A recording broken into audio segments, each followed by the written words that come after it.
Good morning, good afternoon, or good evening, wherever you are in the world. Welcome to the live stream from Roehampton of the 2026 MacRobertson Shield, the World Team Championship, and we will be streaming Lawn 2, and we've got all the doubles here at Roehampton, England against Australia. I'm going to hand you over to your commentators in a moment. That's Joel Taylor and Adam Swinton. The players are practicing. Enjoy your croquet.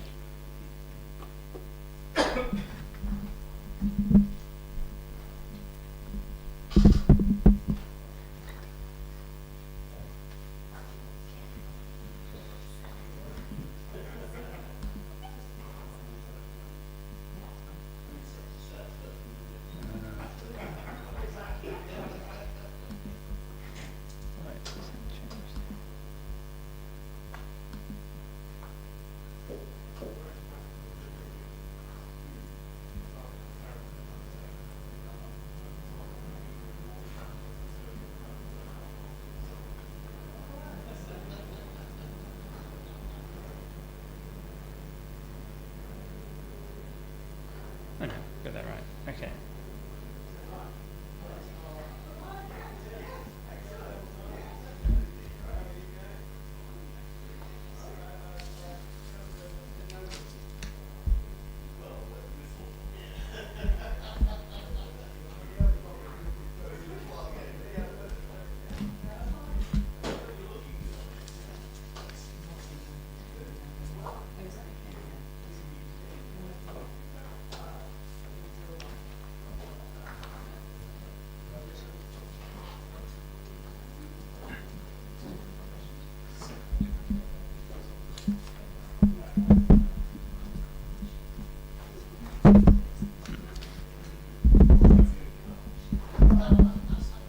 See how that goes. All right, good morning, everyone.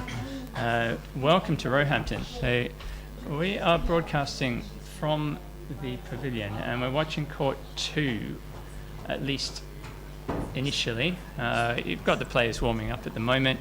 So let's start by seeing what we can expect today. So we've got the veteran Rob Fulford playing for England, partnering the newcomer Jack Good. So that's already a kind of interesting choice, but not a surprising choice once you look at the other England pairings.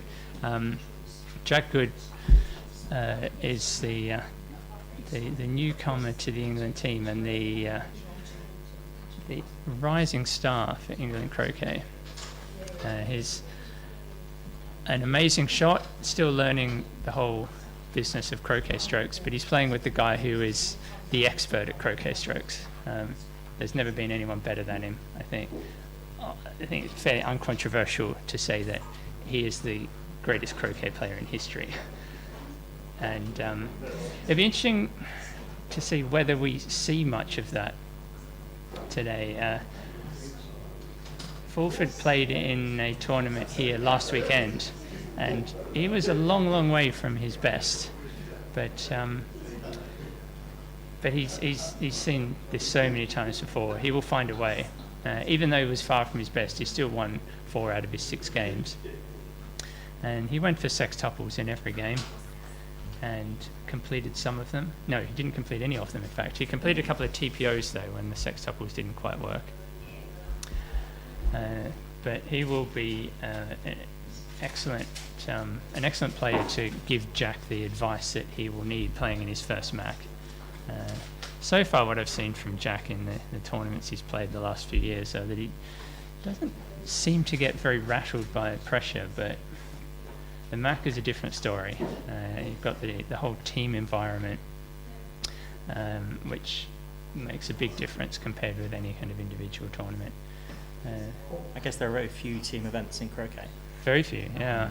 And so if you're used to playing individually, playing in a team must be a very sort of different experience. Yeah, it's that pressure of not just letting yourself down, but letting the team down that makes everything just seem that bit harder. But playing with Fulford will help him a lot with that, I think. I've almost never seen Fulford rattled in any croquet situation. He's seen it all before. He knows how to handle every situation, both tactically and mentally. And so, he's going to be a great mentor for Jack. Yeah. The two of them won the Open doubles earlier this month, so we know they're in good form, and their pairing evidently is working. I didn't actually get to see any of that. I just saw the results, and as the runners-up in that tournament will say, they maybe got a bit lucky. That's what Deeth and Patel will claim anyway. But they did what they needed to do to win it. So if they can win that, then a couple of MacRobertson Shield doubles matches shouldn't faze them too much. We shall see. And then playing against them, two Australians, Dwayne McCormick and Lachlan Berryman, who, as an English croquet spectator, I've not seen as much of, but I have seen both of them play before, and I think I may have actually played against both of them at some point in the past. I definitely played against Dwayne many, many years ago. And McCormick is the second highest ranked Australian in the event. Greg Hill is the top, and Dwayne has been consistently strong for many years now. And if we look at his playing history, he's probably one of the most consistent and prolific players in the Australian team, typically playing over 100 games each year. But he hasn't played much this year. In fact, only 6 ranking games so far this year. So some slight doubts over his form. And speaking to him earlier this morning, he expressed some of those doubts to me. So we'll see. It may be that he was just saying that to take some of the mental pressure off him. You just never know. His career high D grade is 2,562, so he's world class getting into the 2,500s there. You don't get that by accident. And that was only last year, so he's still in pretty good touch, one should expect. He didn't have the best world championship last year. He failed to qualify from his block with only 4 wins, despite being second seed in his block. So that will have disappointed him a bit. And he's only played a handful of matches since then. So it's we'll see how he gets on. He's a big peeling guy, and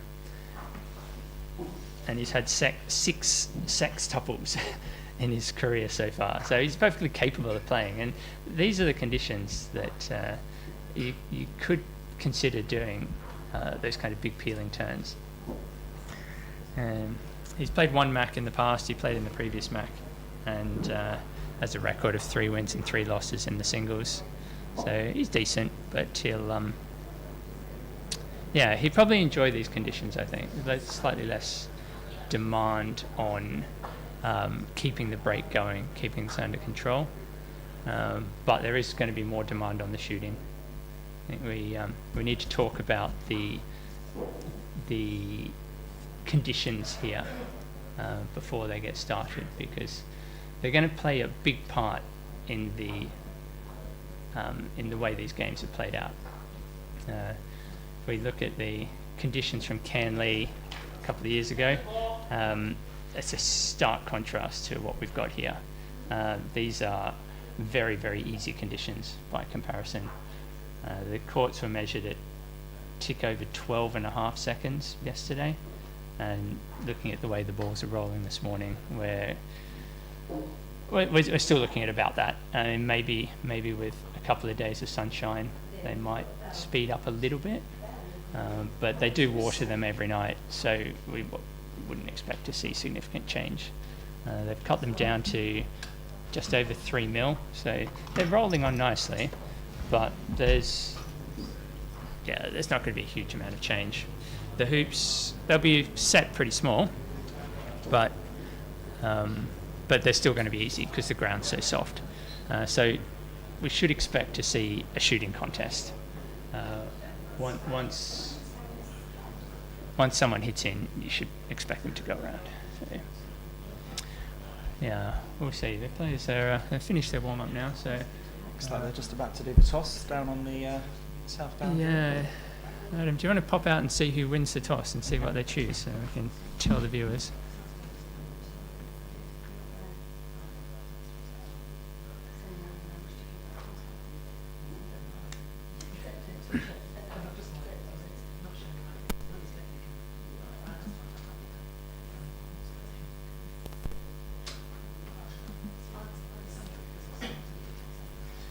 So I was a little too late there, unfortunately.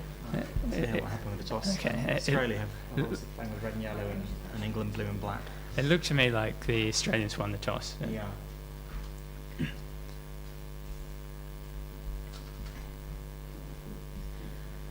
But we'll see in a sec. I'm sure whoever won the toss will have chosen to go first because they're playing old advanced rules, so there's very much an advantage in going first, albeit a small one.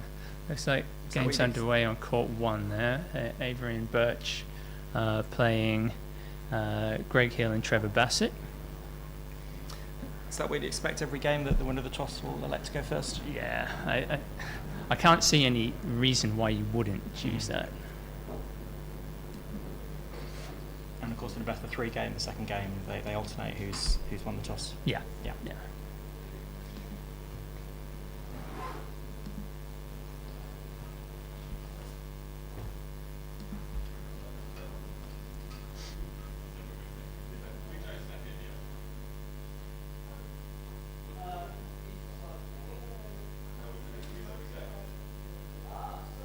Oh, so England have decided to go second on this Okay. in this match, in this game. All right, well, there's a source of confusion there. So the Australians obviously didn't listen to what they said and just assumed that having won the toss, they will have chosen to go first.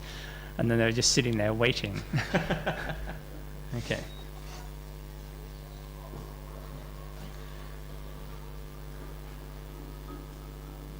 Okay, so about to get underway. So Lachlan Berryman is going to lead off for the Australians, playing with red. It looks like he's lining up east boundary.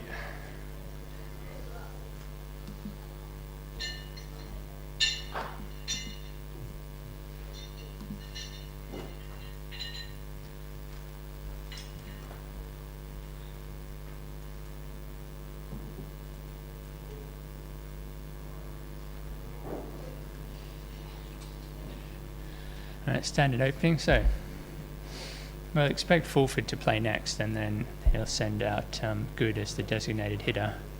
Where's he likely to go with his second ball? Fulford likes a Duffer Tice. Doesn't look like that's what he's going to do No. here, though. He might shoot at red. That's an option. Just north of corner 4 is a less common response. It seems to be what he's playing. Okay. So, yeah. I imagine the thinking here is that he just can't be bothered walking up to B-ball to play into corner 2, so he's just going to play the rotated opposite of that. And he's just hit the corner peg, so he's right in the corner. Okay. So McCormick has some options here. Two good options, really. Shooting at partner is not one of them. Because, well, it's fine if he hits. If he doesn't hit, then he's giving away everything to Good if Good hits.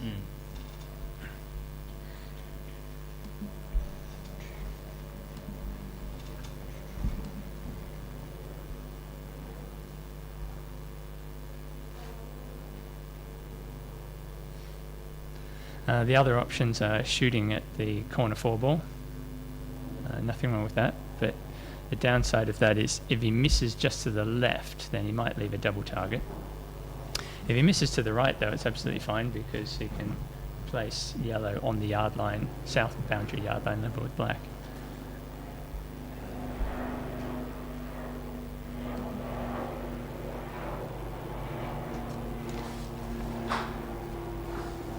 he's hit it, no worries. So now he has the option of going for a break.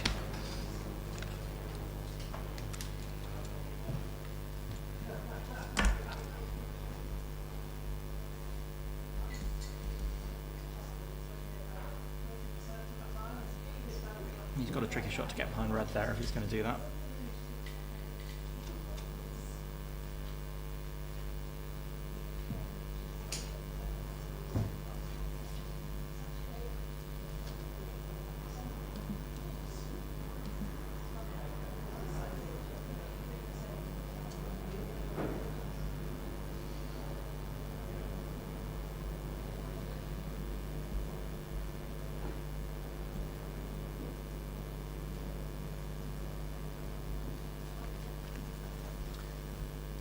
Yeah, it looks like they're discussing it now. It's not an easy shot, this one. The boundary from corner 4 to where the red ball is not at all flat.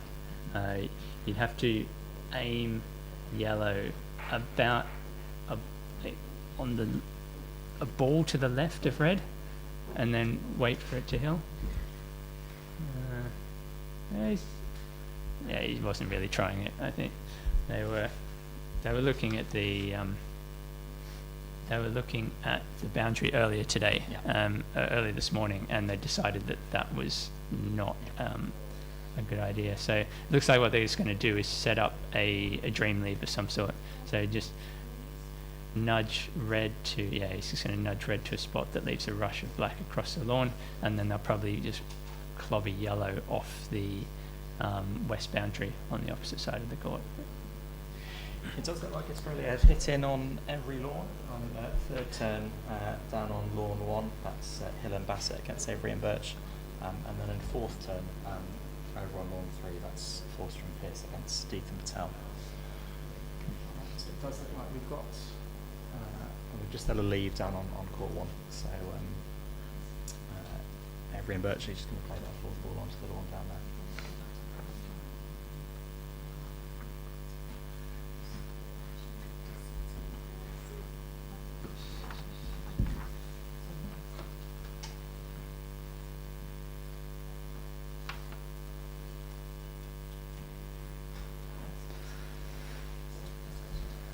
MacRobertson left a longer rush for red than I would have chosen. But I think, no, I don't think I'd be taking the shot from corner 3 here that Jack seems to be going to Take the shot from south boundary. I think, the shot from the end of A-Balk is the much better option here. You've got so much hill on this shot with blue. I can't see it being a winning play here. I mean, he's a good shot, but he can't aim at red. Even if he hits it hard, it won't hold its line. Yeah.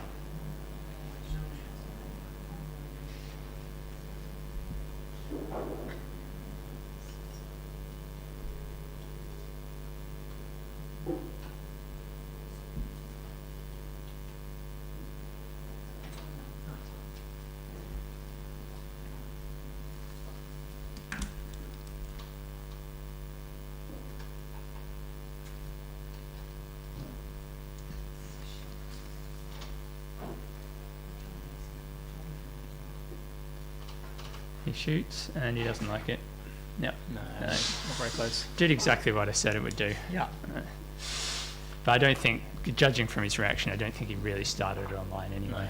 But it didn't even reach the corner. It killed so much. It's gone off close enough. Red can probably fairly safely turn around and hit it. Maybe, yeah. Let's see where he marks it in. Yeah, it's a bit longer than I thought.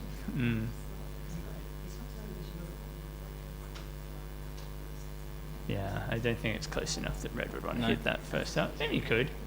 Depends. It'd be Berryman playing this turn.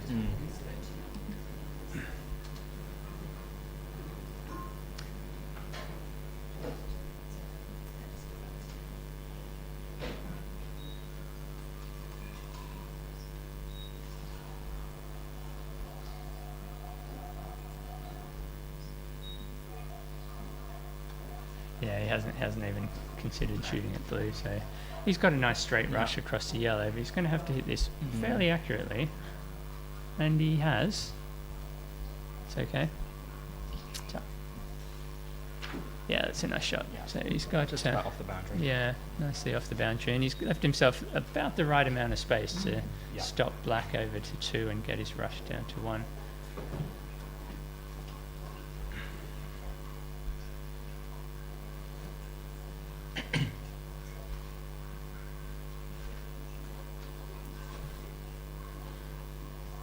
How many viewers do we have tuning in at the moment?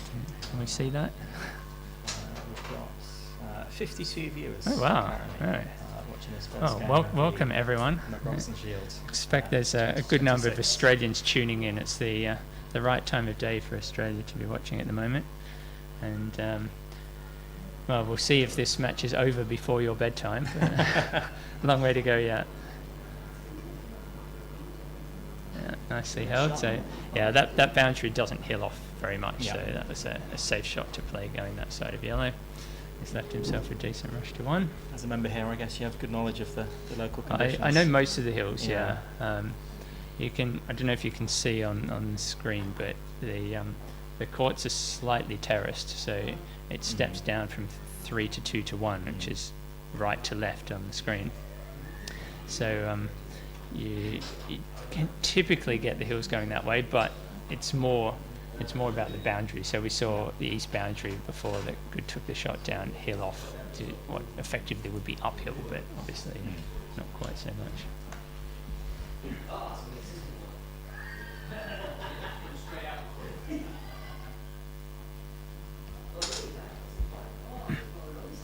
Now he's got himself a nice position in front of 1 here. As I said, these hoops are pretty easy, but you just never know. Day 1, freshly set hoops, to catch a tiny bit too much wire and it can stick in the jaws. But no worries there, safely through. One of the keys with these chordways is getting straight. Straight hoops are so much easier than getting angled. So now he's got a laid break. I expect we'll see a ball to 4 back now.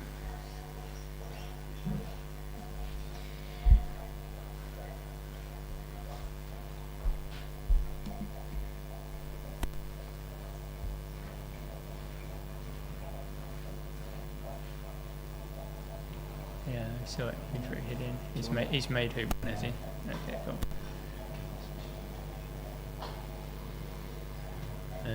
Playing with yellow.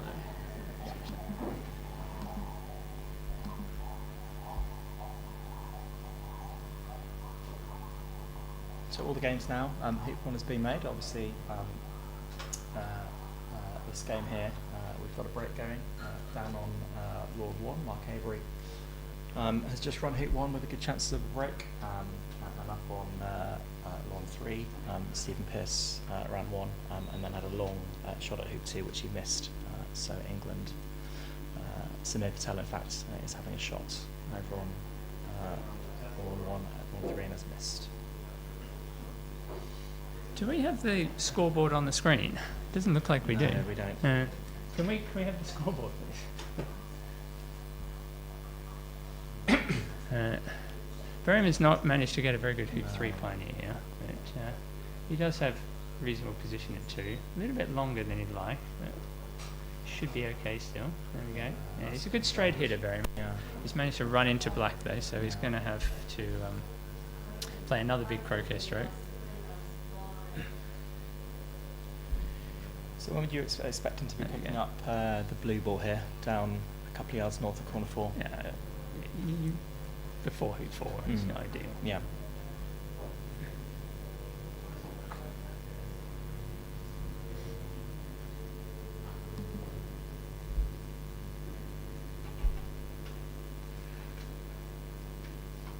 He's not managed to get black in a good spot for picking up blue. He may end up having to get it after hoop 4 now. But We've got our scoreboard on the screen now. Then we can update red. Oh, yeah, he's for hoop 3. Yeah.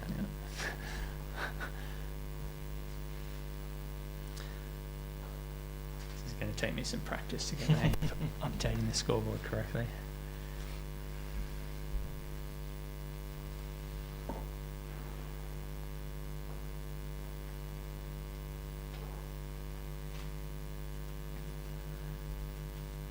what he might be able to do is get himself a rush after 3 down to corner 4, and that will allow him to then get a rush of blue out towards black. He might play for that. He's playing this as a half roll though, so I don't think that's what he's got in mind.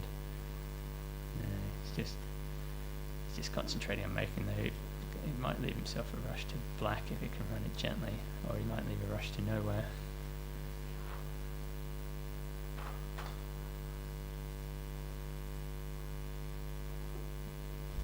Yeah, rush to nowhere.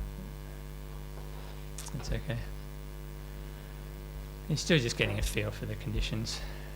Give him a couple more hoops and he'll start to get a length of his croquets right.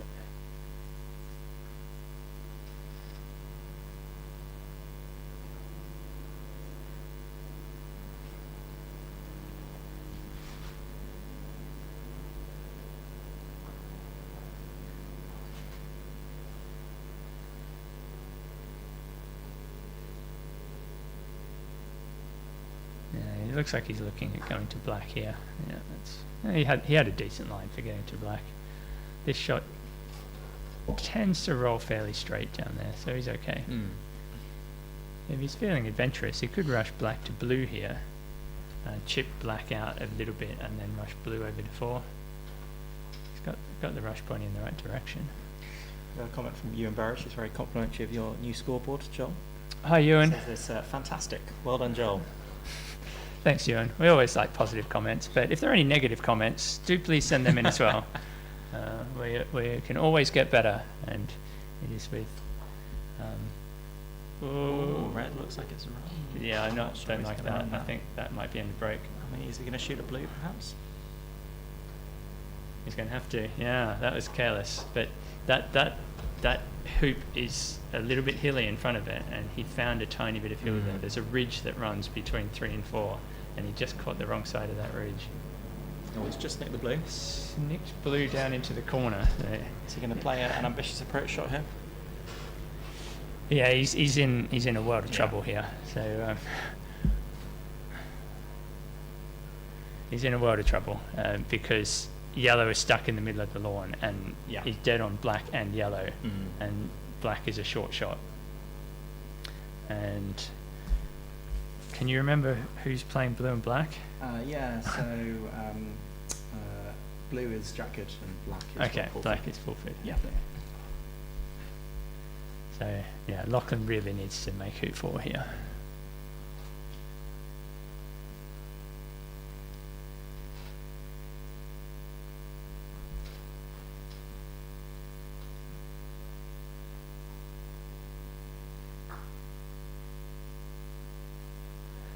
He's probably going to be sending blue to as far close to corner 2 as he can get it. Well, he's played it down the right line, but no, he's not got the ratio right. Blue's a nice hoop 2 pioneer now. But he's going to have a crack at the hoop here, I don't think. Well, he doesn't have to. I think he has options. What are his options, Adam?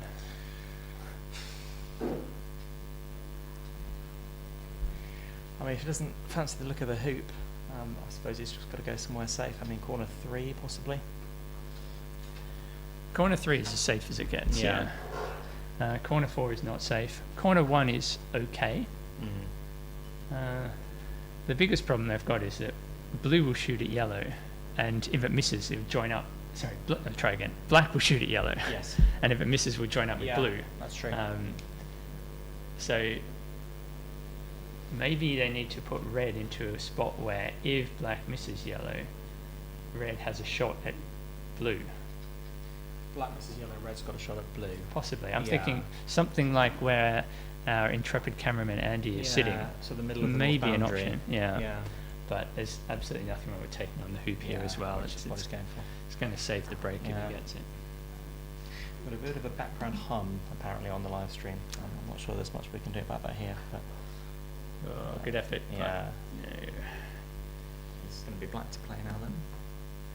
So black has an easier shot at red, and then a straightforward break. Should be finishing with a clip on 4 back here. Sometimes in high-low doubles play, you'd see the more experienced player deferring their first break and letting their less experienced partner go round first and then finishing off with a triple or something. But I think we'll see Fulford just taking a break here. It's the easiest opportunity he's going to get for a break, and Good is perfectly capable of finishing. He had a sextuple here in his first game last Saturday. So if he can finish with a sextuple, then Fulford should not hesitate to give him the finishing turn. Not likely to lay it for a sextuple though? No, I think there is absolutely no chance of that happening. I think we'll see Fulford just taking a ball to fall back. There's no threat of their opponents finishing if they hit the lift. So that's true. They're still 2 turns away. Yeah. So It's a I bit think short on yellow. yeah, they're playing with old Dawsons, which do rush more consistently than the newer Fletcher balls. So I think he just underhit that. Just still early days, getting a feel for the court and what's going on. But nice take off there, so it should be safely 3-1.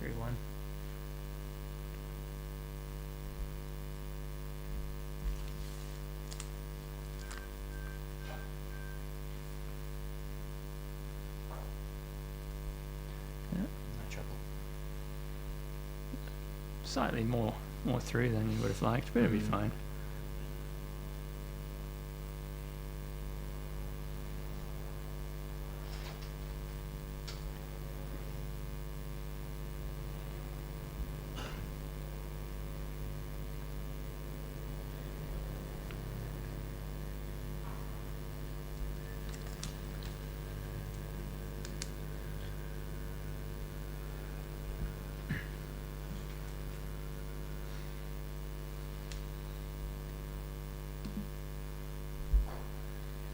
Yeah, no worries. So now it's a certain break. I think we'll we'll check back in with Fulford when he's putting his clip on 4-back.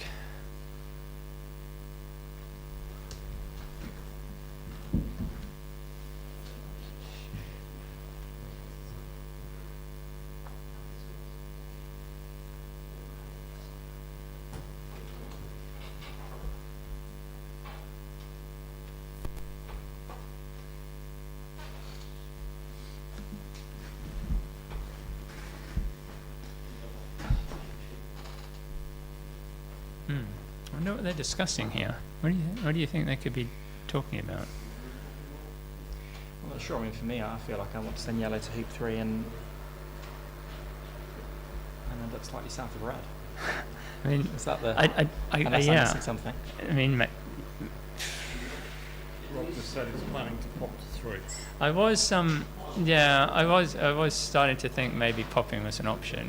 I don't know if it's necessary. I think it's more just showboating at this stage, but it's an option.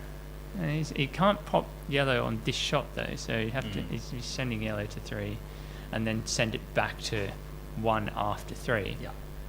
Which you could do, I guess, and then pop it going to 5. And it's not a bad choice if you can get both opponent clips on 3 or a little bit beyond 3. Then it does make the finish harder if they ever get to that stage. It's much harder for them to finish in 2 turns from there. Yeah, I mean it's not much harder for the guys at this level. I think that the trouble of going to the pops is not really worth it compared with how well all the guys at this level can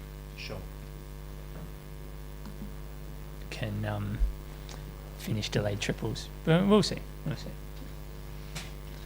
No, he's not played a great croquet there. Yellow has come up a long way short, and he's not going to be able to get red to hoop 3. So the best he can do now is send red back into the middle of the lawn and then use it to help him get a good rush on yellow, which should be fine. I certainly wouldn't expect it to be any trouble for him, but just still hasn't quite got a feel for the pace of the court yet, which is normal at this stage of a match. Nice croquet there.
So over on lawn 1, MacRobertson's just finished his break to 4 back.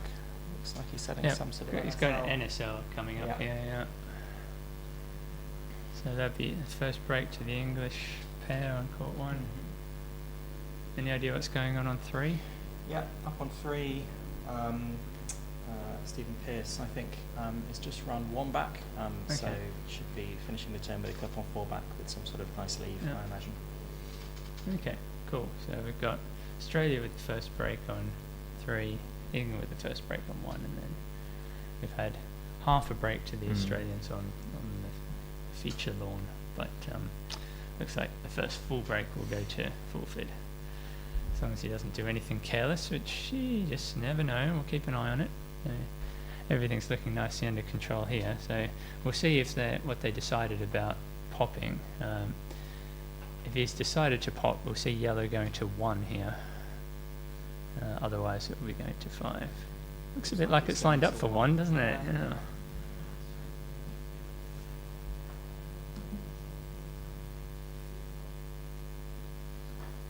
Yeah, that's on its way to 1. You really need this to be close to hoop 1. Yeah, that's not bad. He'll be happy enough with that.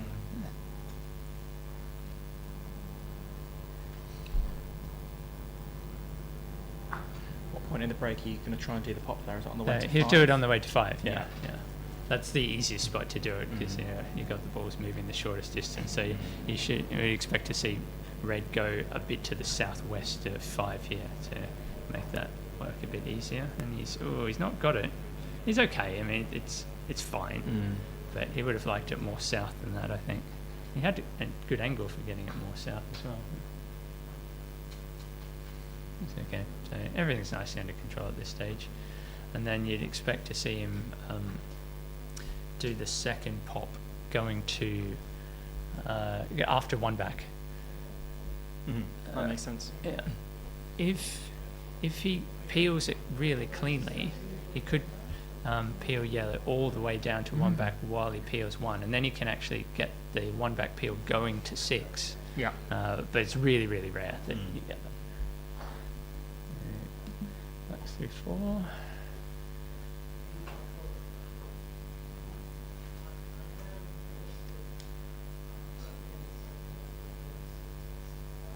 And so he's gotten a bit compressed here, so he's not going to be able to.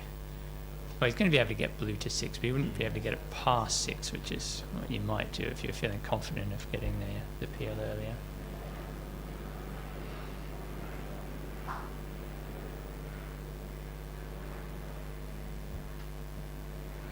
I just had a comment whether it was worth explaining popping for less experienced viewers.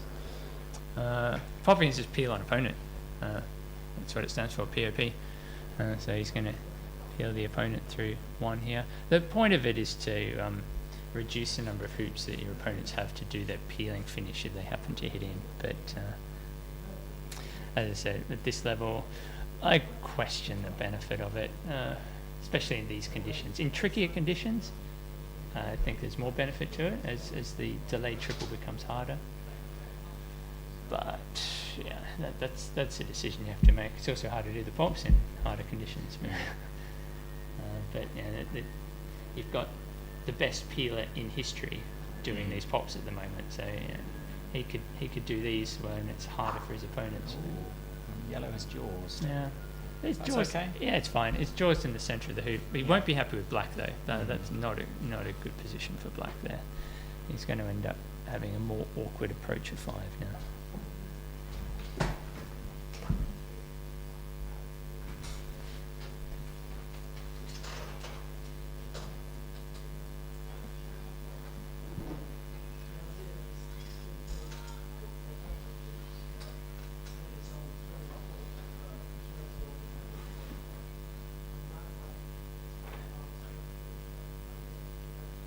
Yeah, he's been a bit cautious on that approach, leaving red that side of the hoop. And you'd rather have red to the west of the hoop so you can rush it back towards yellow. Now he's going to have to play some big split croquet to get the rush peel of yellow, which he's perfectly capable of doing, and he will be trying it.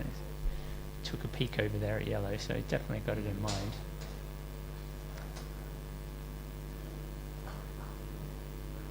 So he's sending red all the way up to 1 back here and making sure he gets a rush of yellow. But things can go wrong with this one. Go a tiny bit too far, you can end up with the wire halfway in the shot. You can end up just misjudging the angle slightly and end up north of yellow, and then you have to unpeel your jaws and then play a kind of death roll type thing going up to blue. So lots of things that can go wrong. Yeah, it's not optimal. But if he does land perfectly, then he'll be able to send yellow all the way up to 1 back. I don't know if he'd want to though, given the position of blue. Blue is quite a way south of 6 here, so. So if blue had gone further north on the previous shot, he'd be able to rush yellow all the way to 1 back. Yeah, potentially. But yeah, it all depends on south. exactly how jawsed it is. It looks from here like it's like right in the middle of the hoop, but it's a little bit hard to tell.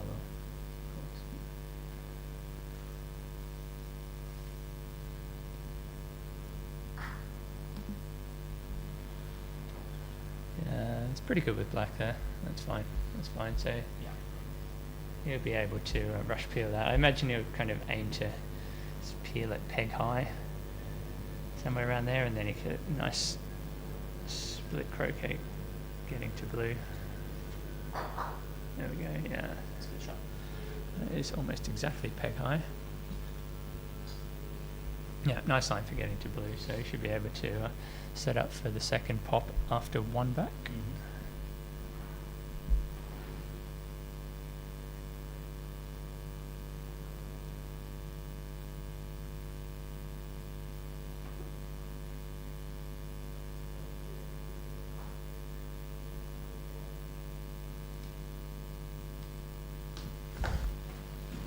Nice shot there. He's starting to get a feel for the pace of the court now. The last couple of croquets have landed pretty well.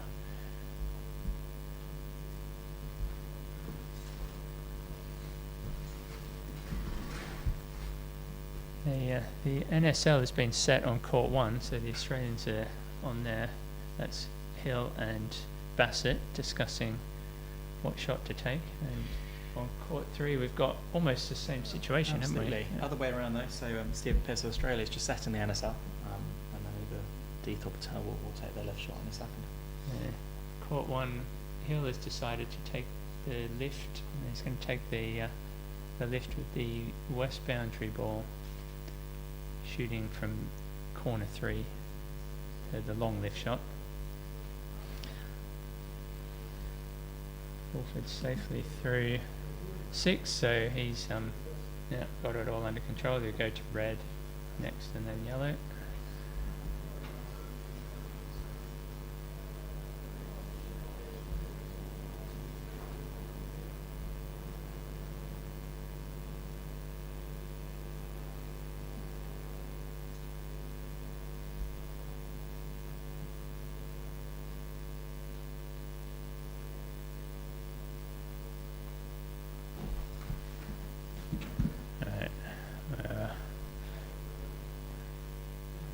Going to try and keep an eye on Hill's lift shot, which is happening right now. I think you might be able to see it in the background. Smooth swing, doesn't like it. No, that's no good.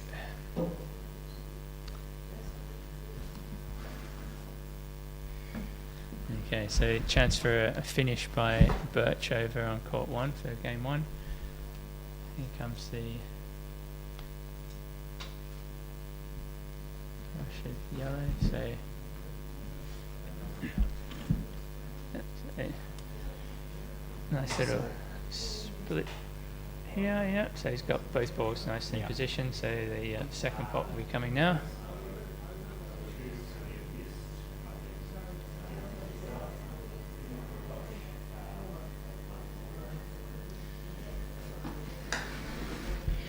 Over on lawn 3, James Deeth has just hit the lift from the end of A-Balk.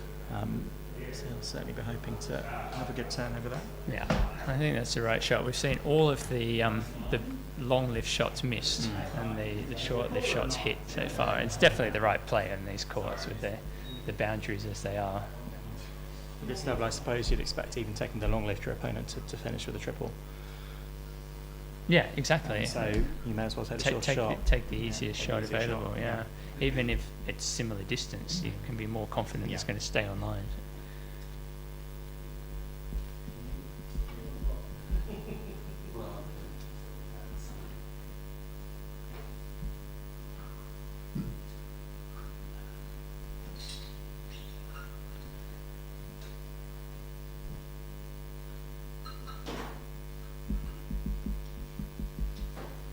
Taking plenty of care over lining this up, and it's important because unlike the hoop 1 peel, you really don't want to have this jaws. You want this to be through, so when you come back to it after 2 back, you can rush it to a useful position. If you have to rush it north and then play some big croquet going to 3 back, things can start to get a bit awkward. But he's jawsed it, so we'll see how he copes with that later on. It's not fatal, he'll still finish the turn with a reasonable lead, but it does make things a little bit harder.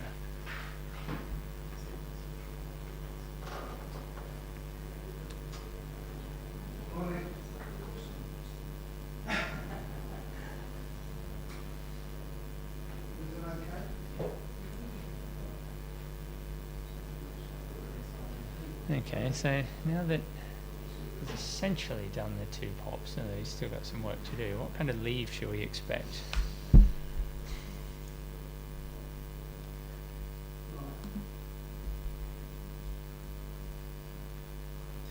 Will the clip positions make a difference for the sort of lead Yeah, so we're gonna compared to 2 clips on hoop 1? 3 and 4 versus 1 and 4 back.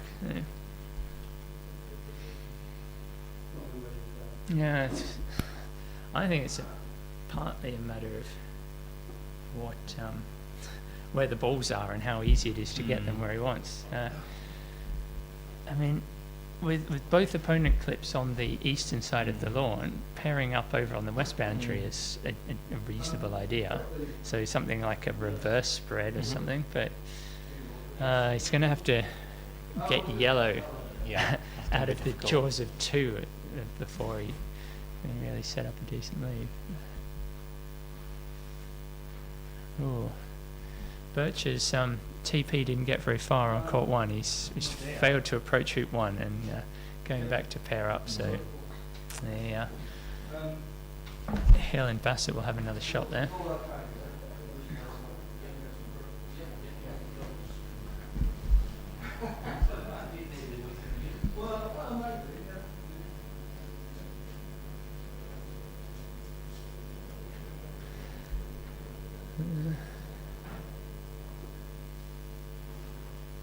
Yeah, I guess what he could do is make...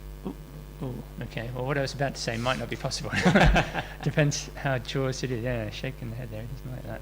I was going to say, rush up to 2 after this, and then leave blue near 2 with intending to do some kind of reverse leave. But Bassett's hit in on court 1. Okay.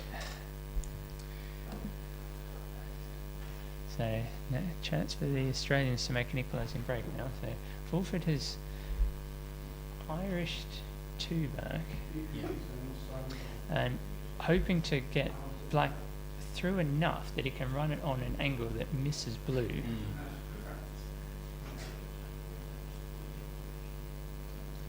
Got it very hard, isn't he? Yeah. Well, these hoops are quite narrow, so You don't get a huge amount of say over which direction the ball goes in after you run the hoop. He's managed to do it. So coped nicely there.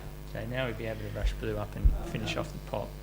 Over on lawn 3, Deeth has also failed to make position at hoop 1, and when I'll be joining up with partner ball near hoop 1, leaving still longer shots for red and yellow. But we'll see what happens over there.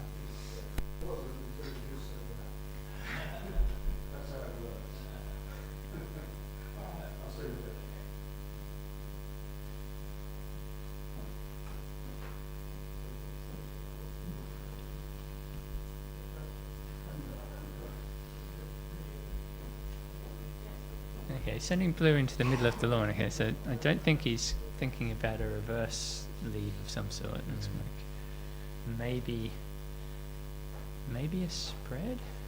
Might still be. It's still possible to do a spread or a normal NSL. I suppose he's going to struggle to get yellow very far from the hoop after he's peeled it through here. Yeah, he tap it through, and then he could play a big roll, sending yellow and black all the way down to 3 back. Yeah, sure. And then get an NSL that way. That's an option. It's a difficult shot.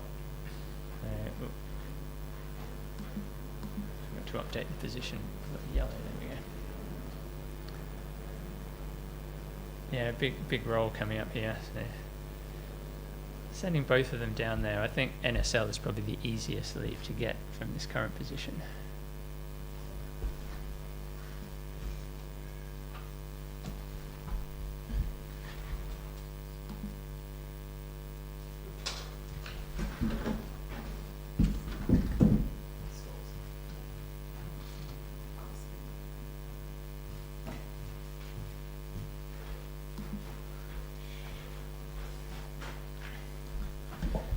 Over on long 3, a sign of relief for Deeth and Patel as their opponents have missed their long shot, so they got another chance of picking their break up.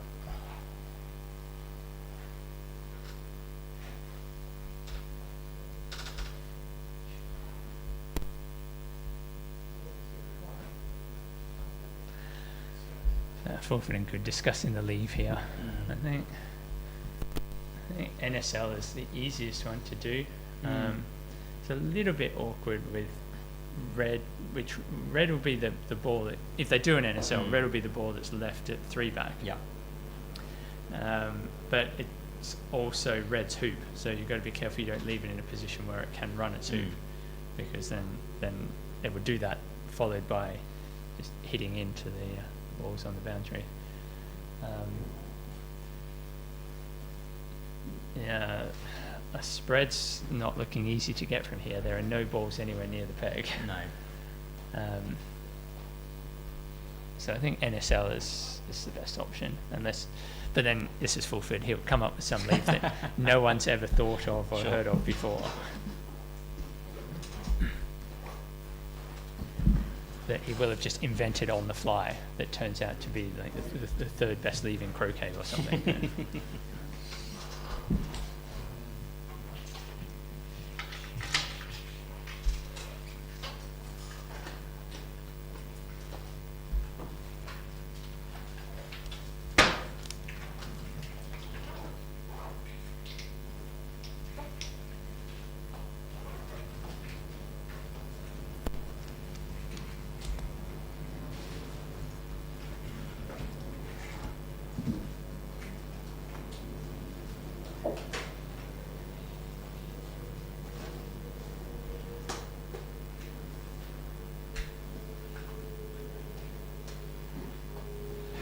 Long discussion. I wonder how much good is contributing to this, or if he's just standing there, listening to Fulford run through the options.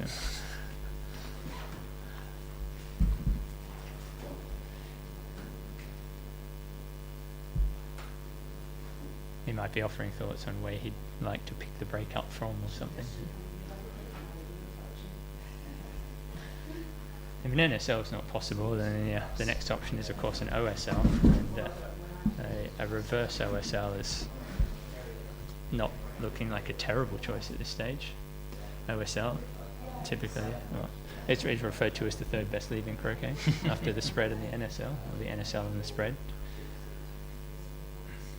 nothing wrong with that, but Fulford would have been hoping for a tighter lead than an OSL when he started this turn, and I'm sure I'm not sure, but So this is where if he made the peel at one back in successfully, he would have more options it now. would certainly have made a Yeah. difference. Yeah, that's what I was talking about then. Yeah, he doesn't want to run this one too far. If he's thinking of NSL, he really just wants to run it by a tiny bit.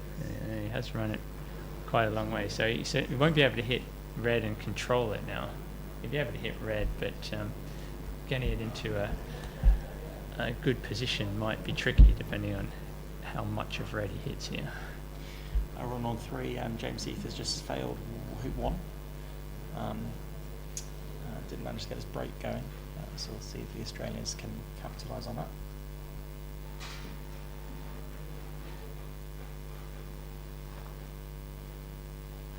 So Fulford didn't even try to hold position with red, so I think he might just be leaving.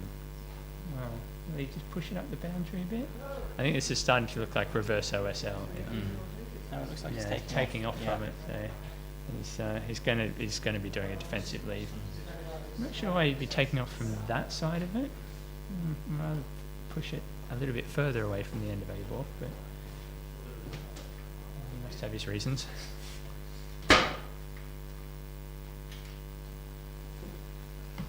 Shortens the opponent's shot with yellow by a metre, but it's a good defensive position there. Now, where are we going to see yellow? He could try and rush it to the peg. That's one option. Yeah, I think that might have been what he was trying to do. He didn't quite get it the right direction, so he may just be leaving it floating in the middle of the court here and take off to blue, and then blue and black into corner 2.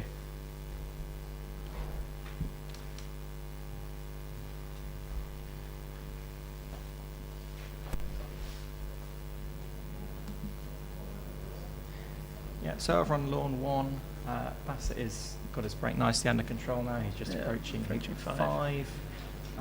No attempt at a TPO, so he will likely finish the turn with a clip on 4 back and a nice save, I would expect.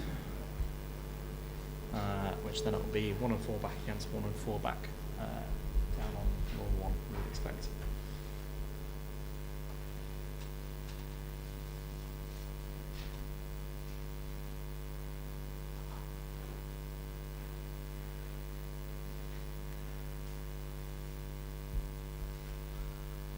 Yeah, this is a good use of a reverse OSL here. If you look at the options that the Australians have, if they choose to play with either ball, none of them look particularly inviting. With red on the boundary, just outside corner 4, if yellow plays, then no balls are anywhere near yellow's hoop, which is hoop 3, remember? Yes. And if red plays, all the balls are a long way from red's hoop as well. I suspect we'll see red play. I think red from just in front of hoop 1 has at least a double target, possibly a triple target, shooting from A-balk. I think it's probably the most likely option. The distance of red to yellow is not much more than the distance of yellow to red. If yellow were to shoot from in, it's a tiny bit more, but with blue and black in the background, it's not a bad option. But if red hits yellow, the other 2 balls are as far away from hoop 4 as you can get. So it's a good leave, definitely a good leave. Giving the Australians something to think about. Another option would be shoot at blue and black from the end of B-balk with red. I quite like that. Or you could shoot it with yellow. Whichever one you shoot with, you're going to be able to get a rush to somewhere. Shooting with red's probably better, because then you can rush, say, black down towards yellow. You've got space then to get that into somewhere near hoop 5 and then rush yellow across to 4. Hoop 3 of partner. So a double triple target. So if red lifts his ball onto the south boundary, onto A-balk, can pop it somewhere where he'll have a shot where blue and black and yellow are very close to it. I mean, not close to each other at an angle. And so if he just misses yellow on the right, he's got a chance of hitting black. And depending on exactly where the balls are, might have a triple target where he can see all three balls very close to each other at an angle. And so a small miss on either side of the ball in the middle will cause him to hit one of the balls on either side. So it makes it much more likely for him to hit. Yeah, I just had a look at the line. It's it's definitely, you can definitely get a double target out of it, and possibly a little bit more. Yeah. But of course, you also have to factor in that the ball, that if they shoot with red at yellow, red will hill between yellow and black. Yeah. So it's not as much of a double target as it quite looks. You could go the other side of yellow. McCormick's decided to play yellow anyway, so we'll cancel that line of thought.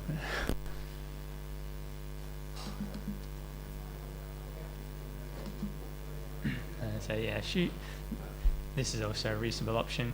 It's, I don't know, I still think I would have fancied shooting with yellow, but it may be that McCormick and Berryman felt that McCormick was the better shot, and they are going to. This is, if he misses, likely to be their last shot of the game, so they want to give the guy who's the better shot the chance to hit in and save it for them. Let's see.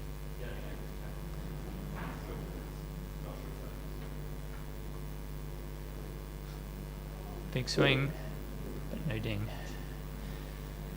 It looks like it went between them. I'm sure that we got a good view of that on the video. Maybe not. No, it's gone off in the corner. So he's. Well, here we go. Jack has a chance for a finish. Yeah, the finishing turn hasn't worked out in any of the games where they've come up so far. While Jack ponders his options, he'll have to have a bit of a think about this. Any idea what's going on court 3? Up on court 3, this is a Death failed hoop 1. Australia hitting with a hoop 4 ball instead of leave, and then Patella just missed the long shot, actually clattering into hoop 3, leaving his ball a couple of inches off the wire of hoop 3. So I imagine quite an easy pickup for Australia over there. They'll certainly be hoping to finish this turn, I imagine. Oh, this is a finishing turn for them, is it? It should be. They've got the yellow clip on 4-back, and assuming they can pick the break up here. Blue is a few yards north of the south boundary, so they should certainly be hoping to finish on this turn. And it's Forster playing the break. Okay. Yeah, that's correct. So Jack has made up his mind what he's going to do. Started with a little nudge of yellow into court. His biggest challenge here, I think, will be making hoop 2. He also needs a good rush to 1. That looks like a good rush to 1. That's pretty good. Does it have the legs? Yeah, it's pretty good. It's not quite. So that makes it a little bit trickier. Yeah. So now he won't be able to get a rush back to yellow, which is what he would have really wanted there. A bit further north, and even with the reverse takeoff, you've potentially still got a rush, but you want to be south. Yeah, he really wants to be south. Yeah. He's looking at red. I think there's a good case to be made here for going to red after this hoop. The obvious downside is that you then are probably leaving Peely in corner 4 or thereabouts, but getting the break going is more important.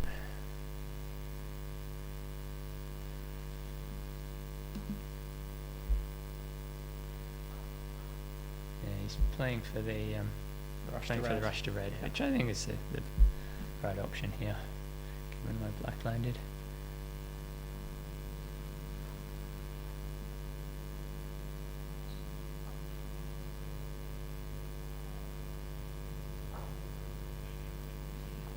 Took a good chunk of wire, but he's got a good shot here, so he should be able to rush black pretty close to corner 4.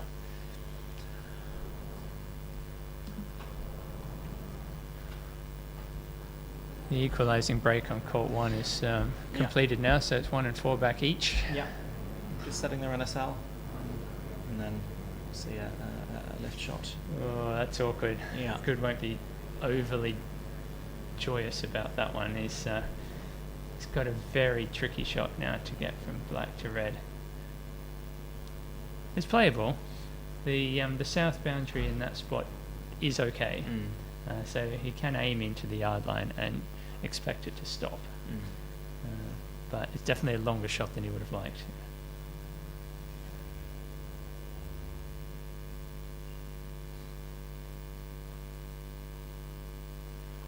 And if he doesn't get the rush, then it's almost certainly going to be end of break. There's no way he's going to be able to roll from red to yellow. It's a pretty the tough longest shot possible on the court. No, too timid. No. Had to trust the court more. Okay, so this will be a leave now. Where would you put red? I suspect it'll be a leave. Well, okay, he still has options. He doesn't have to give up straight away. So, well, his options aren't great though. I think one possibility is tap red, and then something basically resembling a Hogan roll to get red to 3, and black to yellow, and blue to yellow. But that's that's a big ask. I don't think that's a recommended line of play. I think probably. What do you do? Red. You could just stop red up to 3 or somewhere near corner 3, and then pair up with blue and just not go anywhere near yellow. I think that is not a ridiculous option. Looks like what he's lining up. Yeah. I think it's you don't want to flirt with going too close to yellow with a massive roll shot, because if it goes out a bit, then you're leaving an easy start for yellow and a pioneer at the next hoop. So though he's holding it for a roll, maybe. Looks like he's going for it. This is speculative.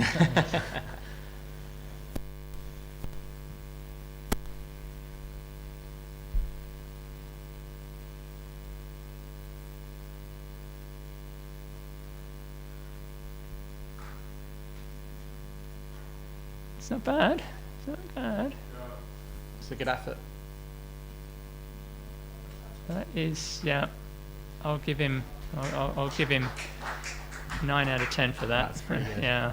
The only way it could have gone better is if blue just snuck past yellow to leave the rush to 2. But I think that's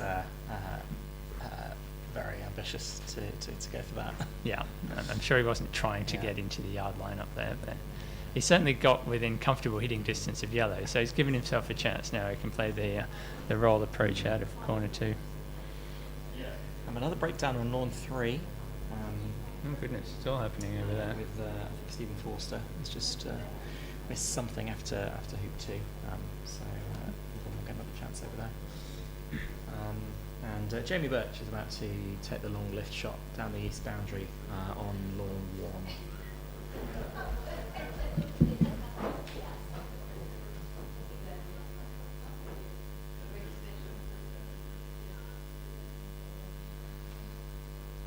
Birch shooting to stay in game 1 here.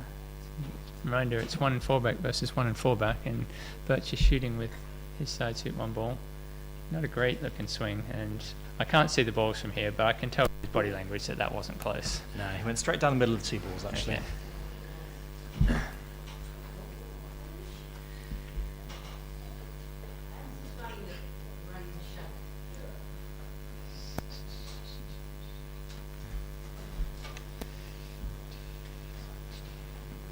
Okay, so 1 good shot from Good. He's already had 1 good shot. 1 more good shot from Good. And he's got himself a potential finishing turn here. Let's see how it goes. He will have practiced this in the warm-up. And he's overhit it. It's not great. Will he go for the hoop? It's runnable from there. Yeah, and he's a good he's hoop he's runner. definitely looking at it.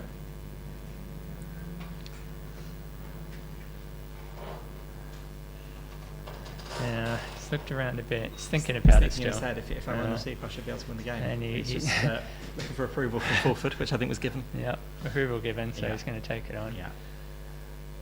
It's a low probability hoop from here, but he is a good shot.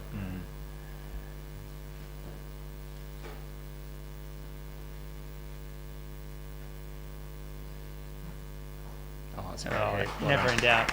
Never in doubt. Yeah, it's the kind of thing you can do with hoops on this court. They are bullyable.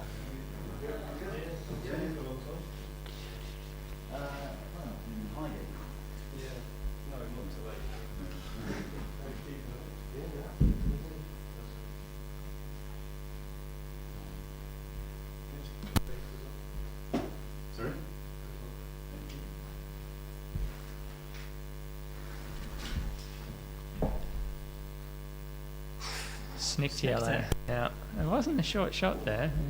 Not quite sure. Oh, he's taken a chunk of turf out, has he? Yeah. Looks like it.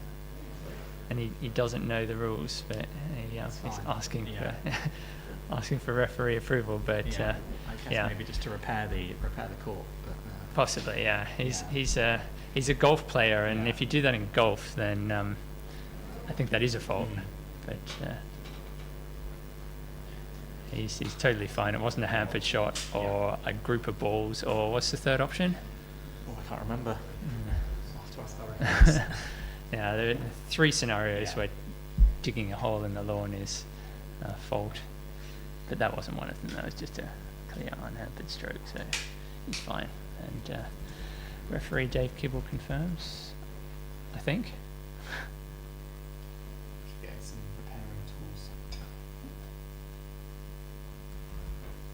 Maybe the repairing tools are in here.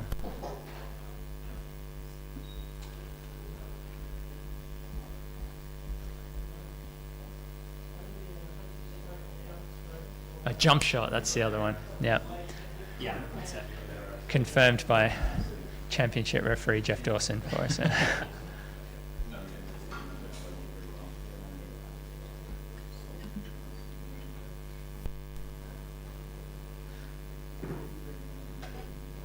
Kibble with his 2 hats wasn't enough to know the rules so off the top of his head there. I'm sure he was pretty confident, but it just doesn't hurt to double check.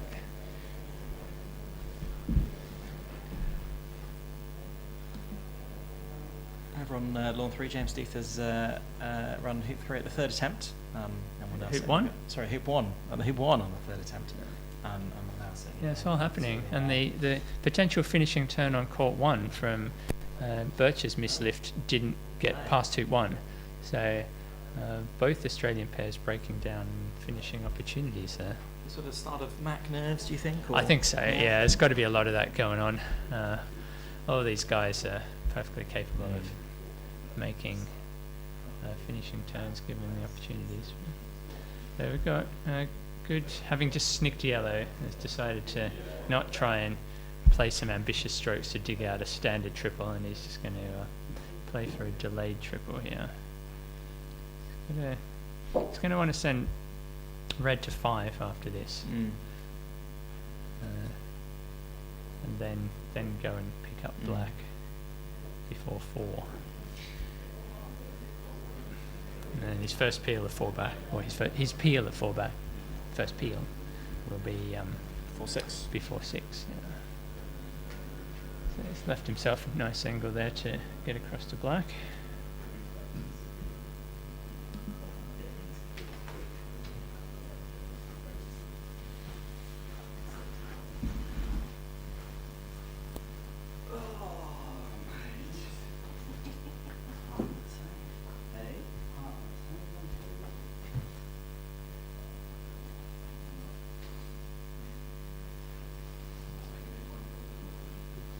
So good has not, as expected, gone over to black.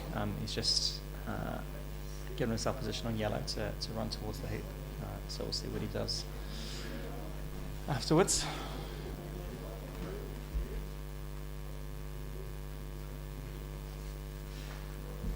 Okay, so he's rushing yellow off, and they'll try and make the hoop off black, I assume.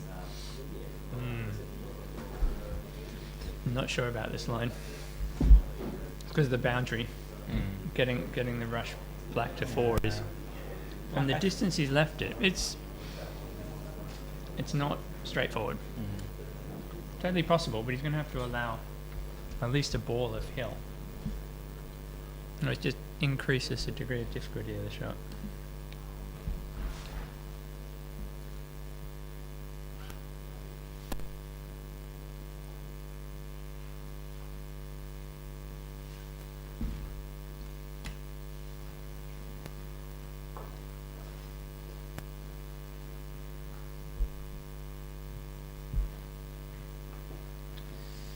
Oh, he's overhit it.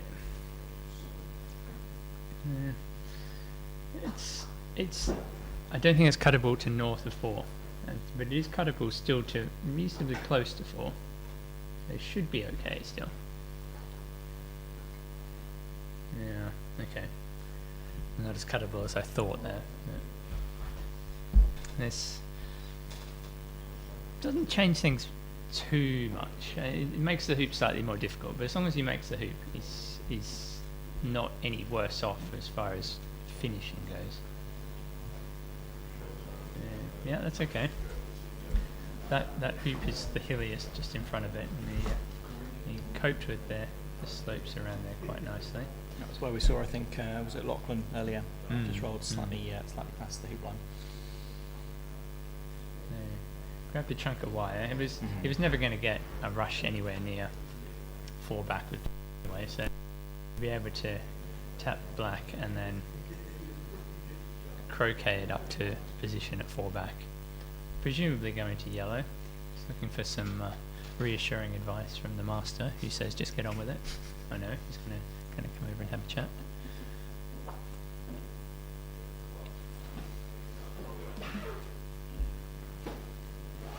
Jack is 20 years old, I think. I believe so, yeah. So one of the youngest Mac players we've seen. Yeah, I don't know what the record is for youngest Mac player, but there can't be too many younger than him in the past. Is that Mark Avery with Hunter suggested? Oh, okay. Oh, okay. Yeah. Yeah, I think Fulford said, get on with it, young man. Oh, and Deeth has just failed hoop 3 up on court 3. So there's lots of It's all happening on lots of court 3, opportunities yeah. for both teams up over on court 3.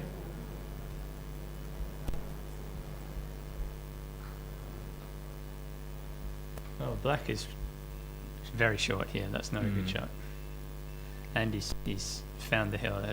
The hill between 3 and 4 on this court is significant. I don't think that was ever really started online, though. I don't know how much the hill had to say in that, but yeah, he won't be overjoyed with the position of black. He's going to outrush yellow. Ooh, what's that? It's not very good either. I think he's now in territory where peeling 4 back before 6 is looking unlikely. Does he have? Yeah, he needs enough room to get yellow to a spot where he can peel 4 back and then rush yellow to 6. And I'm not convinced he's got that space now. He's still playing for it. He's sending yellow quite wide though. It looks like he's lining up kind of halfway between 6 and 1 back here with yellow. Which does give him options. So yeah. And people asking in the chat about the hoops, I think these all are quadway hoops. Quadway hoops, being yeah. used for the whole of the Mac at all the venues. Yeah. Quadro hoops, Dawson balls, green grass. At least for the first round. I was going to say, I've been down at Surbiton, my club, the past few weeks. The grass is not very green at the moment. Yeah, we'll see much browner grass in the next 2 venues, giving the players a nice gentle start with the first round venues.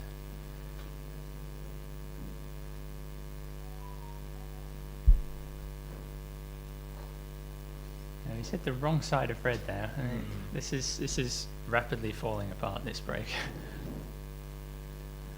He's going to need at least 1 good shot in a row to sort things out, but possibly 2 or 3 good shots in a row.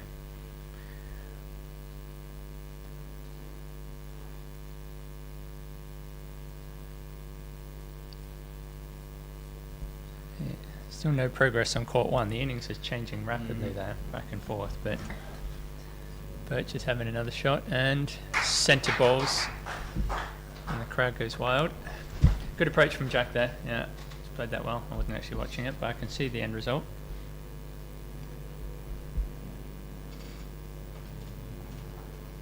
And good hoop. No rush. Getting the rush out of 5 is key to getting a good delayed triple, and he hasn't got that. He's going to have to play a massive split shot. Well, he managed that down from quarter 4 earlier, no problem. So This is an even wider angle though than the one he had then.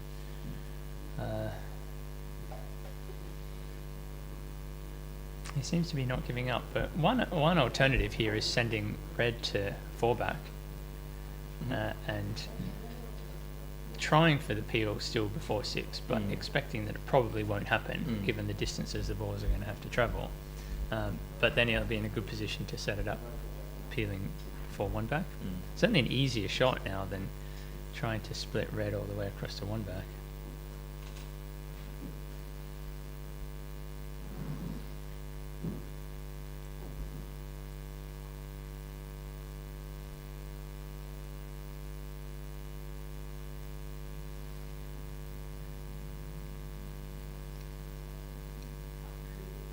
Massive angle on this split. Let's see where they go.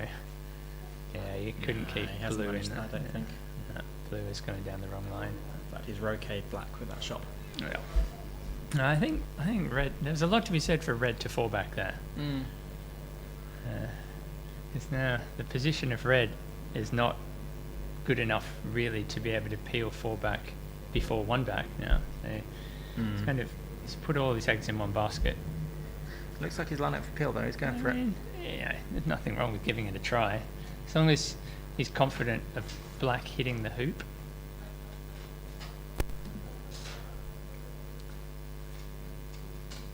Yeah, the only way this could be disastrous is if black misses the hoop entirely and goes off the north boundary, or goes even really close to the north boundary. Then that would be kind of abandoned territory. But if he hits the hoop, it's fine.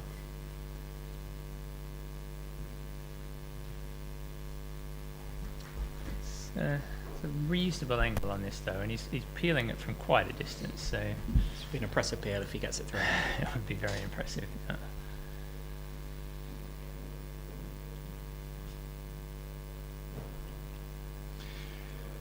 Looks like Jimmy Birch is just about to run hoop 1. Down on 1. Yeah, we've been there before. Well, we have, yeah.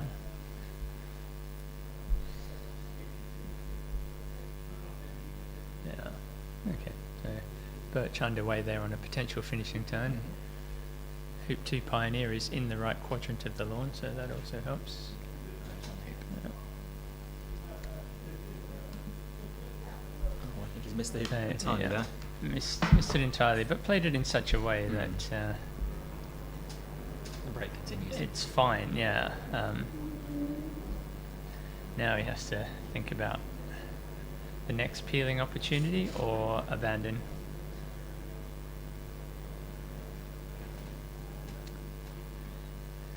He's perfectly capable of carrying on with the finish from here, though. He, I think I said before he did a sextuple in his first game here last weekend, so he's quite capable of leaving the peels late.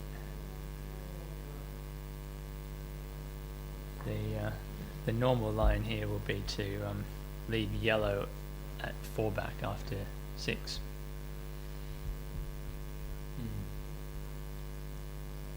And then peel 4-back before 2-back. Certainly preferable to peeling before 3-back.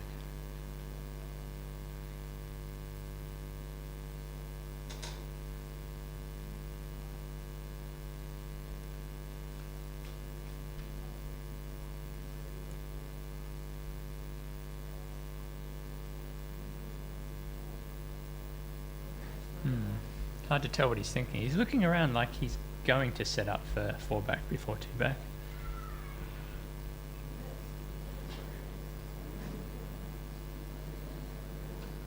Yeah, definitely going to do that. Would have left himself a lot more space otherwise. But yeah, it's important that yellow is in a good position here. You don't want to have to be moving striker's ball a long way from the peel to the rush over the 2-back. So yeah. See, it looks like he's sending yellow the wrong side of the hoop here. He is. Okay. I'm not sure what that's all about. Oh, I think this is abandoned, isn't it? I think he's abandoning. Yeah, it's looking like it. So we'll just go to peg. Ball to peg. Yeah. Oh well. Sorry, viewers. We're hoping to bring you something more exciting than just a ball to peg here, but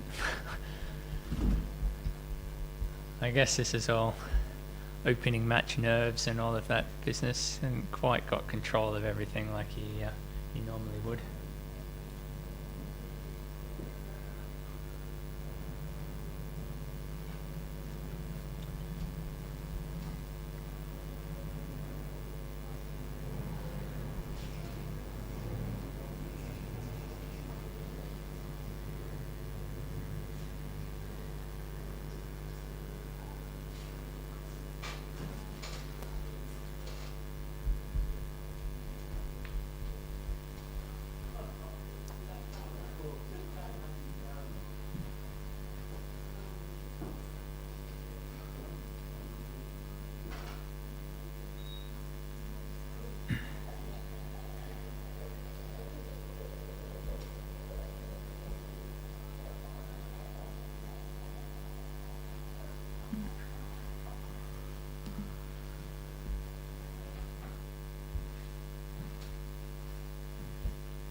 Well, while Good is doing his ball to peg, we can update you on the other courts. And Birch is on a finish now. He's got all the balls exactly where you'd want them, and he's running 3 and about to have a nice straight, easy peel of 4 back coming back the other way.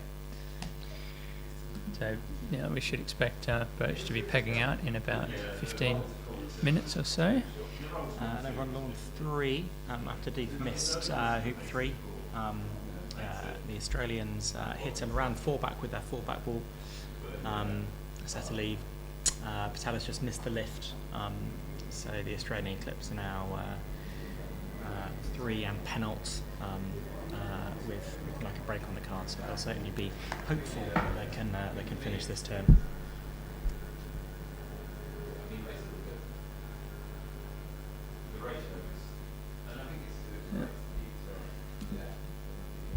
Four back peels through for Birch. Everything's exactly under control. I would say he's a certainty to finish on this turn. I wouldn't say anything's a certainty in croquet. The last Mac Birch was a certainty to win. He didn't win every game, but he did win every match. That's a slightly wayward rush there by Good. Update the score. No, update again. One suggested Good might be trying a 4 back peel before 3 back. It's possible, yeah. Although less possible now that he's rushed to there.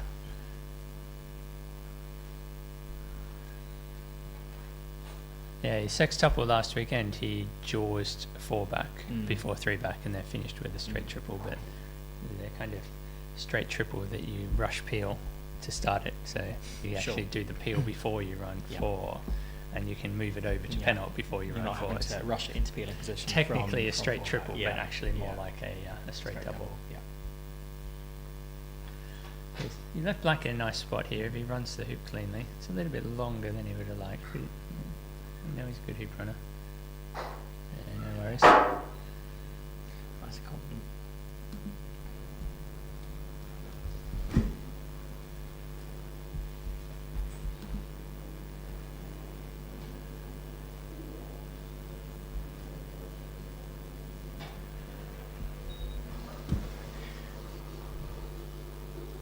That's over on lawn 3. It looks like Forster just overrun his hoop 3 approach. So that finishing turn is no longer a finishing turn, and England will certainly have another shot.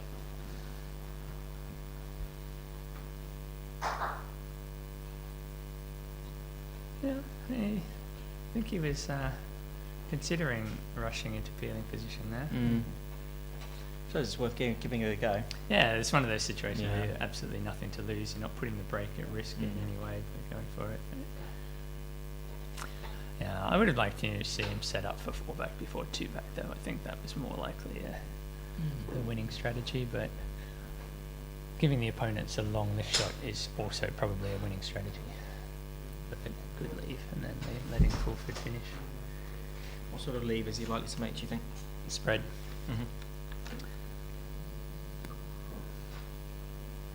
Don't know if we'll see him attempt to peel 4 back still. He could. could still go for the straight triple. I mean, it's all the balls are in place for it.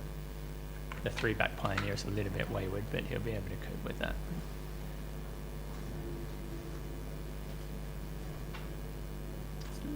Just a touch short on both with that shot. It's good effort. But yeah, he's not got the rush to red, or at least to the side of red that he would want. He can rush it more towards corner, or will he just tap and take off? Maybe he doesn't have a decent backswing either.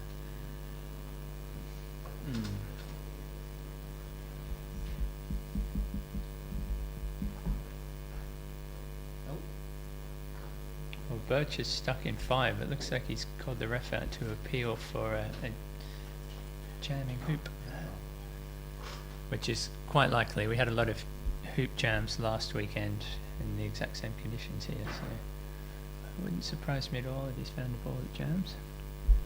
Well, good shot by, pretty good shot by Good there. It's not. No, it's fine. It's fine. He doesn't need to stop yellow all the way back up to 4 back here. He can just send it halfway or thereabouts and still be in good position for the straight triple.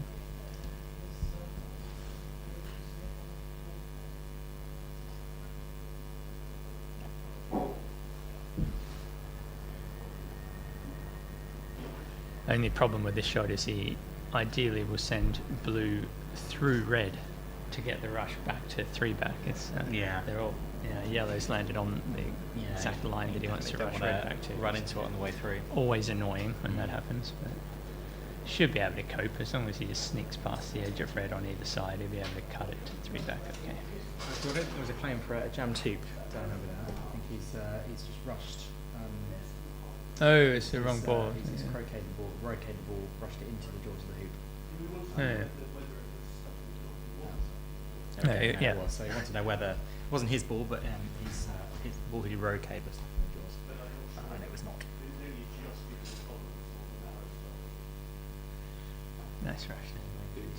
So he's all in place if he wants to have a go at a straight triple. But there's no real advantage. Well, straight triple is fine if he finishes it. If he doesn't finish it, I'm not sure it's any benefit other than it kind of screws up the lead. But yeah, it is worth going for if you think that giving your opponents a shot is Right there. It's okay. Straight Yeah, shot at ref. it's straight, so it'll be fine.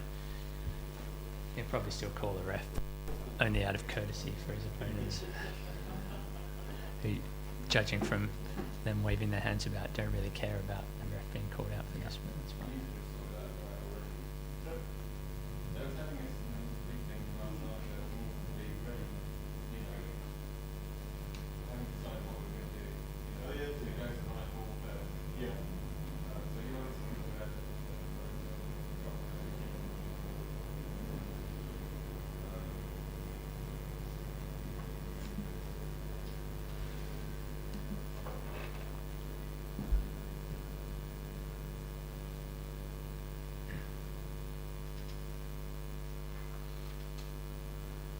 Fulford's come out to supervise the show. I'm not sure what needs supervising here. I mean, I guess the choice is how hard you hit at red, but he doesn't want to hit that hard because yellow isn't that far up the lawn. Yeah, in his room, doesn't he? Yeah, that's fine there. That was never in doubt. That was entirely a courtesy to the opponents. It's what you do in a championship that you probably wouldn't bother doing in a weekend tournament.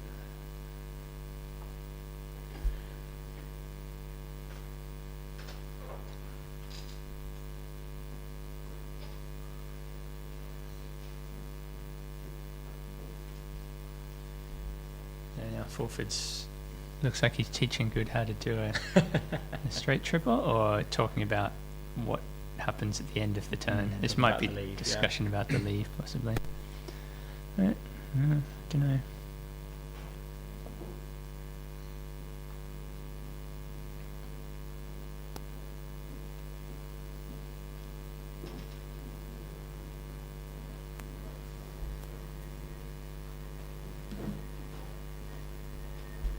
Birch's jaws penalt after 6, so all under control there for his finish.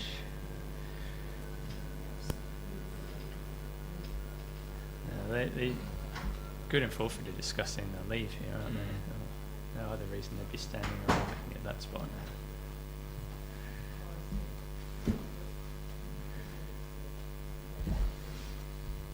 Over on lawn 3, it looks like Forster's got his break under control.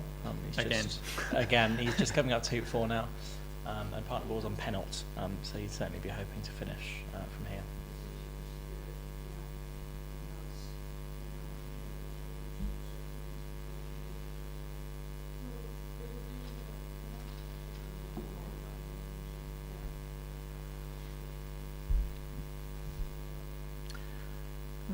I've no idea what they were discussing about the spot near hoop 4 there. It's not a spot you're going to leave a ball after this turn because it's way too close to the end of a ball. No, it's a bit of a mystery to me, that one.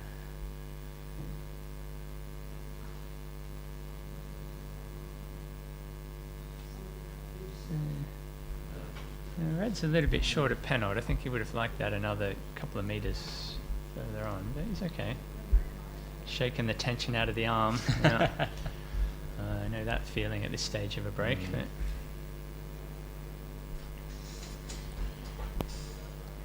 still waiting to see if he decides to attempt the straight triple.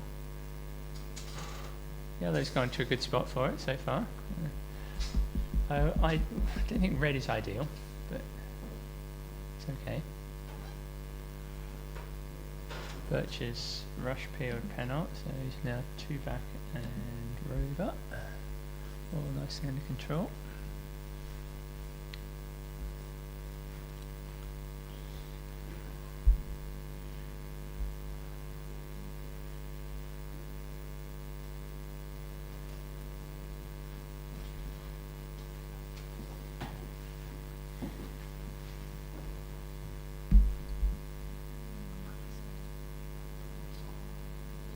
I'll show you how to do that if you want.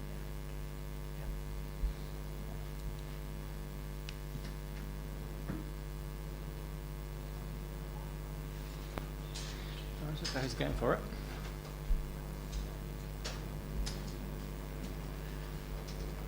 Yeah, I think I think there's a genuine attempt to finish on this turn here.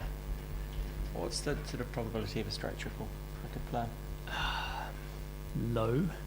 I don't know. 10, 20%. Okay.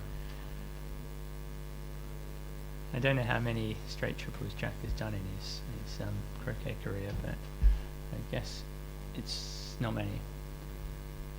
Certainly not ones where you actually have to do the peel before fall. The rush peel is a bit easier. Yeah, this first bit's easy. Just hit it straight and they'll go through. But yeah, the tricky bits here are just controlling the distance of the two balls. You want blue to finish in the jaws and black to go not too far, because then what he's going to try and do, I'm guessing, is use yellow to hit black across the penalty. And he's played it very gently, so now he has to make sure he doesn't hit black on this hoop run. And from here it looks like black is only just through the hoop, which makes it very tricky, especially with these tight hoops. He's done it though, nicely held. Yeah. So now he's going to try and nudge yellow into a position where he can hit black with yellow across the penalty, I think. Although, looking at where he's standing, he might not be trying to do that. He might just be planning to do the straight rush across. And given where he's put red, actually, that's probably the better play here. Let's see. So yellow's going to the corner. The reason I think this is a better play is because of the position of red. So what he can do here is rush black across. As long as it's in some kind of peeling range, he can have a crack at peeling black through penalty with blue going to red. Sure. So he doesn't have to get a hoop position on the same shot. He doesn't have to try and Irish it or anything. Yeah. It makes the peel slightly harder because he'll be playing it with pull rather than straight. But it means he's not risking making penalty with striker's ball, which is always the big concern if you're doing that. Although if he jaws the peel, they've got to jump through. Yeah. But yeah, I think trying the peel before going to red gives you options that sure. you wouldn't otherwise have.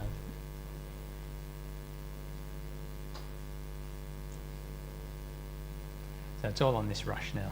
This has to land somewhere relatively straight on the hoop. It's not bad.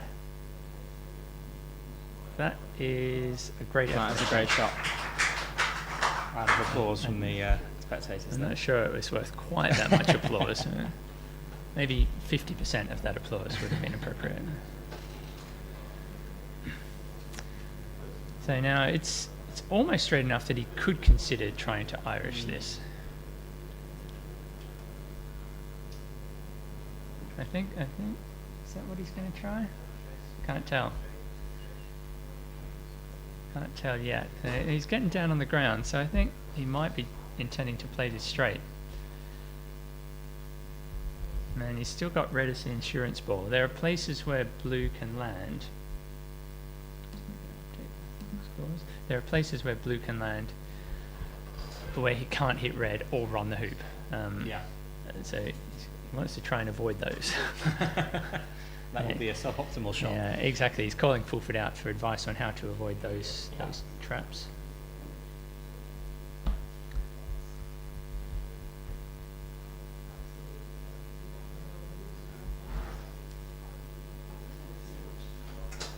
Well, we've got this brief break in play. Birch has not managed to get the early rover peel, but he has set up for the straight rover with all of the other balls in pretty much perfect position. So we should expect to see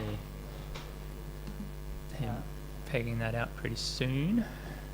What's going on 3? Over on lawn 3, Forster, he's done the penalty peel. Still has the rover peel to do, but he's just about to run 2 back. Reaching 2 so back. it's Okay. certainly be So we'd expect to finish that. But that's not a triple, right? No, it was a double. Yeah. Because they did made 4 back earlier. Just passed over 100 viewers. We've got 104 Wow. watching this thrilling finish to this game. With Jack Good trying to do his straight triple. Welcome to everyone. Especially Australians who are staying up late to watch this one. It is 8:30 in the evening, in the Eastern Standard Time. So no doubt you've all just finished having your dinner and are settling in for a fun evening of watching the best in the world battle it out at Roehampton. And presumably you're also at the same time watching the action from Hurlingham. No, we're doing much better than Hurling, and they've only got 66 viewers at Hurlingham. Wow. So we are the more Okay. popular. How about that?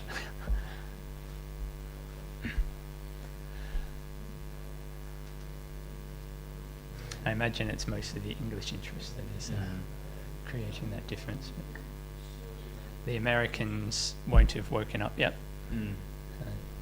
I suspect we'll see a surge of viewers later in the day as the Americans clock in. So, what have they decided? Straight or go to red? What would you do, Adam? I mean, with my very limited experience of straight doubles, although I did one on Wednesday, I would play this straight through the hoop, I think. Irish. No. Jack disagrees. Jack decided to do the opposite. This makes the peel harder. Yeah. He's pretty close to the hoop though. But yes, to finish there, he needs this to peel at least halfway to the peg, but preferably past the peg. Absolutely. There you go. You can work with that. He's got the halfway to the peg Yeah. thing, and it has hilled a little bit so that he's got a line where he can rush it to rover. Yeah. And he's got good position with blue, so it's still okay. I mean, the main thing is break's still alive, even if he doesn't manage to get the rover peel. Yeah. He should be able to finish the turn with good lead.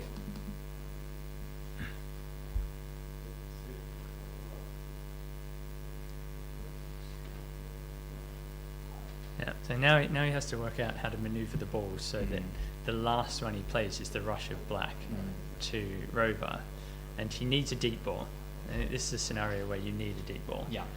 Because coming from there, the chances that he'll be able to peel it easily are relatively low. I mean, he still might, but you want to have the insurance of a deep ball, so that you have to peel from some distance. You can jump over the ball if it gets stuck in the hoop or just grovels through or something.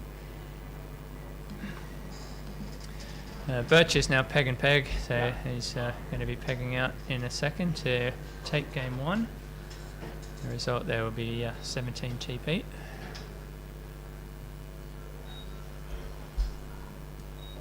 Forster has departed the lawn on 3. Something's happened. Oh dear. That looks like a red clip and 4 back, I think.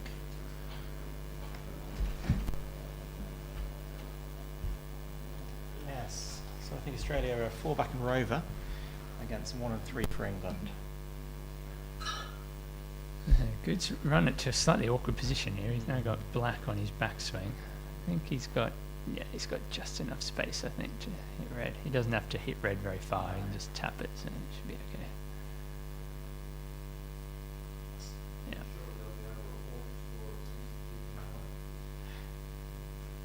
Someone suggested he might be thinking about trying cannon black with red here. I saw him do that on the weekend. I don't think he's got anything like the angle to do that. I'd rather have a deep ball in at this stage. You could coming straight down. Yeah, you could send red deep and then try bombarding with yellow. Maybe, but yeah, bombard means you leave a ball behind. I think I'd rather have the escape ball. Applause there is for Birch as he pegs out to take game 1 plus 17 TP.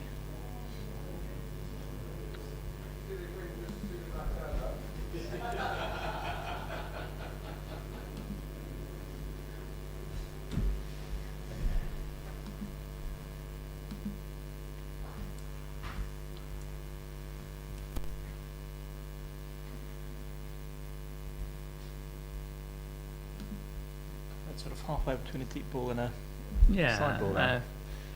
Jack's shooting is good enough that he can probably consider that to be a deep ball.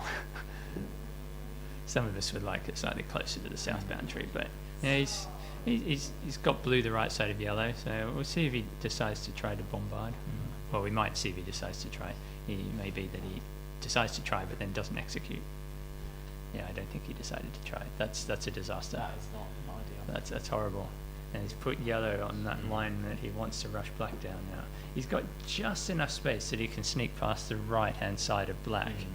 As he looks at it from here. But yeah, he's always, I don't know. The pace he played it, he was always going to be leaving yellow behind there. I think he was aiming to just get really good rushing position, and instead he's got this.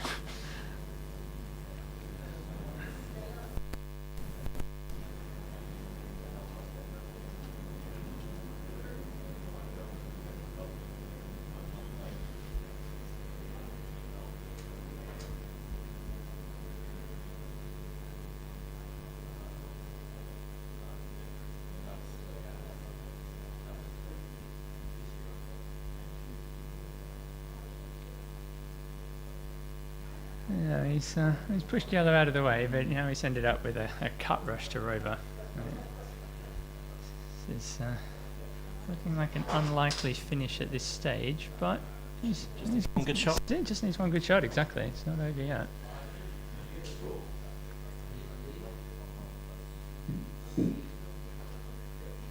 And he's cut it into the peg, yeah. So it's a problem when you have the cut rush rather than the straight rush, so. This will be a abandon finish, and it comes Fulford to advise now on the leave.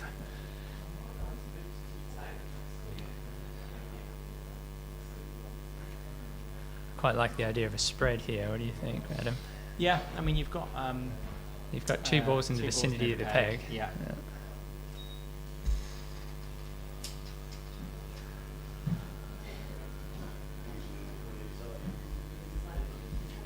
And the rush towards the peg is a good enough rush to get to Rover, I assume. Yeah, it's got this awkward takeoff, like the forwards takeoff to the hoop. No one likes it. So I mean, we play them so rarely that it's hard to judge the length, and that's hilled. So yeah, he's not happy with that. Yeah, he that will hill the way that it did along that line. He needed to aim a bit more across the face of the hoop. Now, he really needs to run this hoop. Otherwise, all of this effort to try and finish will be for nothing. As you said, Australia are still 2 turns away from finishing. Yeah. That popping effort by Fulford may well come into play here. No, never in doubt. It's just snick red. Snicking red's not ideal here because he wanted to get north of yellow, which he can't easily do now. Blue is for Peg. So it's going to be Rover and Peg versus 3 and 4 at the end of this turn. As the Australians both roused from their dormant slumber to see if they can remember how to swing a mallet. James Steve about to approach hoop 3 up on lawn 3. I think this will probably be his 3rd or 4th attempt at getting this break going. It's looking pretty good for him where the balls are at the moment though.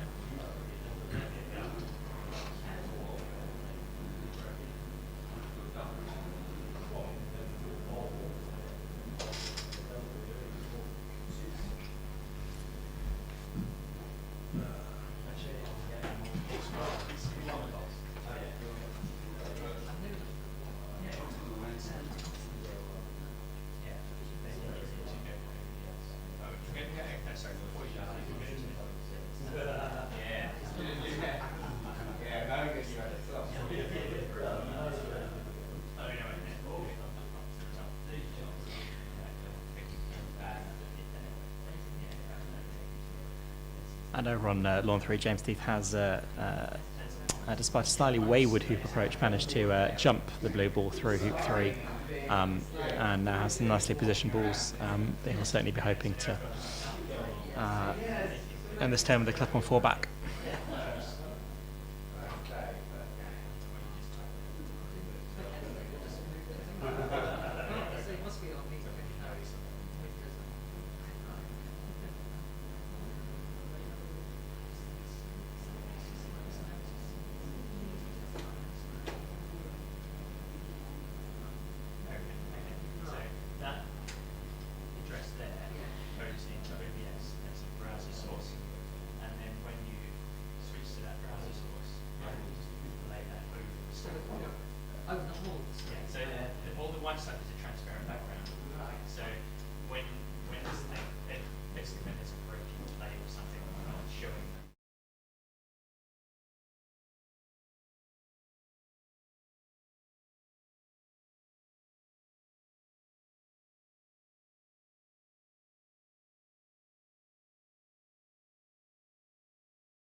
We've got the multi-scoreboards set up Yeah. now when we need them. Oh, I should check. Still got some battery power. Deeth in his trademark quick start is already round to 2 back over on lawn 3. Is Deeth on a finish, or is this still No. first break for them? No, so Okay. Samir is still on hit 1. Oh, okay. Yeah.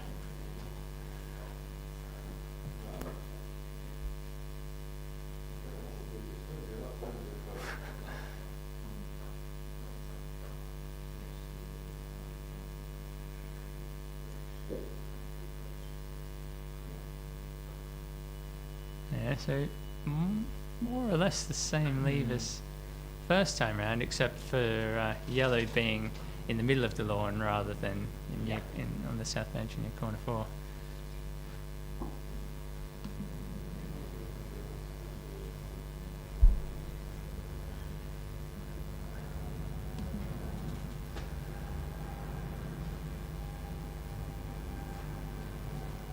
Feels like if the Australians hit with red, they've got a much easier pickup for their break. Yep. But They might have a nice shot down from A-Book with yellow. yeah, that seems to be what That's they've what they're chosen. taking, Yeah, I don't know. I think I agree with you. I think red at black is the shot to play there. From where it lies, or from B-Book? Either depends how much of blue and black they can see from there. But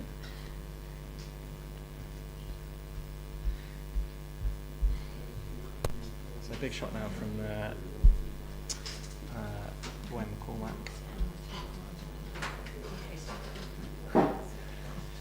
yeah, I learnt just before we've lost camera 2, which was Andy on the north boundary. So he's been diligently videoing the action there for the last half an hour or so without any of the viewers actually seeing any of it. But he seems to be having fun up there in the shade. It's a nice day. All right, let's watch this lift shot. This is to save the game here.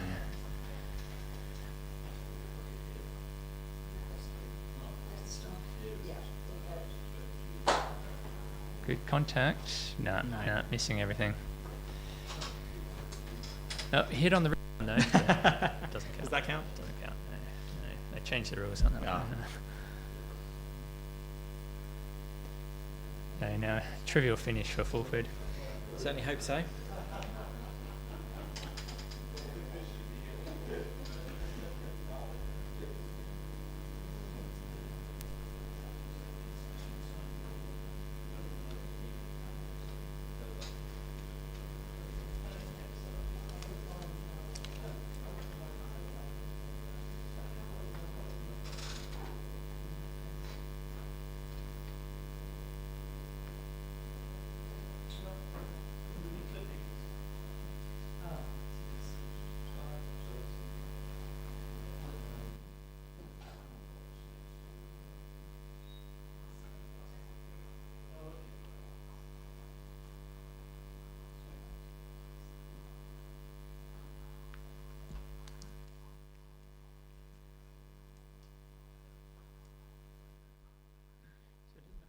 Too much room to get blue in towards the peg here. It doesn't need it. Concentrate on getting the rush to Rover, and a good rush to Rover will mean a rush back to blue wherever it is. Fulford's got one of the better stop shots in the game though. Not as good as it was with his old wooden mallet. He probably would have been able to get blue to the peg from there with his old wooden mallet, but he can get it in enough. That's fine. He's got loads of space. Even if he doesn't get the rush to blue, he's got he can take off to some spot and get a rush back. So, oh, that's a bit short. He would have been hoping for a better rush than that. Things can go wrong on the sideways approach to this hoop. We've seen many times. Yeah, he's going up the hill here a bit. So the most likely outcome is that he leaves it a bit short. Let's see. He's good enough, I would say. We'll take it.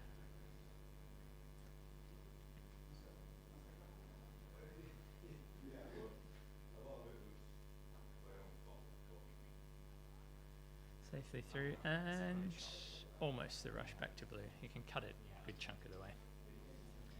Scoreboard.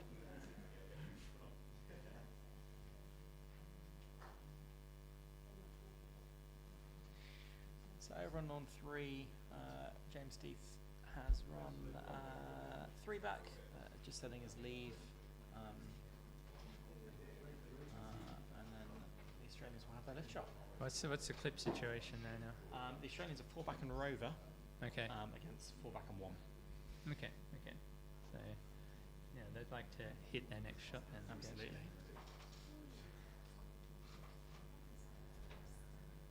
Okay, good finish there from Fulford. Never really in doubt. There was a leave that the Australians decided would. Well, it actually basically didn't matter which shot they took there. Any missed shot was going to leave an easy finish. Yeah. So there we go, and the back out. Nicely done. And that's game 1 in the books by, what have they got? 1, 2, 3, 4, 5. So plus 21. Plus 21. And 21. 2, 4, good. There we go. Alright, don't think, yeah, court 1 is resumed, and neither side is yet to make any hoops there, but the Australians have the innings at the moment. I think, yeah, looking to make hoop 1 on this, yeah, that's what they're doing. Yeah, here we go. We've got all 3 scoreboards on the screen at the moment, so we can keep track of everything that's going on. Well, we've got this break in play. We'll see if we can repair camera 2. Give you multi angles at the next one. I can see Croquet England's communications officer is down there at the moment, trying to fix the problem. Yeah. What do you think of the scoreboards that we have here? The ones. Yeah, we've got scoreboards in corner 2 of the 2 of the lawns and corner 3 of the other one, which seem to have names on them that are unreadable from where the spectators are, and a number from 0 to 1 depending on how many games the teams have won, which is of questionable use. We can see enough from here that England is a game up on this court and playing with blue and black.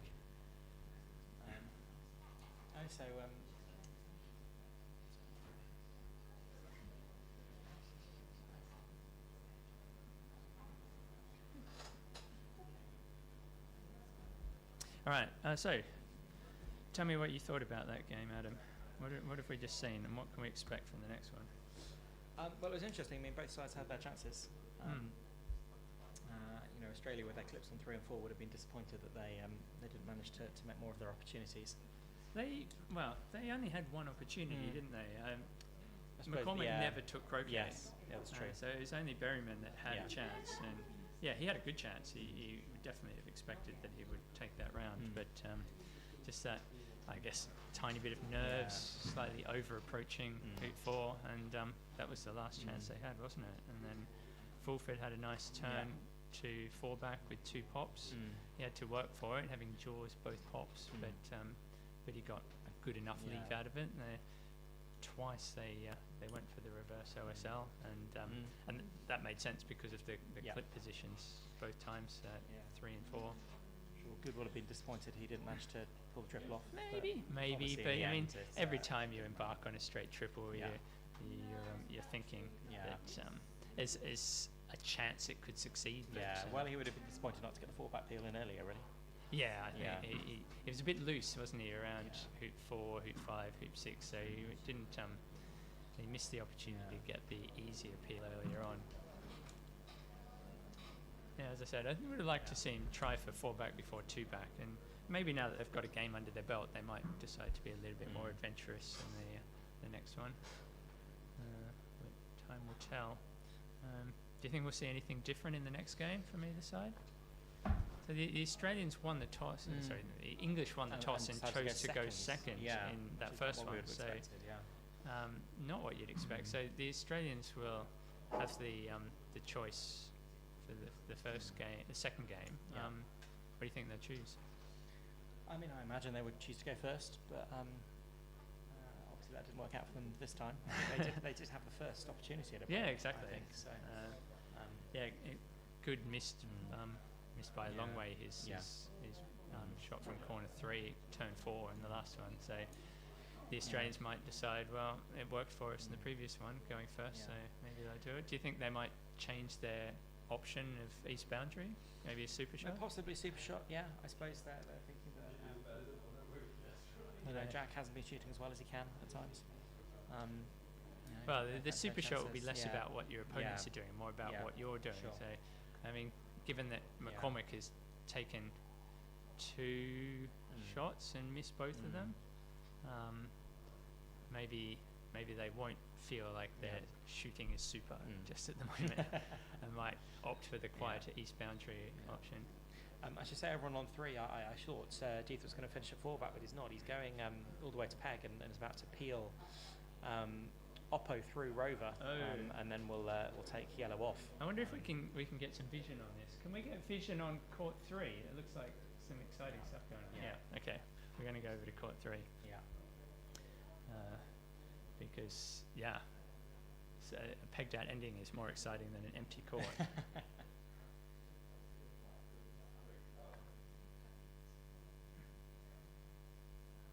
we get the scorecards off now as well? Thank you.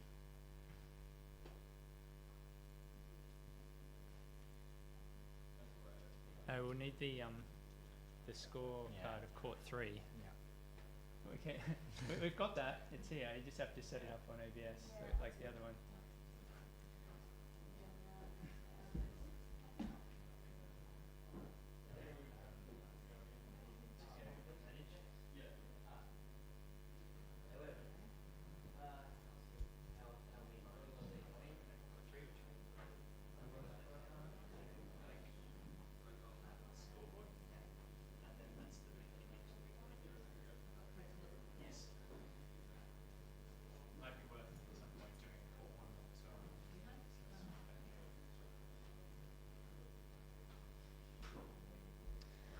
I think we're going to keep showing court 3 because it's pegged out ending, but we'll update you on the progress of the opening in the court 2 game because the players are just about to resume their. Take off from Deeth.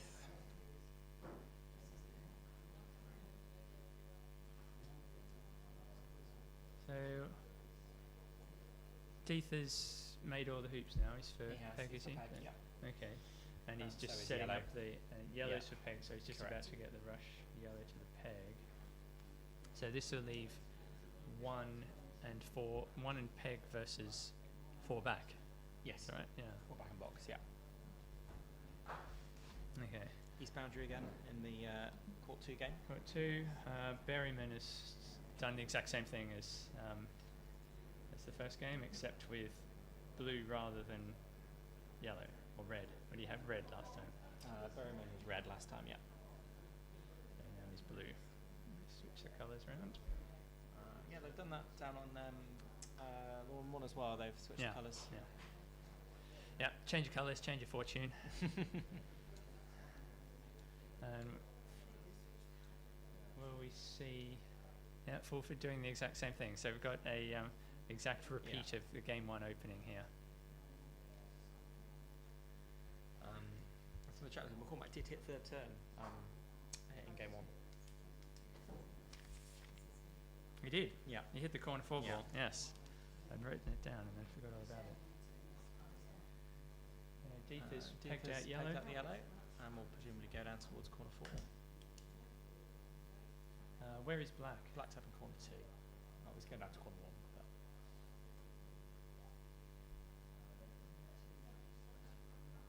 Yeah. Yeah, corner 1 and corner 2 are Yeah. a good choice when opponents for 4 back. sure. So, no easy shots. Yeah, interesting ending over there on Lawn 3. Okay. So yeah. There we go. Plenty of excitement there in the pegged out ending. McCormick's taking his third turn shot at the corner 4 ball, just like he did last time, and misses it this time.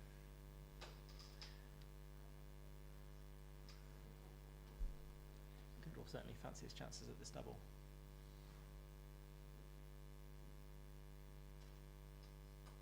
Yeah. There's maybe enough space to go in between them. Yeah, just about. Got the two Stevens, Pearce and Forster, discussing their options. They have a contact, so they can have to try and, I guess, roll up from one of them to four back. You'd certainly rather do it with a peg ball, wouldn't you? Yeah, the only problem is the peg ball is as far away as you Yeah. can get from four back.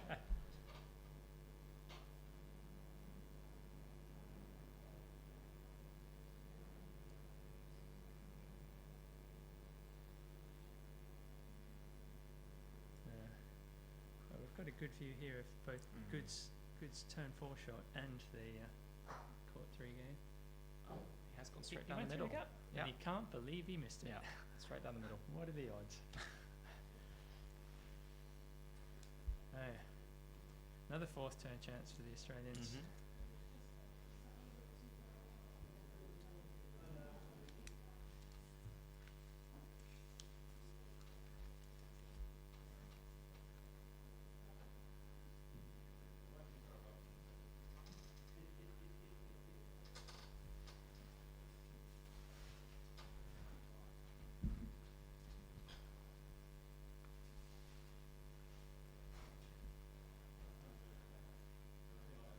Oh, decent roll up there by Forster. He's decided to go from corner two, which is the much easier roll up than trying to come from corner one, and he's straightish but a bit long.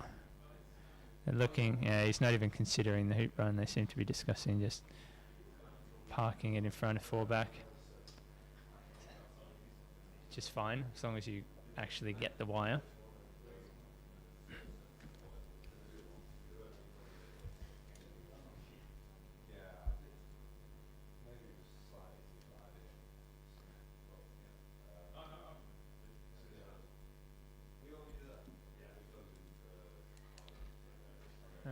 No, we absolutely cannot tell from here if they've got the wire or not, but we'll see pretty quickly as Patel walks out to look at his options. If you can see red, I imagine you'll take a shot at it.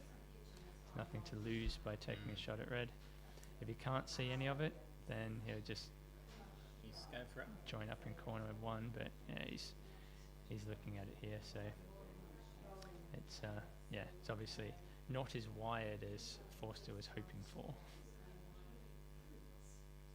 Oh, he's changing his mind, though. He's having a think.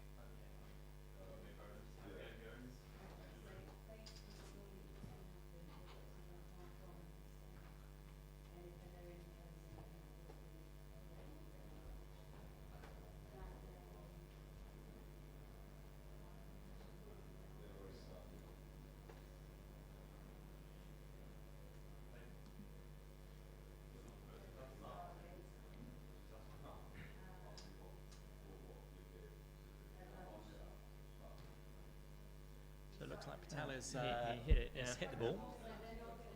Busy trying to do four things at once and actually missed his shot. But yeah, okay, hit it. So now we see send red to corner three, and then join up with blue in corner one. The only thing he has to be careful of is not leaving red wired.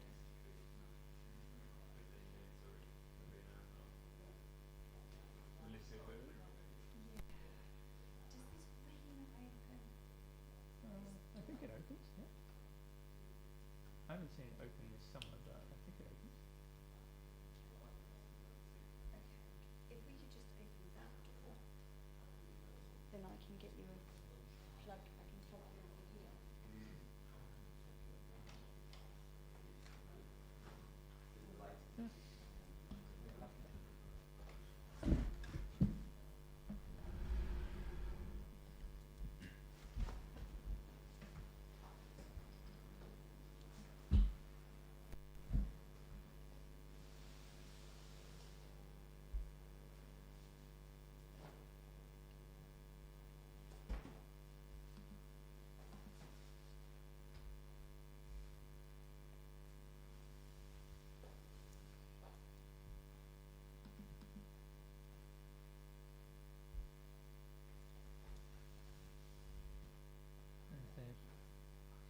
Chal and Deeth joined up in corner 1.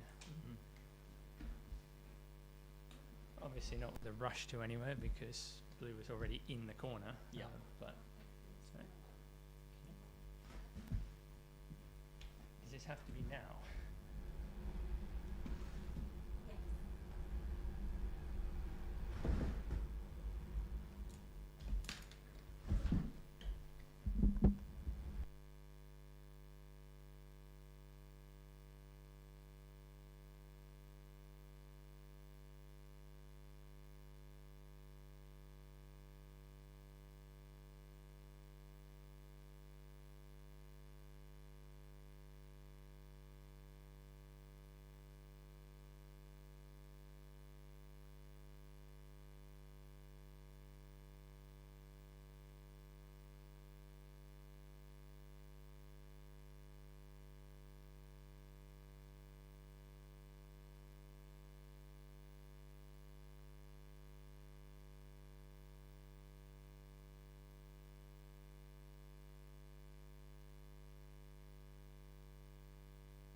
It's looking like a pretty comfortable break for McCormick now. I'll certainly be hoping to get all the way around to 4 back. Nice rush down towards red.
If you are just joining us, the current state of play here at Roehampton, down on Lawn 1.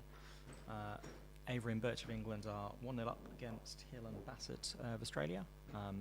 Here on Lawn 2, which you can see on your screen, Fulford and Good also a game up against McCormick and Berryman of Australia. And up on Lawn 3, Deeth and Patel of England against Forster and Pearce of Australia, still in game 1. Deeth has pegged out Pearce, so England clips up there are 1 and peg against 4 back and box for Australia. So potentially a long finish or not up on Lawn 3.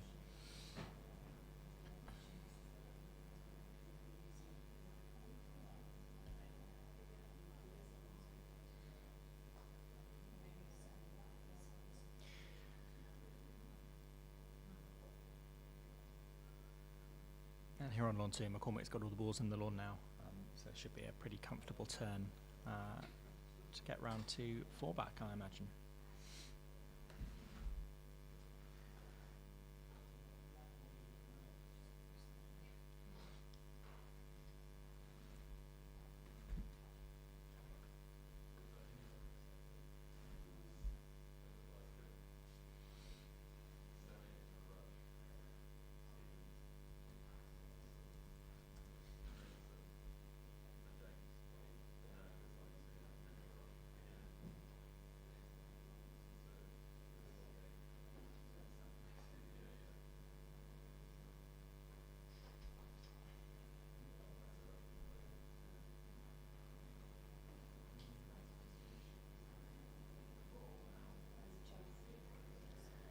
just have a look at the scores as well over at Hurlingham. Two games are finished there, both won by New Zealand. Chapman and Fordyce plus 23 against Bording and Maloof, and Westerby and Webby plus 26 TP against Morgan and Rothman.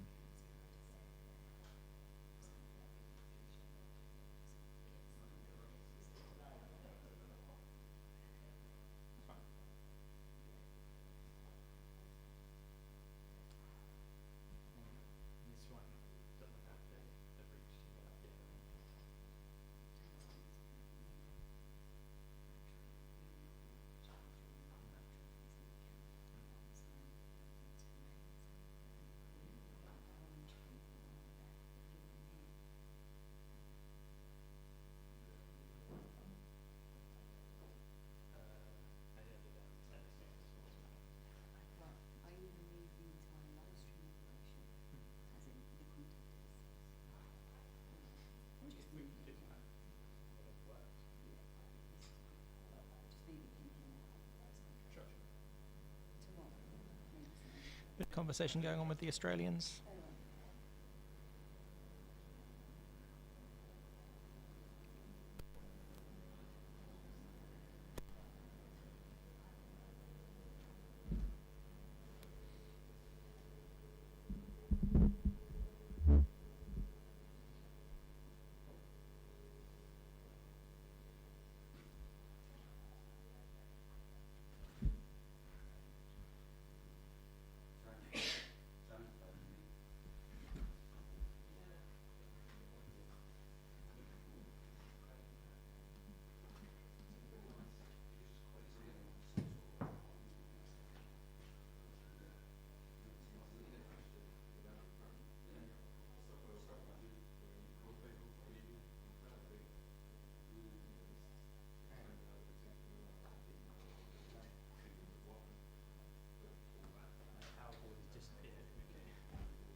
This is one of the fun. Is there space under there? Yeah.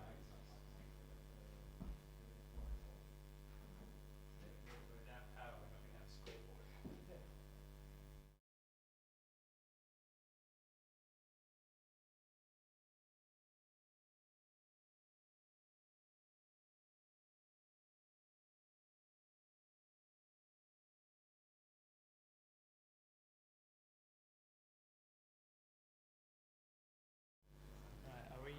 Are we not watching Court 3 anymore?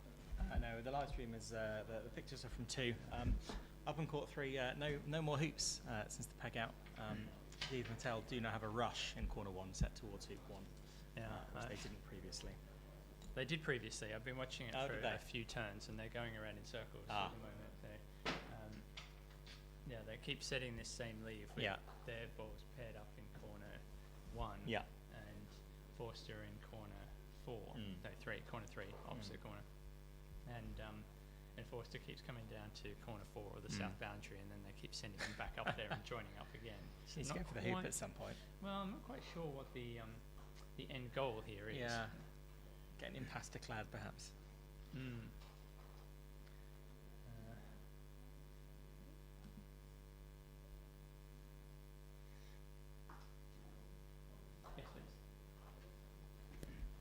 Yes, please.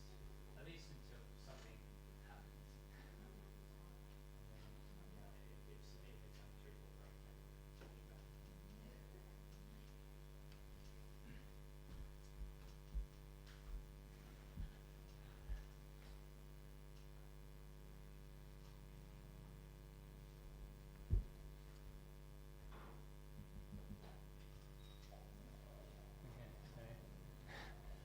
Forster and Pierce are deciding whether to do anything different this time from what they did last time. There's a lot of chat going on up there. I think they are doing the same thing. Yeah, they're doing the same thing. I would do the same thing. Yeah. They don't have to panic. Yeah. It's Patel who has to make some hoops. So, Forster doesn't want to take the shot at them because it would be basically a suicide shot. So he's going to a kind of middle of south boundary lurking position, which is for this game. I think so. Should be 1 in peg versus 4 back. black Yeah, is black's on 1.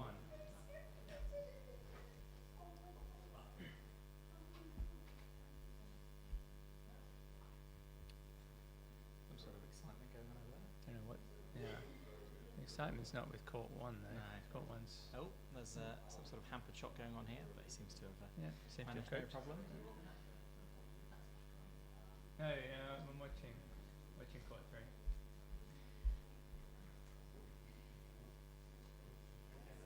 So with no, court 3 at the moment.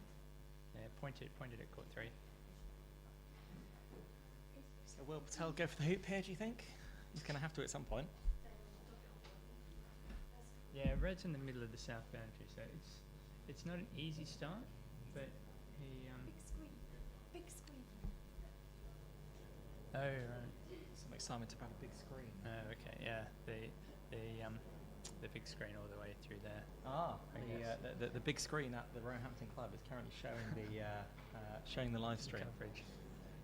So all the punters can come and either watch the live stream or walk 20 yards down the road and come watch for real. Yeah, it's a strange choice. I think if you put any live stream on, you put the Hurlingham live stream on there. So Hurlingham. Maybe. Okay. Anyway, let's see what Patel's going to do. He's going to red. Oh, I see. Maybe He's going to loading play two. Big stop Yeah. approach. Yeah. Okay. This could be fun.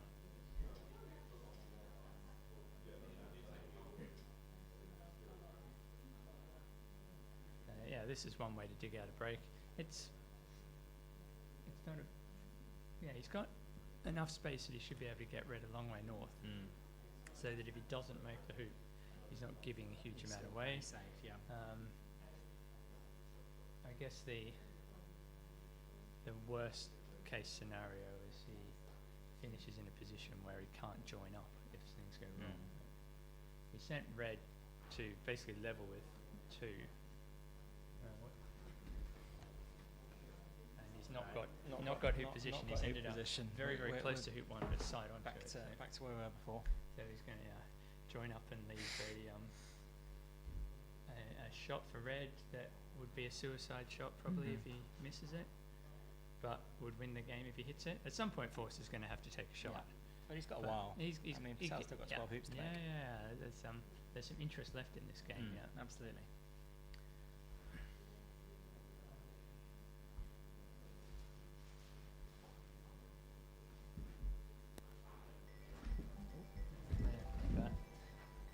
Joined up again near corner 1, and Forster will have a look at it, and he will play it. Is he considering taking the shot? Does look a bit that way. This is, I guess it's a shorter shot than he had previously when he was near corner 3. So he must feel like this distance is more in his wheelhouse. Let's see how it goes.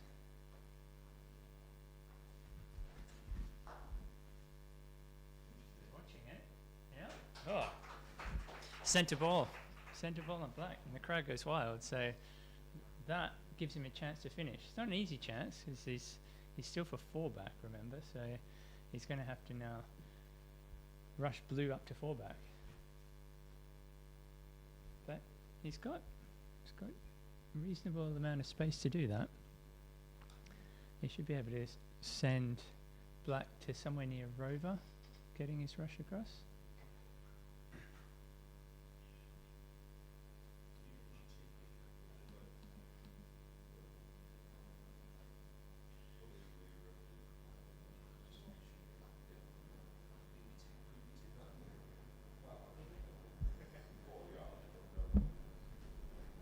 Alright, so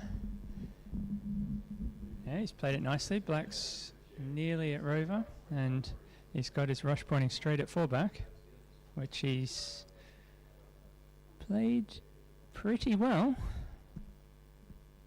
Yeah, from that distance. Yeah, it's not. It's a little bit side onto the hoop, but it's okay. He's got the space to. He's got. It's a slightly awkward approach from there. He just needs to be in front though. Anything in front is fine. Played a good split shot. Forster is the Australian team's most experienced Mac player. So if anyone knows how to handle this kind of pressure to finish, he does. Given where he's standing though, does not look straight. Not sure why he's spending this much time over it, maybe. Unless it doesn't run the hoop. Oh, I think it's in a spot where he can't run the hoop. Oh. Obviously have a bad angle from here. I'm watching this from about 80 meters away on a 45-degree angle, so yeah, I guess he that was a chance he might not get again, but he's nudged into a position where I presume it's wired. He was moving at such a short distance that it must be cross-wired from blue. So at the very least, he should be able to get, well, not the very least, at the very least you get nothing out of it because blue will hit black. But the next option is that blue will miss black and he can run 4-back. But then that will kind of be end of turn there because then he probably wouldn't take the shot at black. He might do.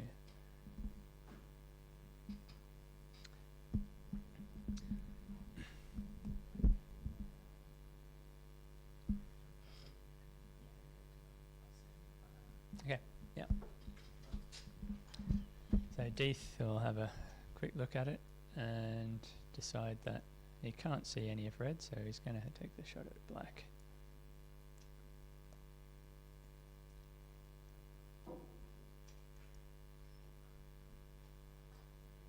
And he misses. So red will get a hoop at least. That's one more hoop for red, but that's all right. As the single ball player in this scenario, he can pick them off one by one, and he's managed to do that. He will either need a couple of lift shots or another hit in or two to get the others. Small steps.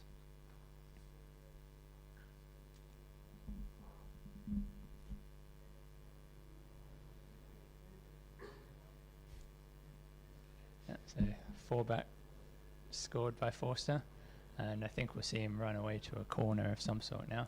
Let's switch back to court 2 because we've got a crucial stage in this second game. So McCormick, 5th turn, took his break around to 4-back with a good NSL.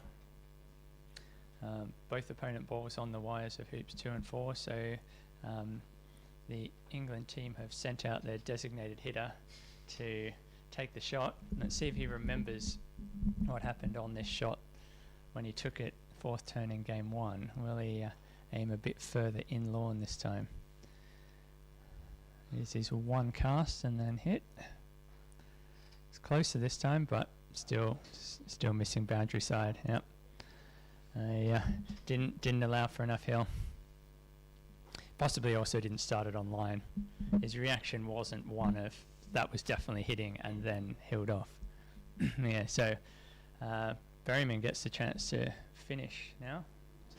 Just standard position. Right.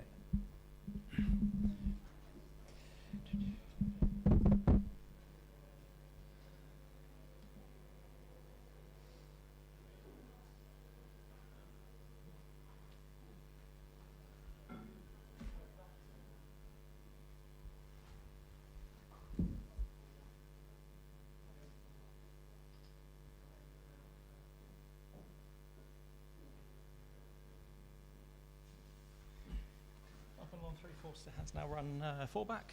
He ran 4-back and then took the shot at blue and missed it. So Yeah. we're going But he'll back to be this not corners too- yeah. 1-3 circus that we've had for a while now. Pretty good rush. Bit hard.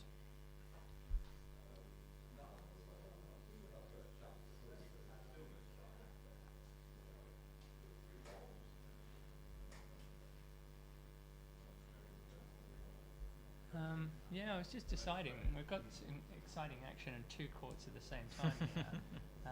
Maybe we can ask the viewers whether they'd prefer to watch Berryman attempt a TP on 2, or we want to watch the 3-ball ending on 1. Which 3. Is on 3, Yeah. not that it matters to the viewers so much. But, yeah, any preferences there, let us know. Berryman's played a beautiful approach to 1, so he's got... Good shot. Yeah, he's Good got shot. a standard triple available to him there. And on 3, Deeth is busy setting his corners 1 and 3 leave again for at least the 3rd time, possibly the 4th time. Just Berryman 3-1. 2 hours and 20 minutes into this game now, and I suspect, depending on how things go, might have quite a lot more life in it Into left. the match. Into the match. Yeah. Well, but into this game, down on down on lawn 3. Yeah, so for those of you in Australia that are fancying a late night, or maybe you live in Perth, we might have some action for you for quite a while yet today.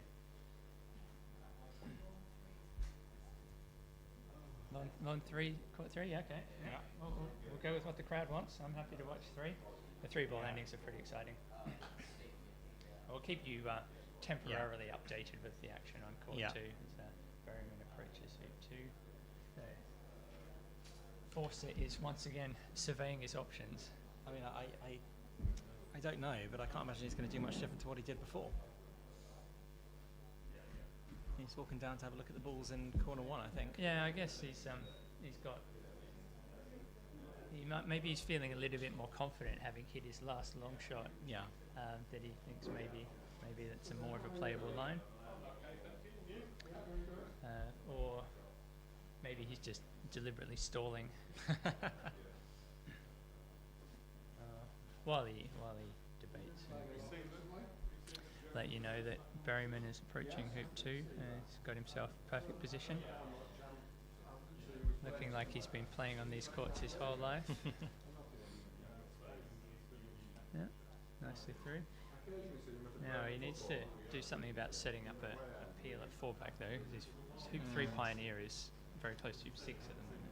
Not optimal.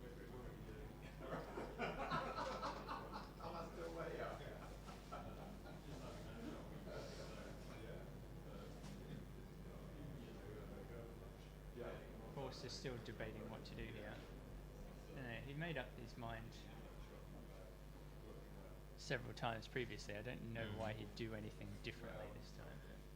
And he's not in the end. I think he's going to end up doing exactly what he did all the previous times, since they seem to work for him. But Do you think Patel will do the same thing? yeah, but maybe he'll get it right this time. Yeah. That's why it's slightly risky play. You've given him one go at it already. Yeah. He's put it slightly wider this time, a little bit more towards corner 4 than the previous time. So it doesn't give Patel the exact same shot to repeat.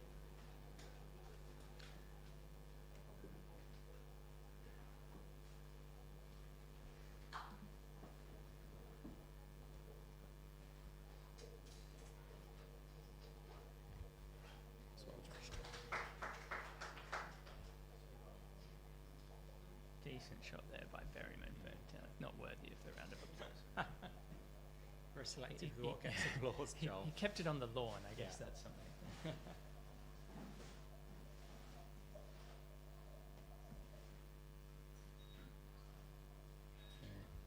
England are back on lawn 1, despite the missed lift. Oh, yeah. Whoever it was, Bassett failed hoop 1. Avery hit in.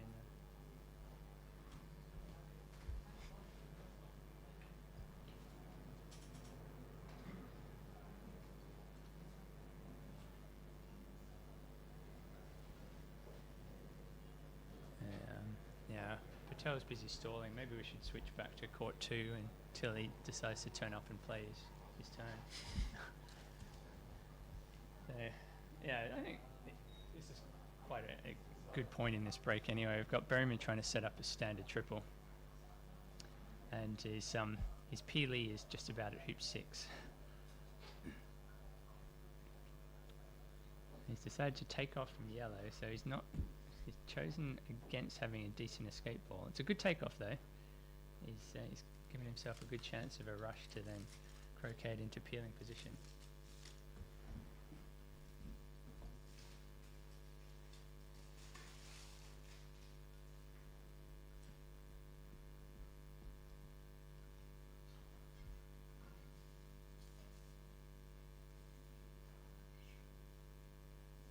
A little bit distant from the hoop here. I'll be quite surprised if he gets a fallback peel here. The escape ball is very wayward. He's going to be approaching from a fair way away. Difficult to get good control on any of these shots. I think he should just be settling for making hoop 3 at this stage.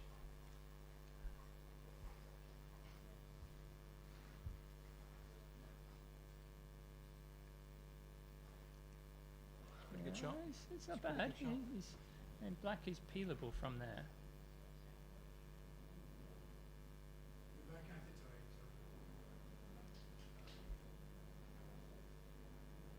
But the escape ball is quite away. But he's got it on the side of the hoop that allows him to get it across to the escape ball. Oh, that could be awkward. Not when he's a referee that. Tim Dustin going up there to referee the shot.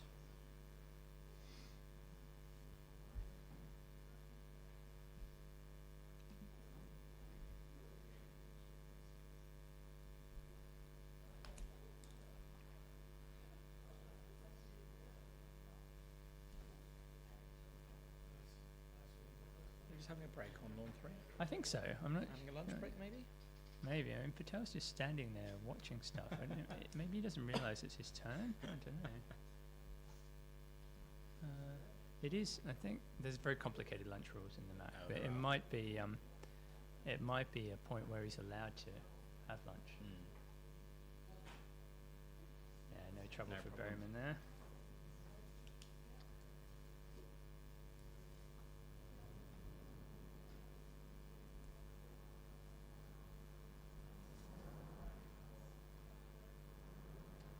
Yeah, he's got. Yeah, he's on the side of the hoop where he can play this and get across to yellow, so it might be alright. It means he has to play it with a lot of pull, which makes things trickier than if yellow was closer. Alternatively, he could play a straight appeal and then accept a longer rotate of yellow. Those are the trade-offs. Maybe it's the case on court 3 that they've decided that this game has so much life left in it yet that they might as well stick in a lunch break at this point.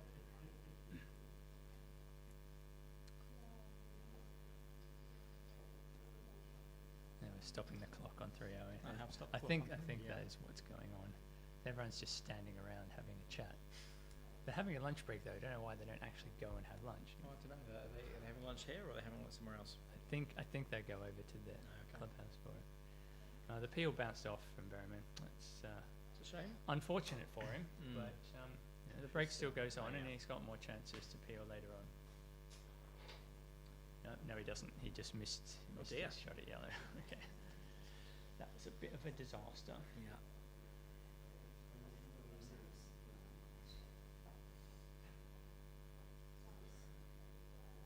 Well, at least he tried. I can see his partner sitting down eating his lunch at the moment. Fulford standing by the boundary line, wondering if he's going to take a turn, looking around for his partner. Fulford's red, I think, so that seems to be the obvious shot.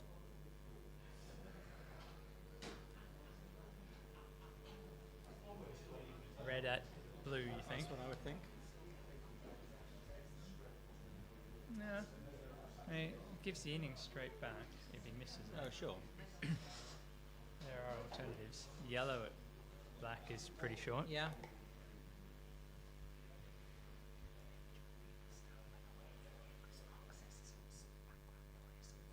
I can't make them do that, no.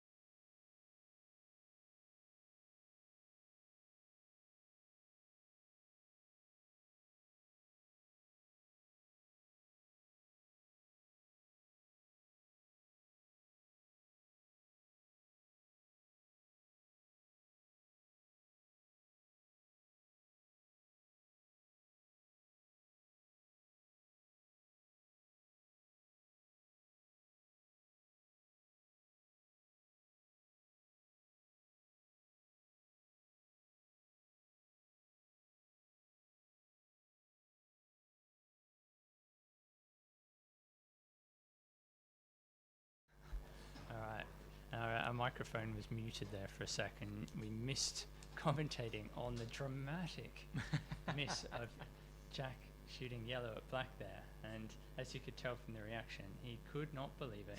That's probably the shortest shot that he's ever missed. But that's, as they say in snooker, crucible pressure there, or as we might say in croquet, Mac pressure. But I can tell from the body language of his partner that he's not worried. He's not worried at all. Gives Berryman some options now. Yeah. Blue at red is the most obvious option. But hitting his hoop 4 Pioneer as the first shot does mean that it's harder to get a break going when you saw it. Oh.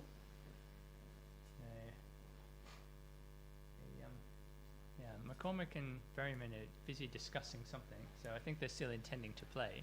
Meanwhile, Patel and Deeth have decided to return from their short break to resume their game. So maybe they haven't chosen lunch. It's all very confusing.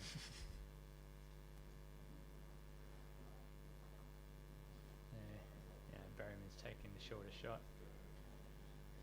Reasonable choice. Can't criticise someone for taking the shortest shot usually.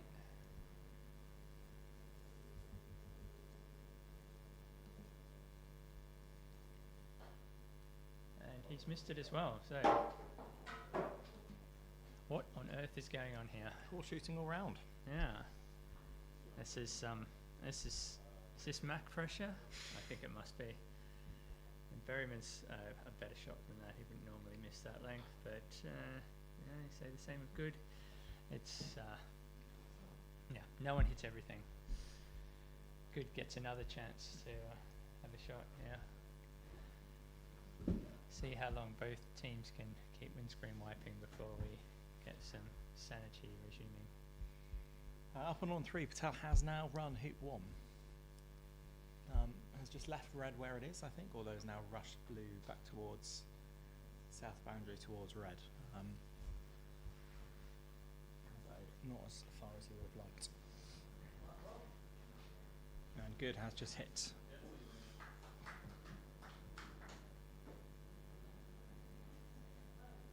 Okay, so normal service resumed on court 2 then.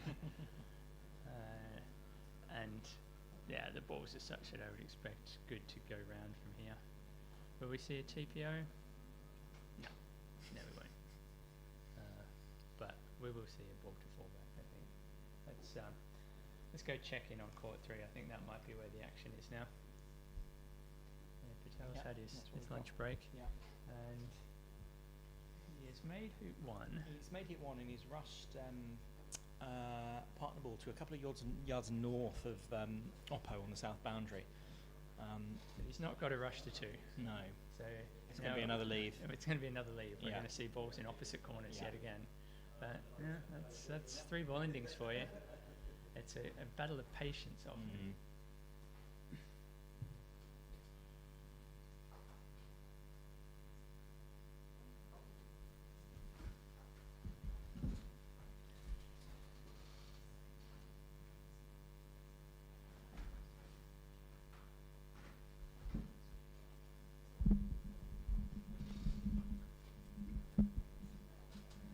Yeah, best he could do is cut that somewhere near hoop 1. So he's going to have to, he just stop that up to corner 2 and then go join up with blue in corner 4.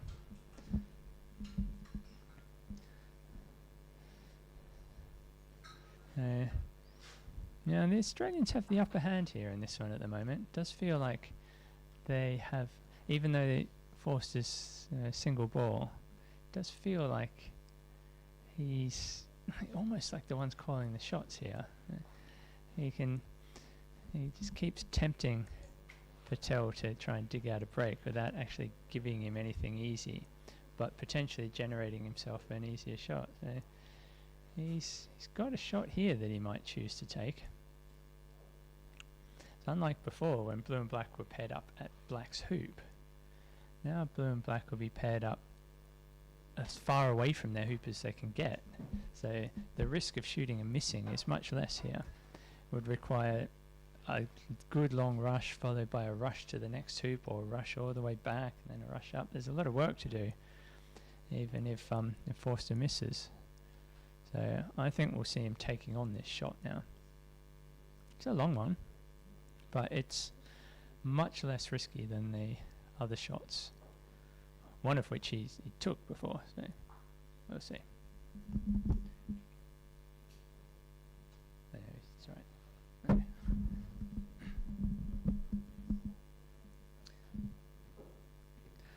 Deeth has marked out the spot that he wants Patel to hit it to off the lawn, and then Julie moves out of the way. So I suspect he's found a wired spot for black. So the general policy with 3-ball endings is if you have to give them a shot, you wire the boundary ball, because that way if Forster does hit the ball he can see, the one that's in lawn, is then left with only a ball on the boundary. So he doesn't have much space to dig things out.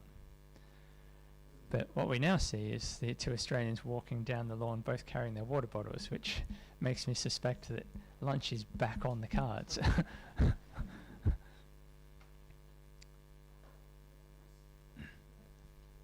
past the point now where the Australians, if they would, can insist that the lunch break now begins. Okay, have you managed to fathom the lunch rules yet? I think so. So after 12:30, any team at the start of a turn can say we're going to have lunch. Okay. And after 1 o'clock, if they haven't had lunch yet, when a turn finishes, they have to have lunch. Got it, okay. So 12:30 to 1, lunch is optional for either player. Yeah. No, we were interpreting the complex lunch rules. And maybe they are continuing on. They're standing over near corner 4, looking at their options. So I guess they don't want lunch just yet. But to be honest, this game doesn't look like finishing anytime soon. So I don't know what difference it would make if they had lunch now or in 15 minutes' time. But there you go. While they debate that, Good has got his break under control, more or less. His hoop 4 Pioneer is at hoop 5, which is potentially problematic, but the pivot is on the south boundary, directly south of hoop 5, so he'll find a way to make hoop 4 there. Now having a lunch break up on lawn 3. Yeah, they've agreed to lunch. Okay, so let's switch back to court 2 if we haven't already. We don't have the live feed of the stream in the commentary box, so we just have to guess what the cameras are pointing at most of the time. But it's not the live feed though. That's delayed. Yeah. Anyway, we'll go back to court 2. We've got follow the action of Jack.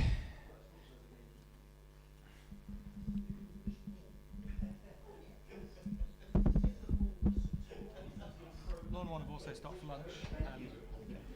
Avery finished his break to 4 back and set a spread. So down on lawn 1, it's 1 and 4 back against 1 and 4 back with Australia to take their list shot after lunch. The lunch on that as well. Okay, so we've got the only game that's still happening. Excellent.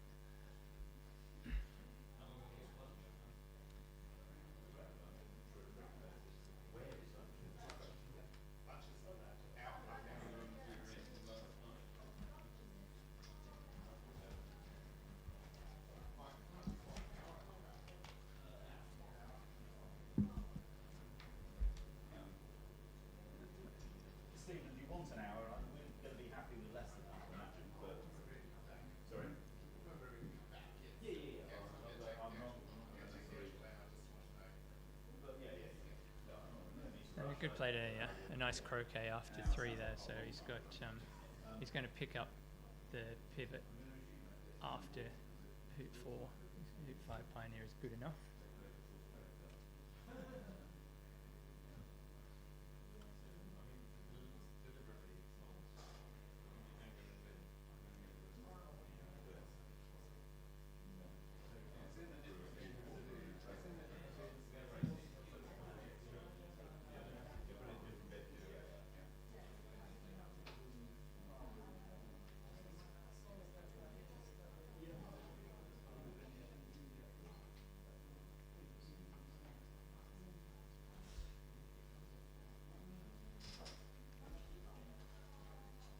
nice hoop there, so everything's nicely under control.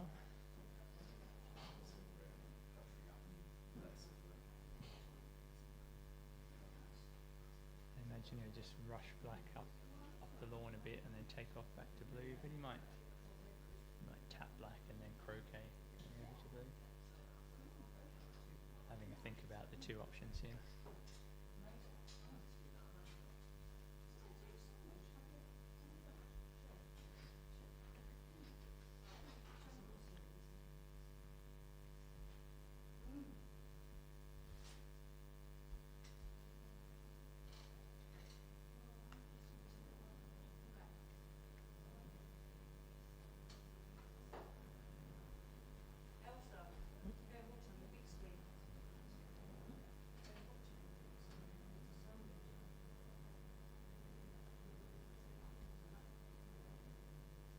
Decided to just play the tap and then croquet it up.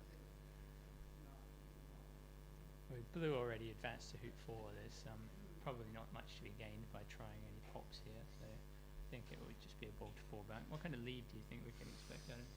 I mean, we've seen 2 OSLs from them already. Reverse OSLs. Reverse OSLs indeed, but with a bit more control, which they hope to have at the end of this break. I presume an NSL seems a standard thing to do.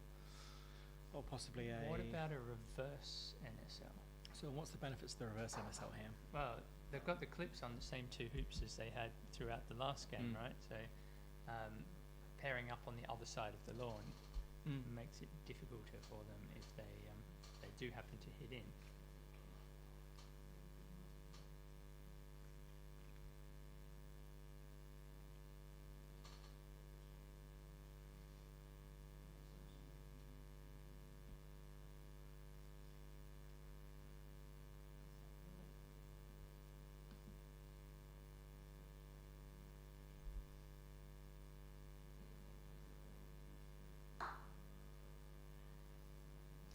Just setting a reverse NSL, do you set the ball after you make hoop 2? Sorry, one back? Yeah, you put the 2/1 back ball in place exactly the same as if you would if you were playing a normal NSL. Yeah. Then you go round and you make 2 back and 3 back as normal. And then you just play it so that instead of rushing your partner ball off the eastbound tree, you play for the rush back across to near hoop 2. You don't really have to do much different. You obviously just have to make sure you get that ball in a good position at hoop 2. Whereas in normal NSL, you accept that sometimes you won't get it in a good position, and you don't mind. But if you know you're definitely doing a reverse, you just take a bit more care to set that one. That might be what they're discussing now. Thoughts on the lawn? Yeah, they're obviously discussing the leave now.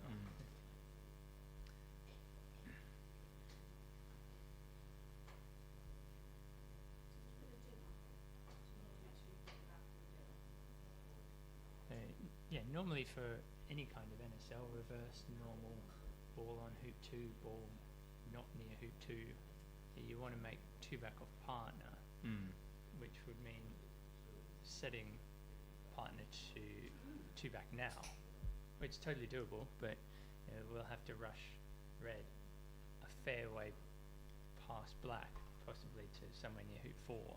Yes. And then croquet across, and he's got a long way croqueting to go. a long way and directly across the hoop line, so it's not optimal, but the balls are such that he doesn't really have a choice. It's possible they're thinking about a 1 back leave here?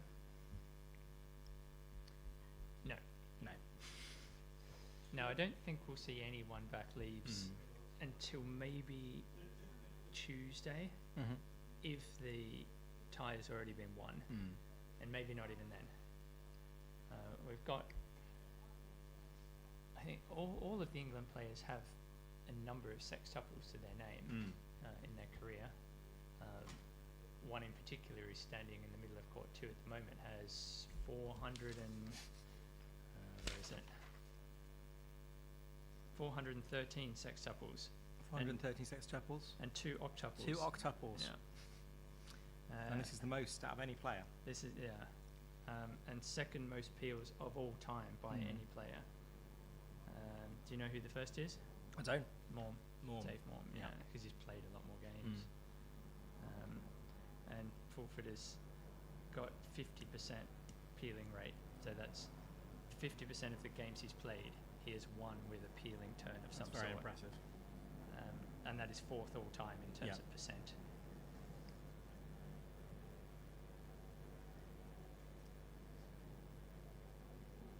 He has the 3rd longest peeling streak in croquet history, 19 games. 19 games he won with peeling turns in a row. Yeah. Yeah.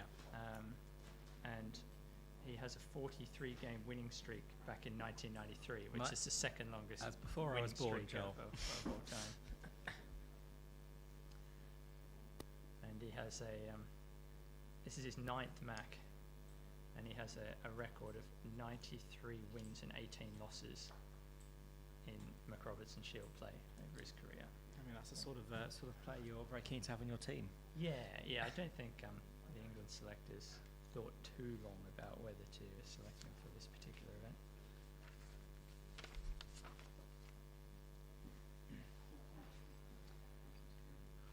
So after spending 5 minutes talking about it, they've decided to do what I said they would do, which is croquet red to near hoop 4 and rush red to near hoop 4 and then croquet it to 2-back. They're not going to get it all the way to 2-back if they're trying to hold for their rush on black. You should be able to get it to 2-back from there. Black's a little bit north, so they've got. I think they've got space.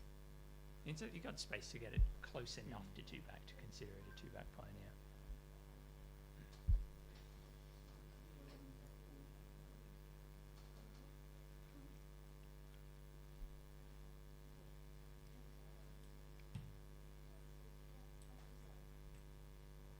I suspect most of the discussion was about exactly what leave they're going to do rather than where to rush red.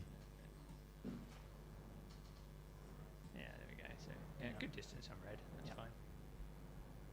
And blue's a little bit wayward. It's much closer to the peg than it is to 6. So he wants to make sure he gets a good rush here, followed by a good croquet. So doesn't want to be rolling up to 6 from where blue is now.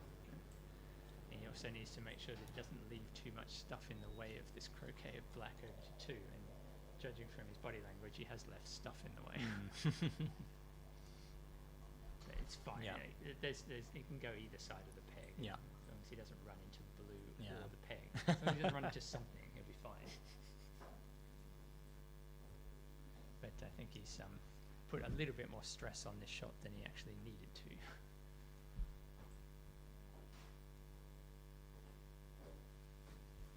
It's a good distance, so he's played this with a normal drive ratio. Went in between blue and the peg there with black. Yeah, that's landed nicely. It's a good shot. Yeah. Got himself a pretty straight rush to 6. Slight cut, but again, should be no trouble.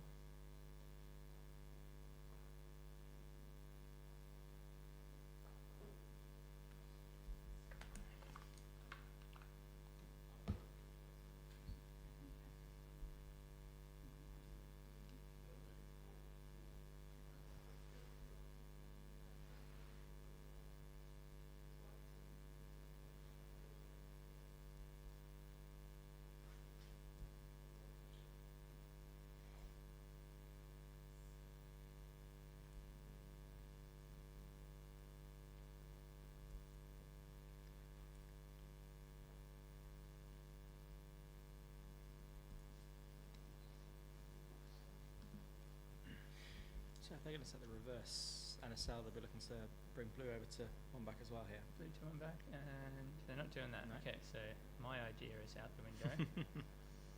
Plan B will be spread. I mean, spread, you think? Yeah. Possibly a reverse spread. I think, in fact, almost definitely reverse spread. But you want blue as the wide ball and black as the peg ball if you're going to do a spread. Because that will put blue near its hoop. And you can then place black where it doesn't rush to 4, but does rush to 1, which would be exactly what they want. So that would be an excellent choice of leave.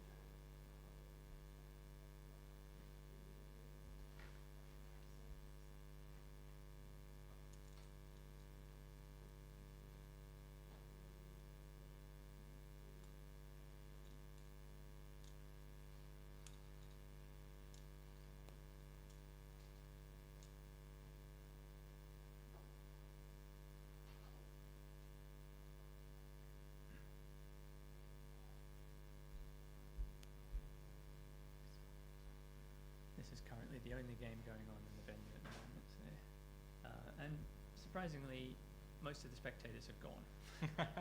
They've all decided to take lunch when the other two matches have taken lunch, which is fine.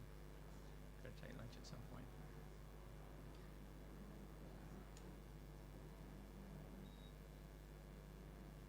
Keep in mind the lunch break for the spectators.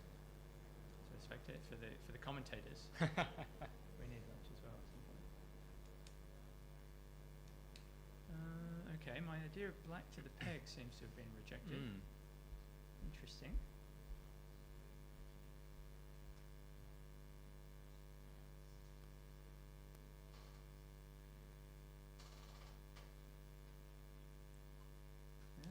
Okay. I quite like the idea of a reverse spread with blue at 3-back.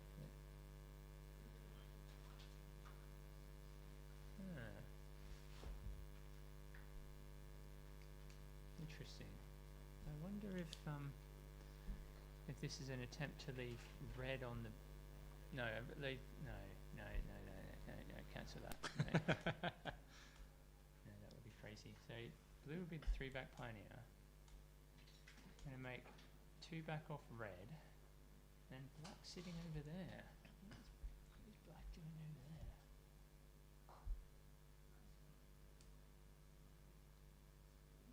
Oh, that's a bit short. That's It's fine. okay. That's No, fine. it's Yeah, okay. it's fine.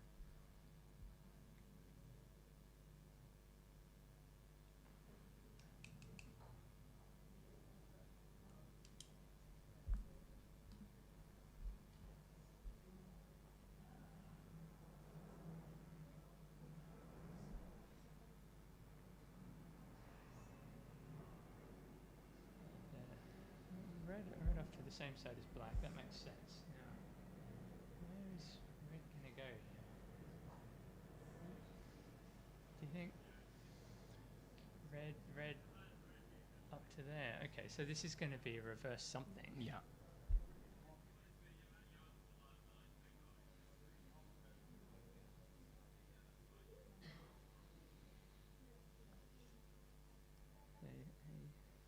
Wolford says he's aiming for red to be peg high. And a yard off the yard line. Yeah, and then why would he want? Oh.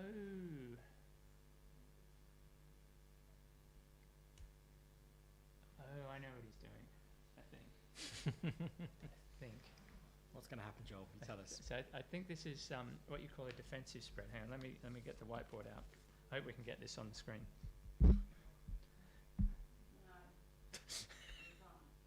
Didn't I send you the link for it? Yeah, no, that wasn't going to Why not? happen. There was no time. You can do it now. I've sent you the link. You just do a browser source of it. No? You do it. I'm commentating and doing the whiteboard.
So it's just about to come through 3 back.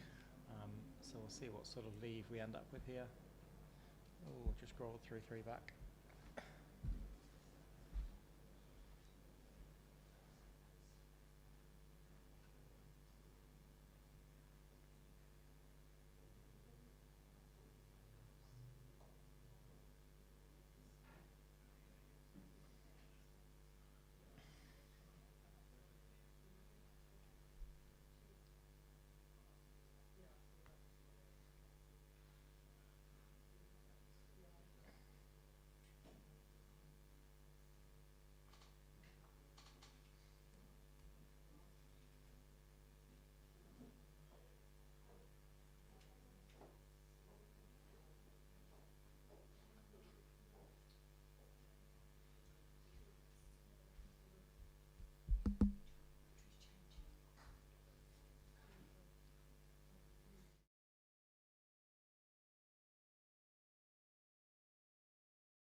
Okay, so this is looking like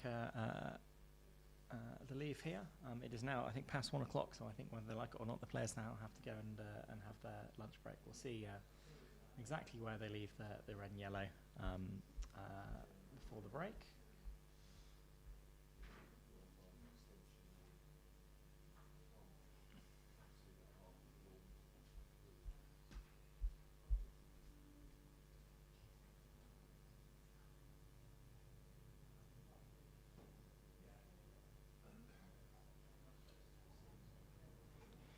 There we go, and that looks like it. So a nice turner from Jack Good there, taking his yellow ball round to 4 back. Forfeit, of course, will now be hoping after lunch that the Australians missed their lift, and he'll certainly be hoping to finish with a triple.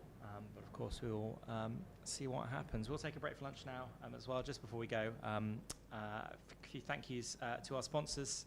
We certainly couldn't run this event without them.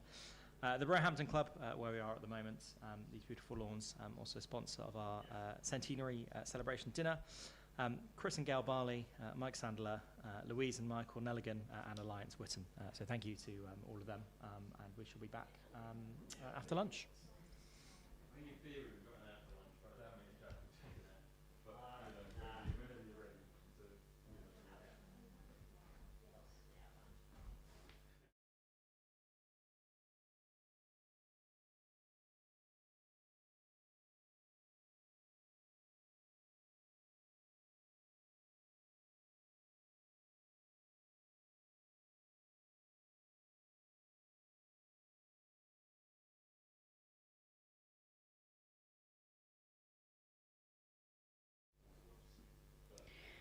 So it looks like the players are going to go for lunch, maybe the live stream crew as well.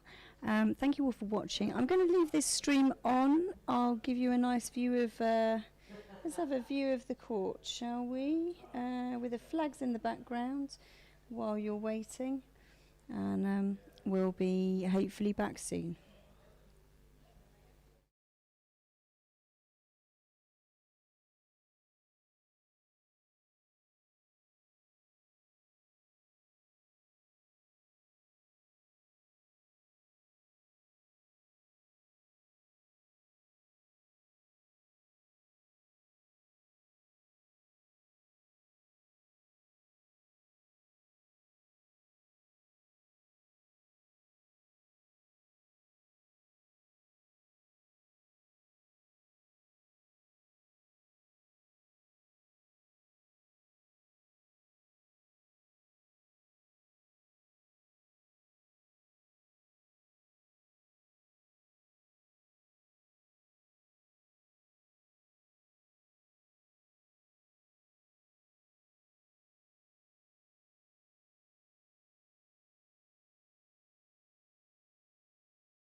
Welcome back, everybody. We are back online. One of the courts has started again, and so I'll hand you over to Joel.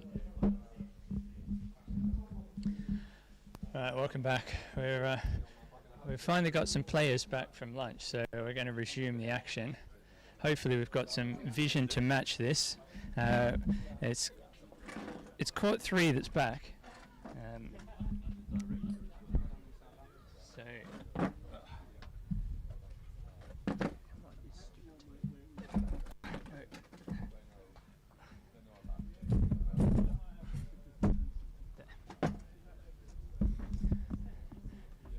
okay, so you haven't missed too much.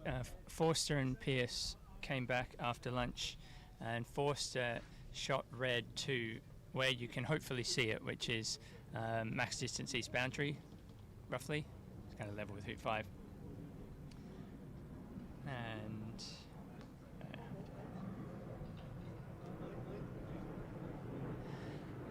And Deethan Patel is doing a old switcheroo with blue and black.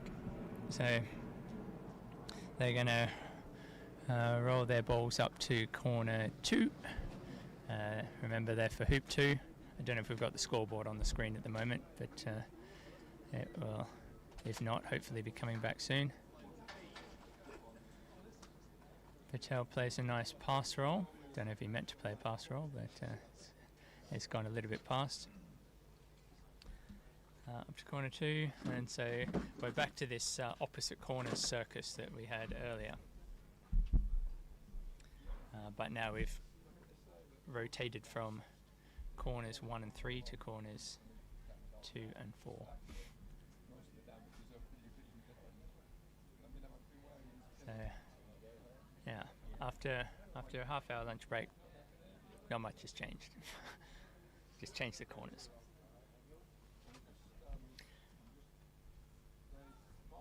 Court 1 is going to resume imminently. I can see the players walking back out there now. A reminder of the situation there. I think we've got 1 and 4 back versus 1 and 4 back. Yes, that's correct. Yeah. And the Australians have the innings there.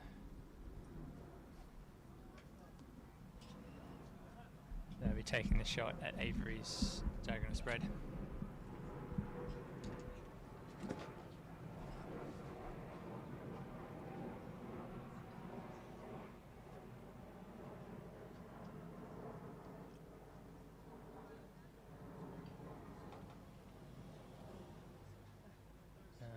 Patel and Deeth are discussing which blade of grass they want black to land on. Again, with the objective of wiring the boundary ball. And then Forster will probably go middle of west boundary. That seems to be his strategy so far with all of his turns.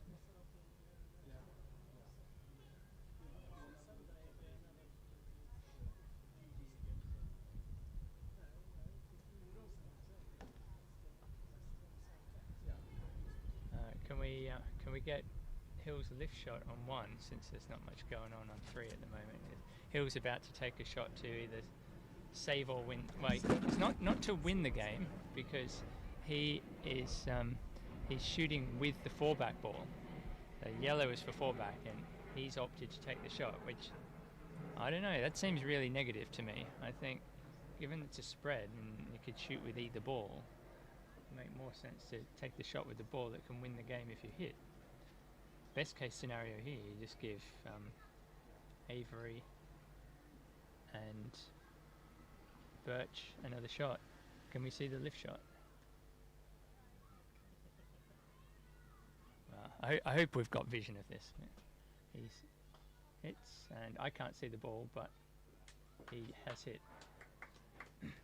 Yeah, he looked pretty confident after that swing. A nice smooth swing. So good shot there by Hill, but it was with the 4-back ball, so not a whole lot of benefit in the inning. They've got the innings, so that's important. So he will presumably he's centre balled it down to the south boundary. So presumably he will be able to set up a strong lead, probably balls at hoops 1 and 2, and then pair up on the east boundary. That would be the standard thing to do there.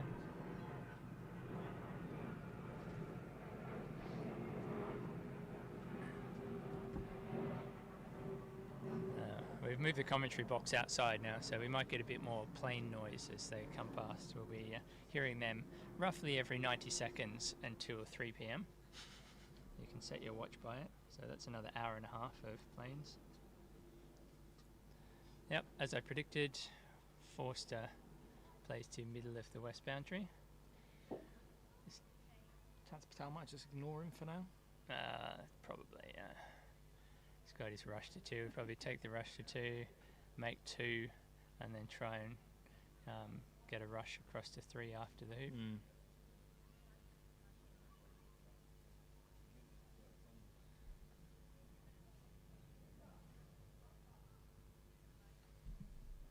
Hill and Bassett are having a long discussion about what to do now that Hill's hit in. We'll come back to them later. Let's watch Patel. See if he can. Now, will he play for the rush to red or the rush to 3? He's playing for the rush to 3. That way, if he doesn't get it, he can potentially roll black and blue into a wired spot. Pretty good.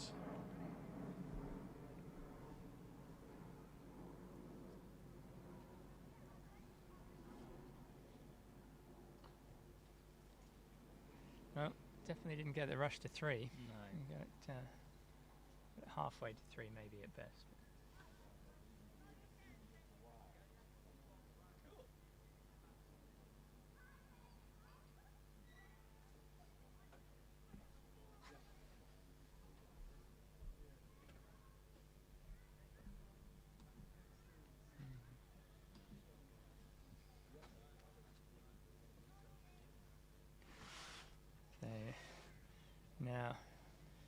So now he's got a reasonable wiring area to land in here.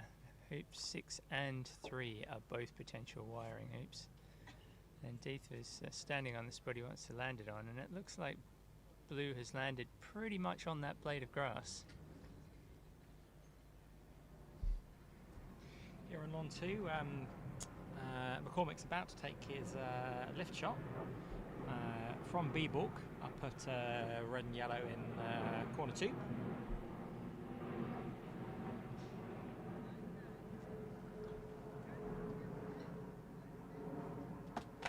Now playing with a 4-back ball here.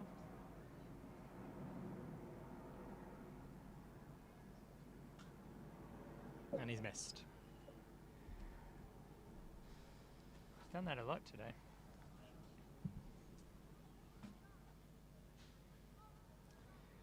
Looks a bit disappointed with that.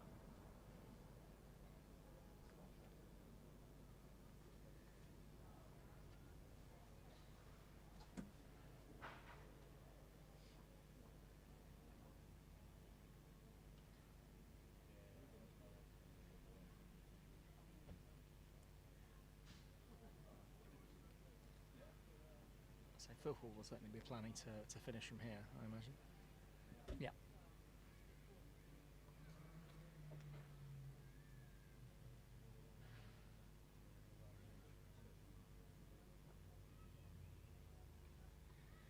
Over on lawn 3,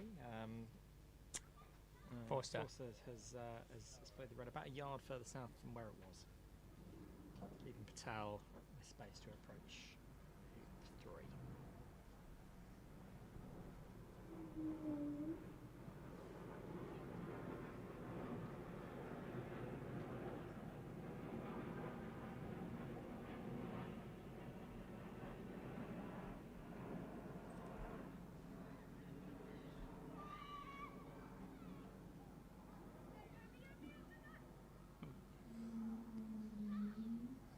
Got a touch too much wire there. So he's got a slightly awkward shot now.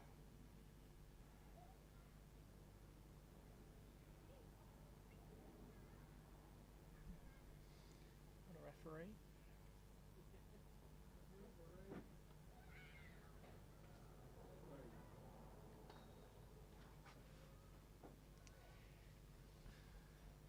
Tim Dutton answers the call.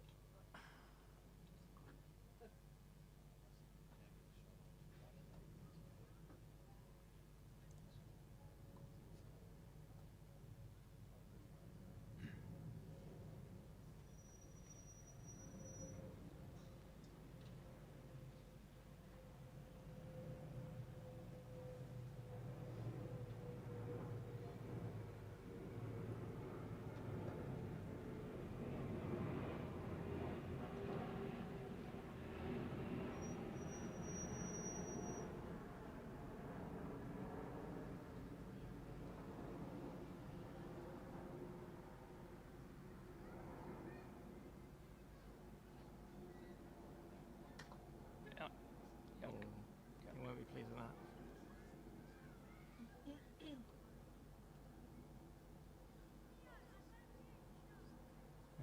He's got a reasonable amount of swing at that. I think it was called clean. Looked a bit close to a bottom bevel there, but I'm a long way away.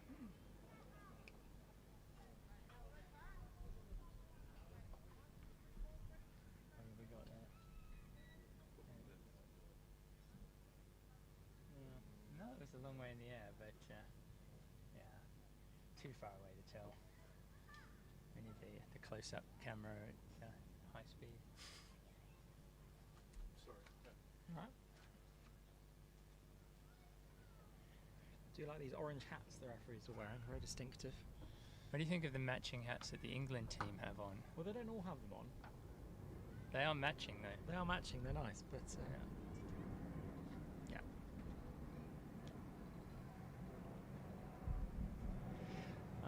They're quite smart. I mean, all the let's wait for the plane to pass over. Etihad A380. The A380s are the loudest. 4 engines. Yeah, I do think the I mean all of the team uniforms I've seen look smart. I've seen obviously England and Australia here today. I saw New Zealand down practicing at Surbiton on Wednesday, all looking very smart.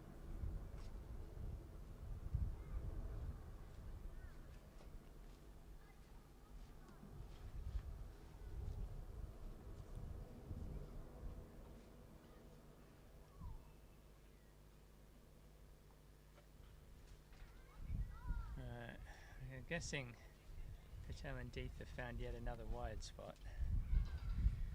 Yeah, you'd think they haven't moved red, so obviously they can leave things wide if they want to, and they can. Yeah, their objective will be to just keep red wired and work their way around to one back, and then they may have to give a lift after one back. So Forster might want to intervene to stop them just creeping around hoop by hoop, but difficult to know what other options are available.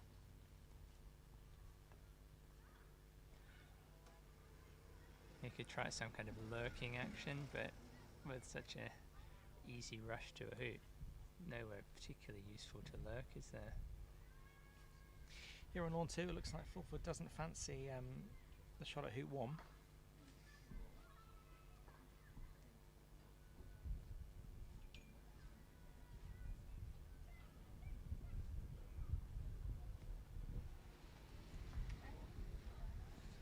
Got a comment about the older 6 p.m. Concords. They're definitely louder than the A380s. I haven't heard one. No. No, maybe today 6 p.m. But no, we haven't had any Concords today. No. Got an A320 going overhead at the moment though, BA.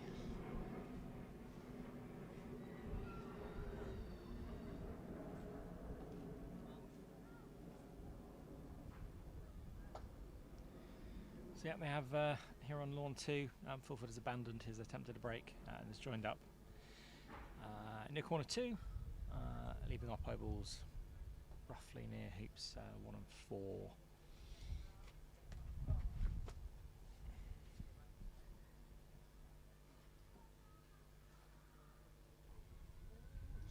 So I'll just run 4 with a decent rush up to 5, it looks like.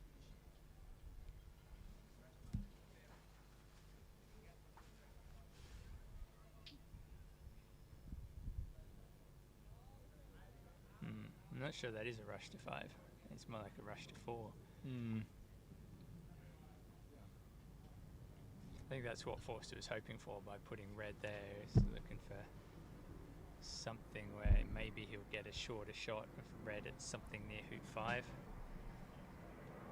And I think, yeah, the position that black's landed in is bad enough that Patel's not going to attempt to approach hoop 5. Looked like an A3 50-1000.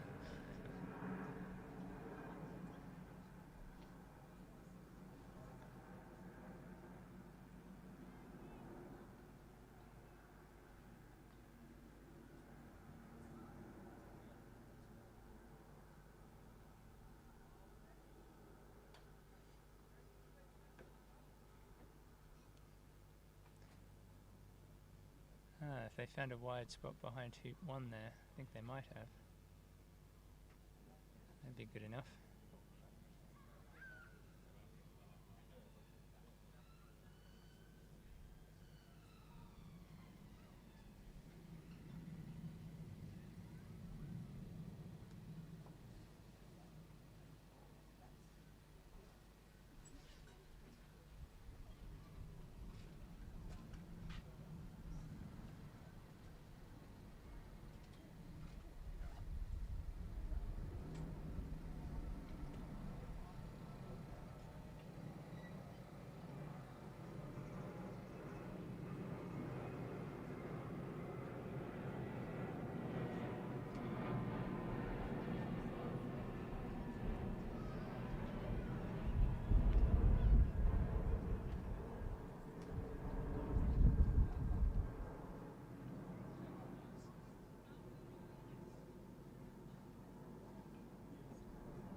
I'm glad they had that 6-minute discussion. Yeah, we are just tipped over the 3-hour mark into this game. No time limits in the Mac, so yeah, this could go on. And they're on the one court that doesn't have floodlights. I mean, if one of the other games finish, I suppose they can move for game 3 if they need to. Don't know. Is that permitted within the rules?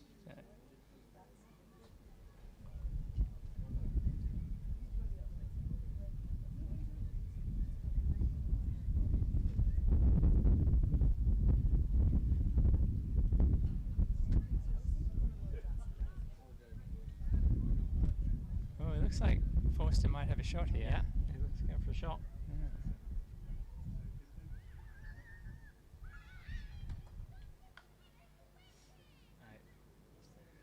Yeah. What was that? I'm not sure he hit that with enough strength to reach blue and black, even if it didn't hit hoop 1. That was a strange one. I think so. I mean, it's gone far enough away from him that it's further than blue and black. Maybe it would have reached. I'm not sure it would have reached the boundary though.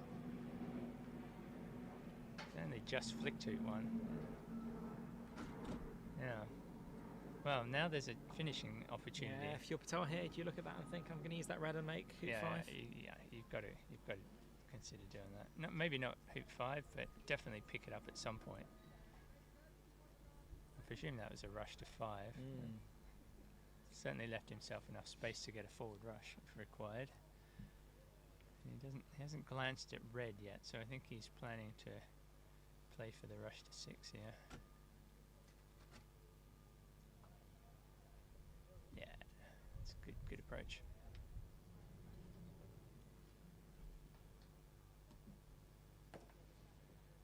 He's clobbered that through the hoop. Pegged it out.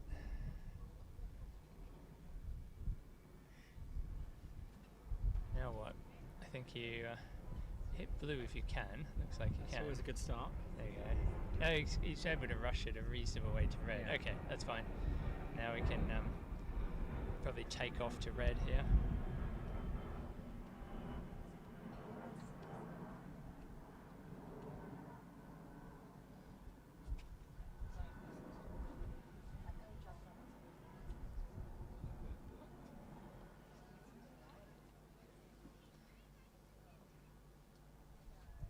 It's coming up to 11 p.m.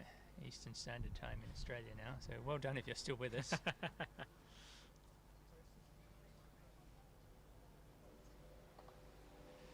That was not the shot Patel was hoping for there. It's definitely not a rush pointing at 6. He's cut it back to where blue was before. He may as well just tap blue and rolled up to 6.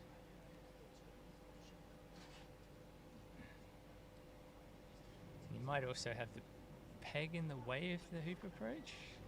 Maybe he's just got space to the right of the peg. Hard to tell from this angle.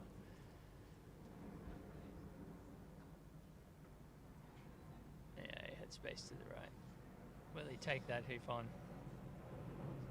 This would be fatal if he missed it. Yeah. Oh, quick turn around to Deep, who's pretty happy for him to do so. He didn't think twice about it. No. These hoops haven't provided much resistance to the players today, so he's obviously feeling it. Oh. Okay, that could be a disaster. Yeah.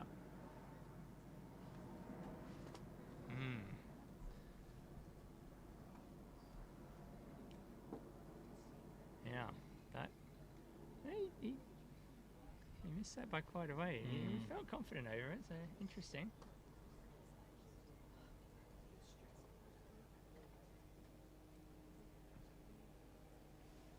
So, Forster, can he hit in?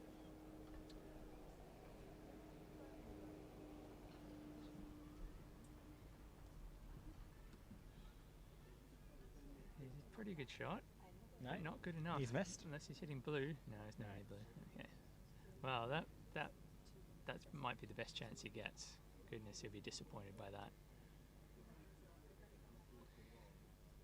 Oh, now it'll be blue's turn to play, surely. Well, it seems likely Red's going to have at least another shot after this. Oh, good chance Red to have a few more shots, Yeah. but he might not get any better shots than Sure. that one.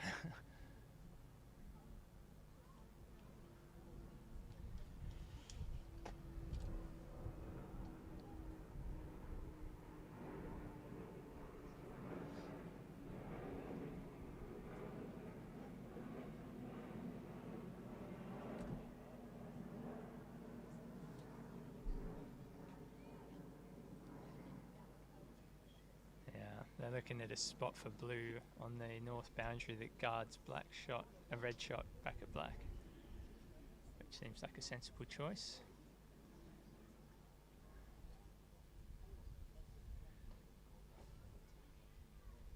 Although if you're Red, you don't mind shooting and ending up near blue too much, do you? Well, there's certainly less risk. Yeah, right.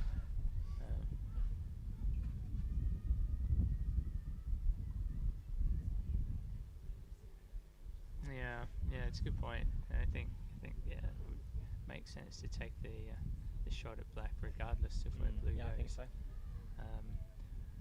The only big problem would be if blue paired up with black in the middle of the lawn, but they would never do that. So you're not really risking a break. I think they've decided somewhere in the.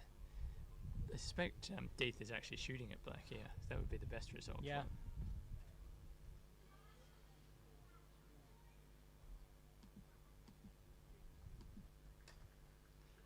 And misses. Look pretty close. Well, this would be a pretty nice one for Forster to hit as well. Particularly if it hits blue, but I can't imagine he's going to shoot at blue.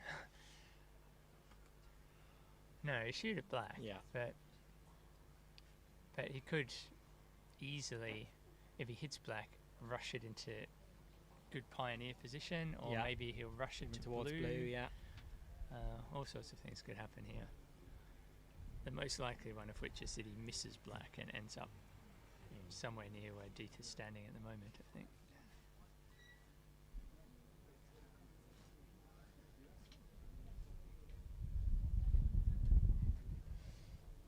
Yeah, it's a shot you can't turn down here. New England are back on down on lawn 1. Yeah, Bassett stuck in 5. Okay. On a speculative finish. Forster's watching this. He's watching it, and he's missed it. He was interested for a long time, but at the pace he hits them, he just gives them every chance to hill off. And hill off is exactly what they'll do on these courts. Can't expect a shot over that distance to hold its line.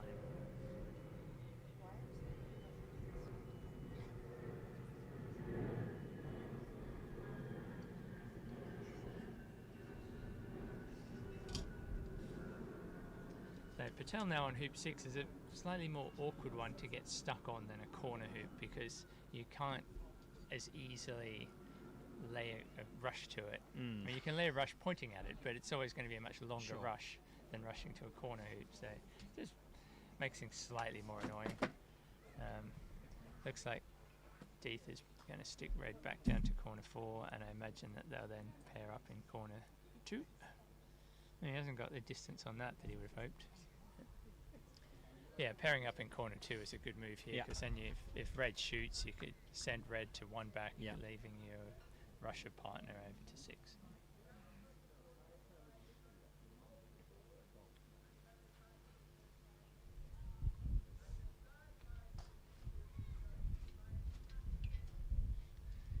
Can hit the ball hard, Deeth, can't he?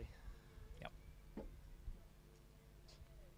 Yeah, but has excellent touch when he needs it as well.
Alright, so they've finally found the spot to put blue and black, and they're forced with yet another long shot. I think he's going to turn this one down. Where is he going to go though? Looks like middle of east boundary. He loves going middle of boundaries. He does. It's a single ball player. It's not the conventional wisdom, I think. You'd be looking more at corners? Corners is the more traditional spot. But I guess I don't know. I don't see any real advantage of being in the middle of a boundary like that. If Pete Trimmer is watching, he can explain to us what's going on there. Wrote the book on 3-ball endings, literally.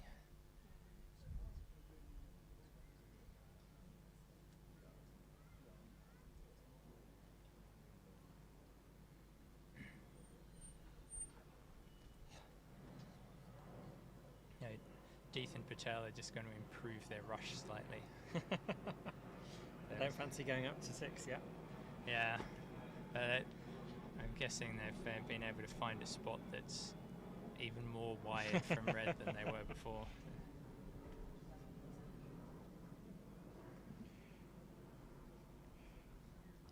This is on your screen at the moment, I think, is lawn 2, where Fulford has just completed his first peel of his triple.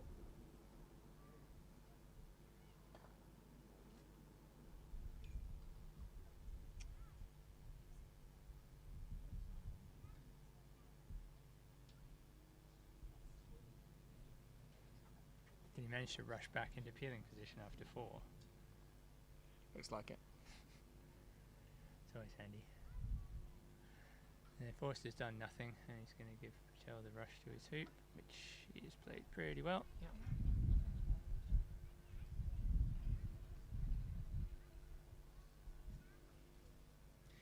So anyway, if they run through 1 back, are they going to be thinking differently about sort of leave, given they're going to be giving away a lift? Yeah, so you traditionally don't want to pair up when you're giving a lift leave as the 2-ball player. There's no real need to. You can you will let your potentially let your opponent take position at their hoop. So they might do, if they did something like max distance on both boundaries, then Forster could just roll up to penalty. Yeah. And then they'd hit one of the balls onto the same side, maybe like corner 4, and then leave max distance each boundary as the other ball. And then Forster could run penalty, but then he wouldn't have anything useful to shoot at after that. He'd probably take a shot at, say, the peg ball, whichever one that happens to be. But even then, he's still got a massive takeoff to one of the other balls along a dodgy boundary to try and get his rush to Rover. So that's probably what would happen.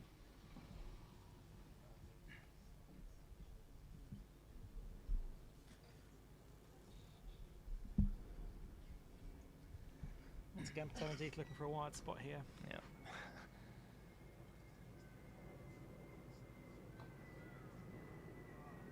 I always find Patel's roll shot's a bit curious, how he lifts his back foot when he plays the shot. That's just his style. He's always done it. It works for him. But,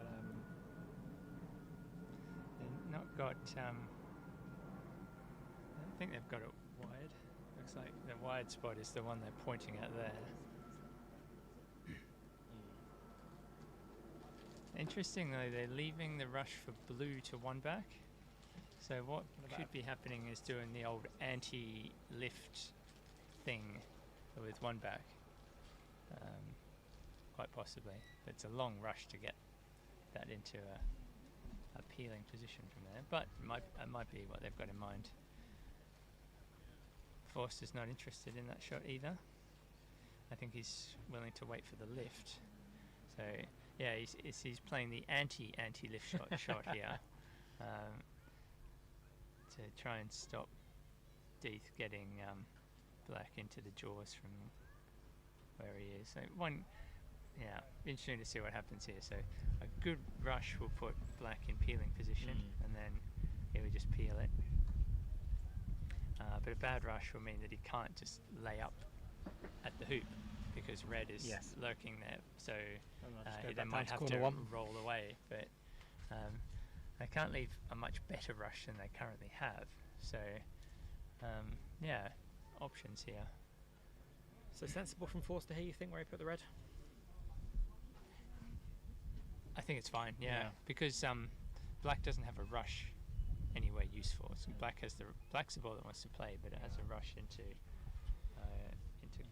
corner 1, which is not useful at all. We did have a reply from Trimmer, what you said earlier. Oh yeah.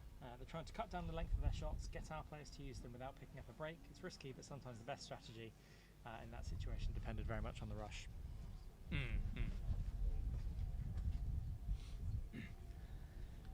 Yeah, we've only seen Forster go into a corner once, I think, so far in this ending. Yeah. He keeps liking the lurking in the middle of boundaries approach, which so far seems to be working for him.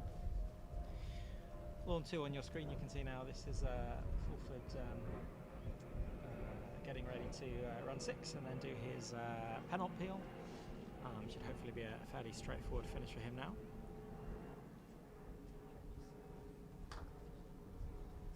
That rush is going nowhere near one back. Now we'll get to see what they do. Actually, it's ended up in a not terrible spot. Still can't peel it from there, but it's ended up closer than I thought it was going.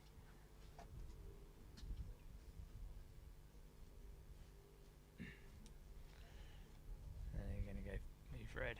Yeah, that makes sense.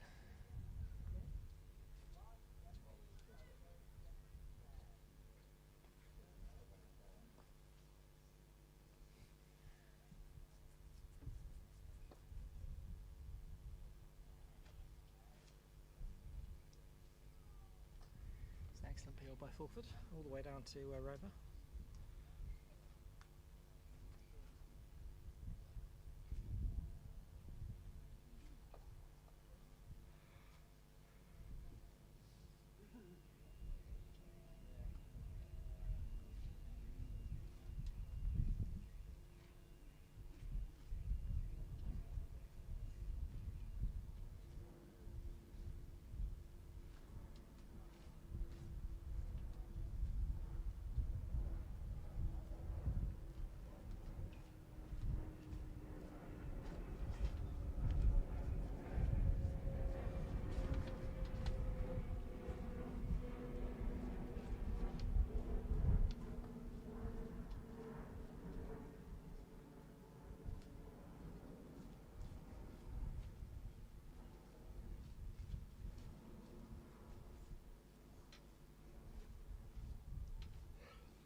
length there by James. It's a good shot. So, middle of which boundary do you think Forster's going to go with this one? The middle of west boundary doesn't look too appetising. It's a bit too aggressive. Yeah. It looks like they're going to lay up for black to actually play the next turn now.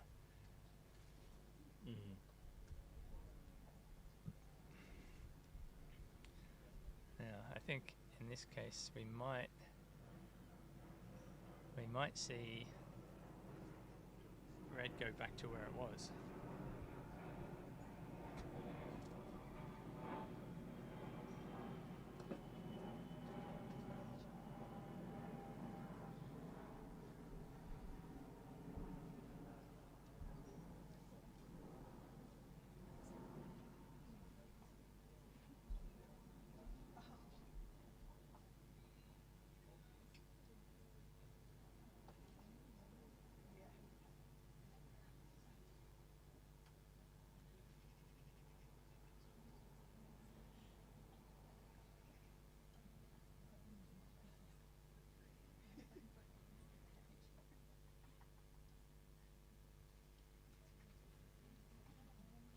Yep, he's going back where he was. Yeah.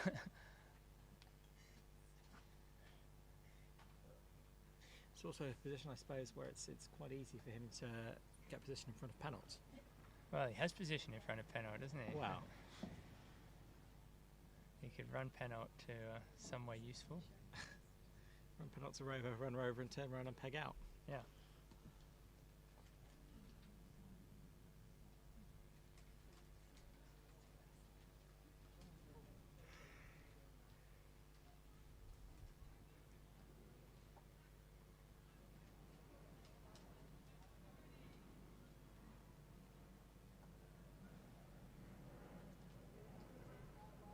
Ooh, grabbed a lot of wire, but he's okay, I think.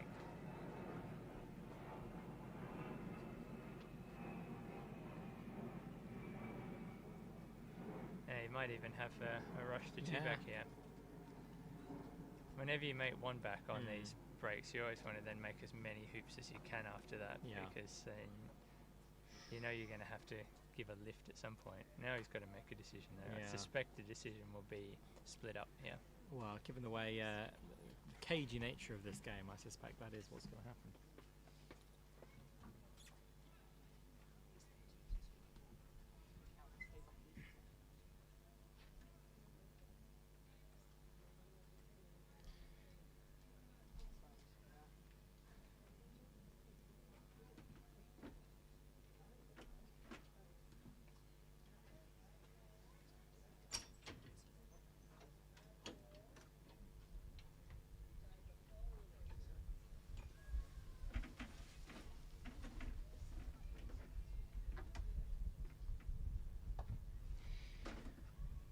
On lawn 2, Fulford has just done his Rover peel on the way to 3 back. Barring something very unexpected, you'd certainly expect him to finish this turn and win that match 2-0 for England.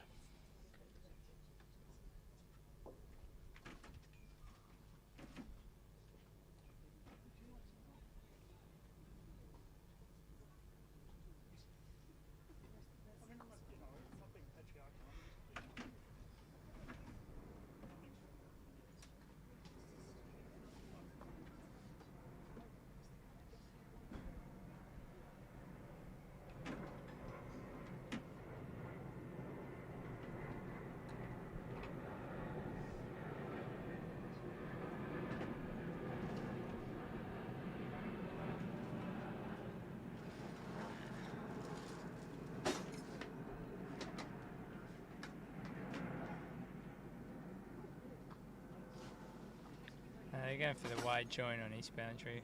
It's perfectly sensible.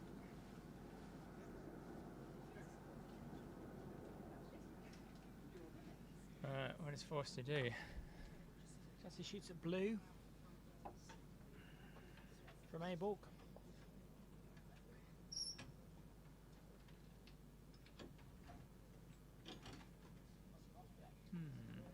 I don't mind taking position at penalty here. There's a lot to be said for taking position at penalty. It's a long shot for black on a boundary that's not flat. Yeah. Or a long shot for blue on a boundary that's not flat. So sitting in front of penalty seems like it might be a bit more of a threat. If he's feeling confident, he could try and run penalty from there as well, or take his lift and run penalty from slightly straighter would be a better option. He's going to have a look at the shot from corner 3.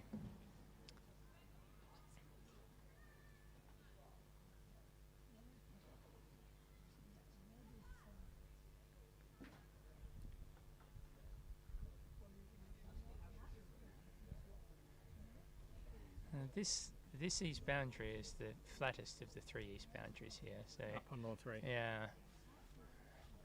So if you were going to consider taking a long shot like that, that would be the court to do it on.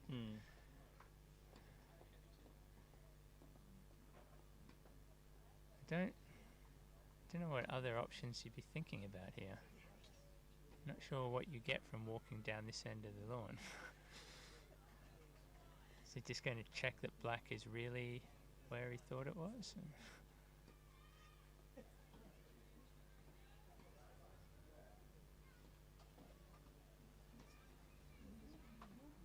Yeah, black really is in the corner.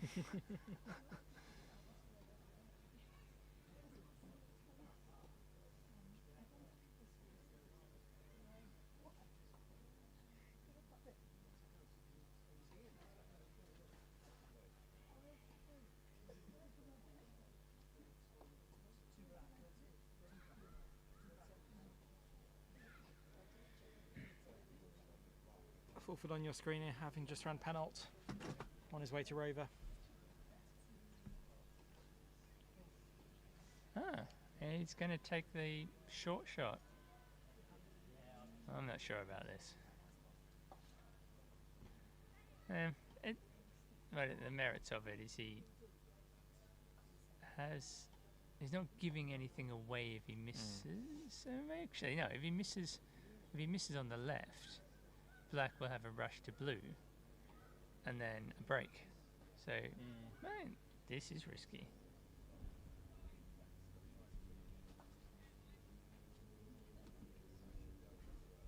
And we've got a finish on court 2 at the same time as this lift shot on 3.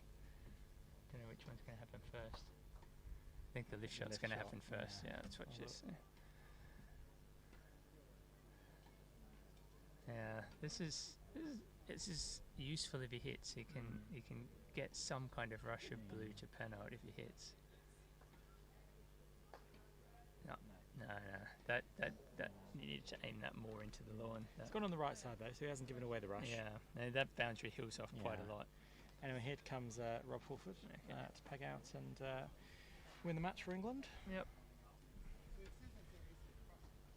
Solid triple, delayed triple. It's just delayed. Ended up delayed up to standard, up to ahead.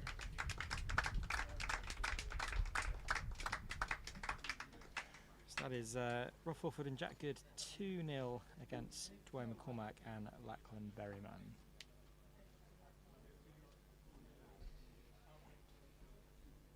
What do we make that?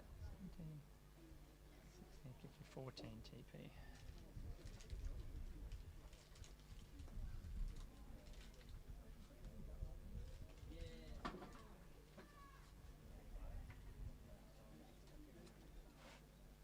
Excellent. So that's one fewer scoreboards I have to keep track of. Oh, thank goodness. Over on lawn 1, Jamie Birch has just run hoop 3. Okay. Just going to attempt the fallback peel on partner. So he would also, with all the balls in play, everything looking pretty good. I think he'd. His second TP. Although he's not going to get the triple from there. He's not going to get the peel from there, so it's going to be delayed. But we'd certainly be hoping to finish from there.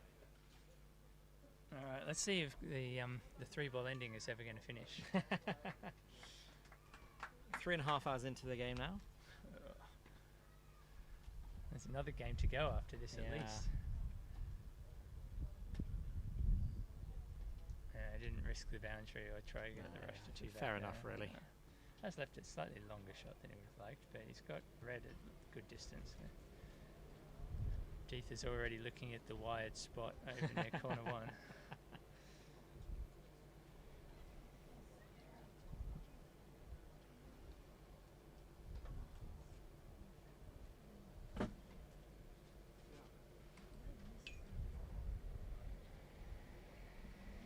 Managed to hit blue, that's a good start.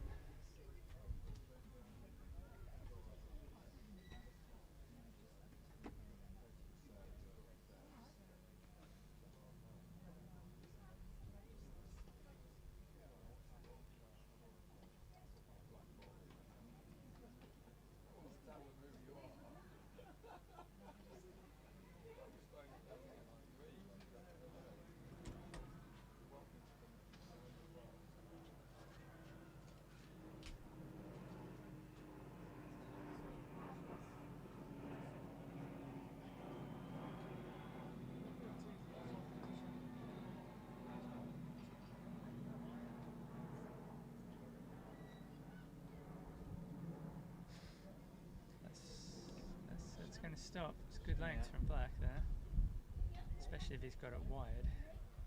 Oh, except blue is the ball. No, black is the ball he's playing, isn't it? So actually, it's gone way too much past where he wanted it.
They've decided on the blade of grass they want. The logic there is that black is in a position where if red shoots at blue, black can turn around, hit red, and then there's an easy finish available. So Forster won't be taking that shot. He's starting to run out of time. He's starting to run out of hoops, yeah. Yeah. At some point he's going to have to take a shot. And he's going to take a shot at the middle of the west boundary here. Not quite sure what you get from that. Oh, well, anyway.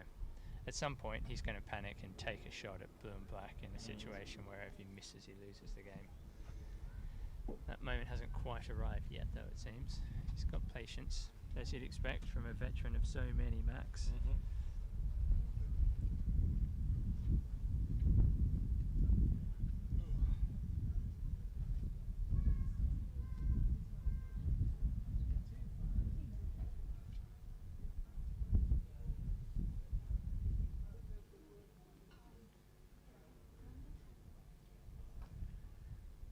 Given what we've seen so far, I expect Patel will just ignore red and I'd expect so. continue with his two-ball hiding strategy.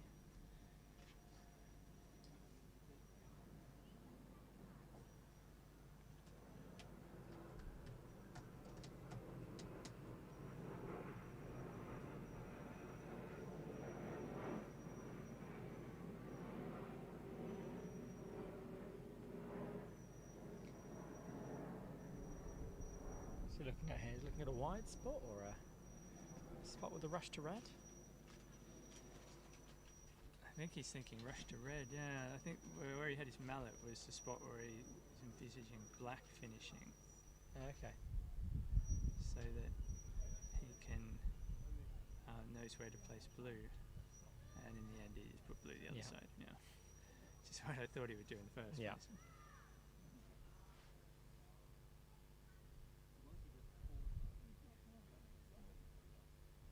It's a good shot.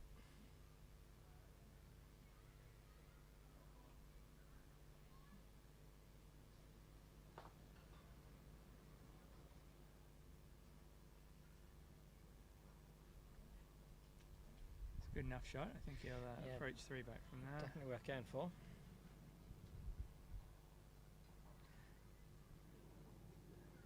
And then after 3 back, I think he'll look for another wide spot. Yeah.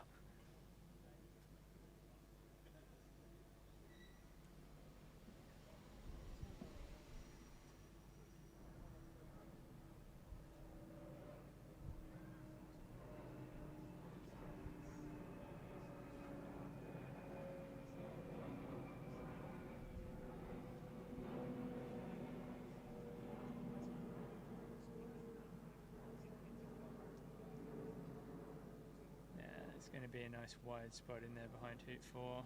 You'd think so. He's going to go for a walk first, just to check red is actually still there.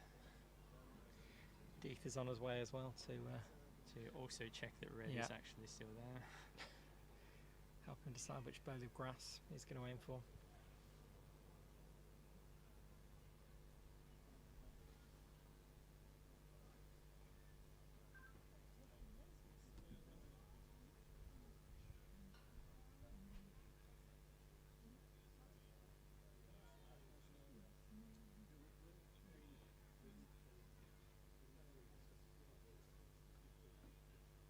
Three-ball endings are often really interesting, but this one hasn't been. This has been, like watching grass grow.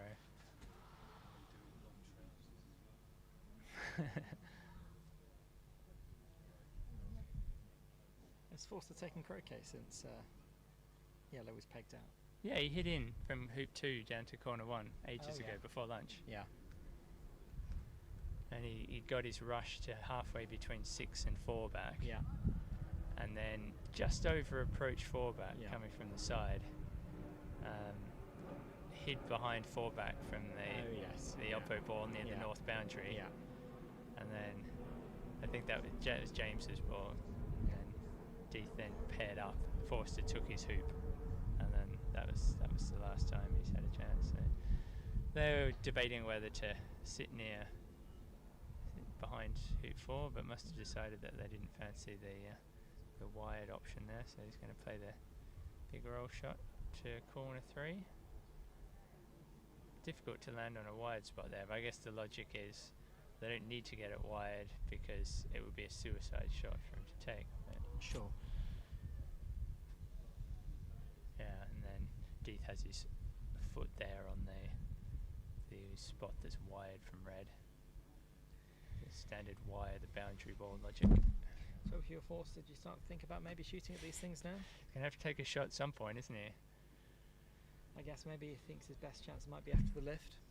Yeah, well, that's it. He's going to have potentially a lift, but sometimes that potentially lift not. doesn't Yeah. happen. Sometimes you wait patiently for it, and then your opponent will 2-ball the last 3 hoops. It's not a huge ask to 2-ball 4 back to peg.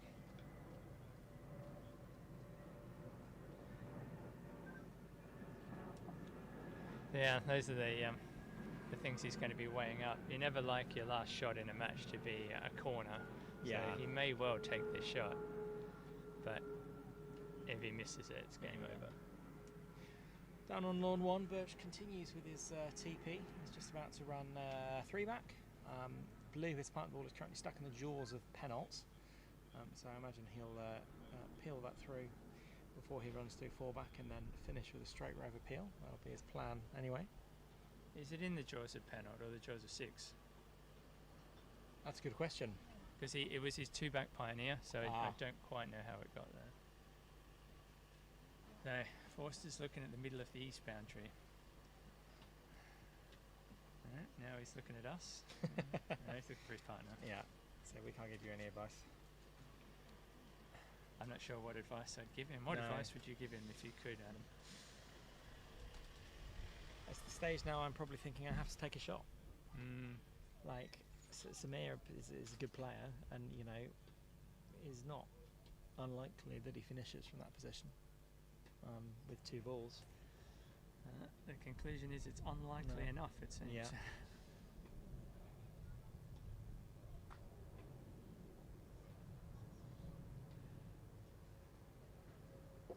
No, I guess because black doesn't have a great rush to 4-back, so Yeah. it may not have enough control to finish from here. Yeah. So maybe what he's hoping for is that Patel doesn't quite get hoop position and then bounces off Pennold or something like that. Yeah. It's risky. So it looks like Blue's been peeled through Pennold down Yeah, I on lawn think that 1. has So Birch just has a straighter of appeal to do now to win that match.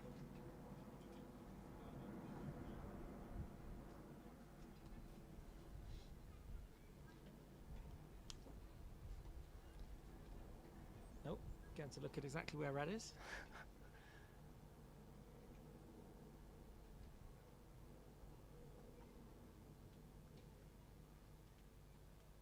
I think maybe he's deciding where to send blue as he approaches the hoop, so that if the hoop approach doesn't work, blue is wired from red. Sure. That seems like a plausible thing he might be doing.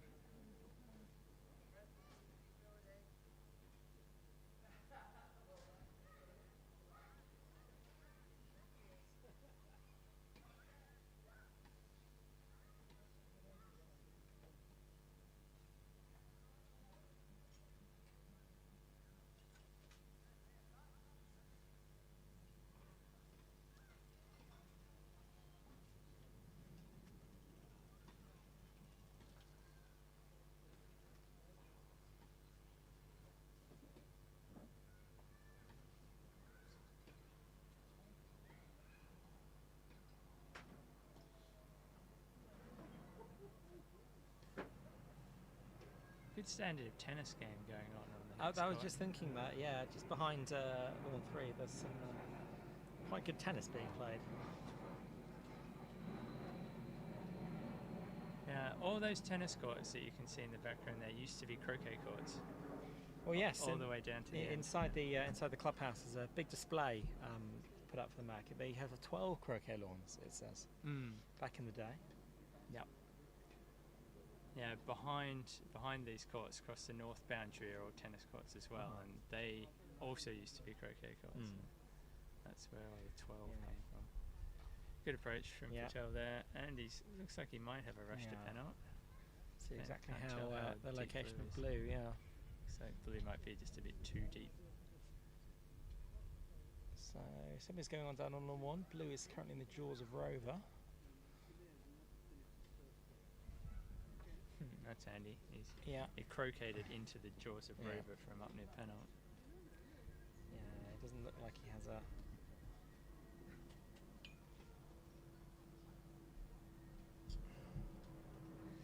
So we're at 3 hours 46 now. Do you reckon we'll finish this game before the 4-hour mark? Yeah. I think this is the finishing turn now. You think? Yeah.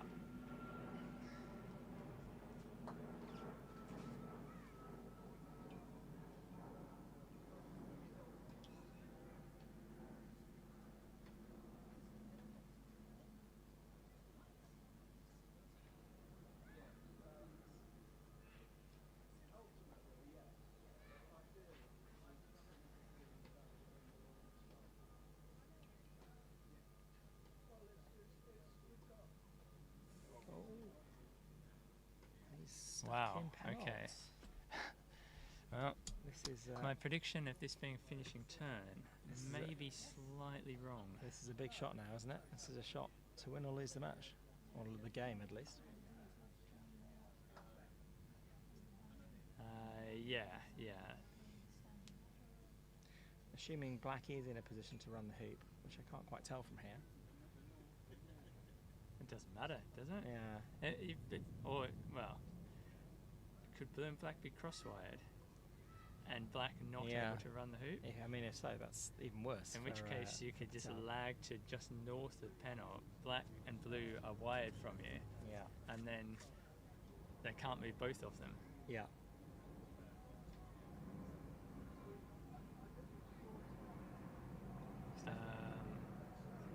I'm not sure I'd be doing this. Surely the lift from B-ball is a shorter shot. Is that? Am I going crazy? I don't know. I think this is madness. Yeah.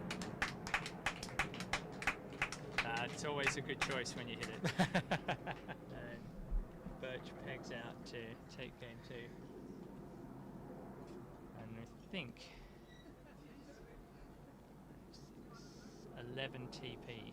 Yep, so that's down on lawn 1. That's Birch and Avery beat Hill and Bassett 2-0. So this match here is the only one still in play, still on game 1, of course. Oh my goodness, the other 2 matches are finished. Although Forster certainly will be hoping that he wins the game on this turn. You can't not win from here, surely. Well, we've seen that said that for a few turns, haven't we? I've never seen anyone fail to finish from this position before.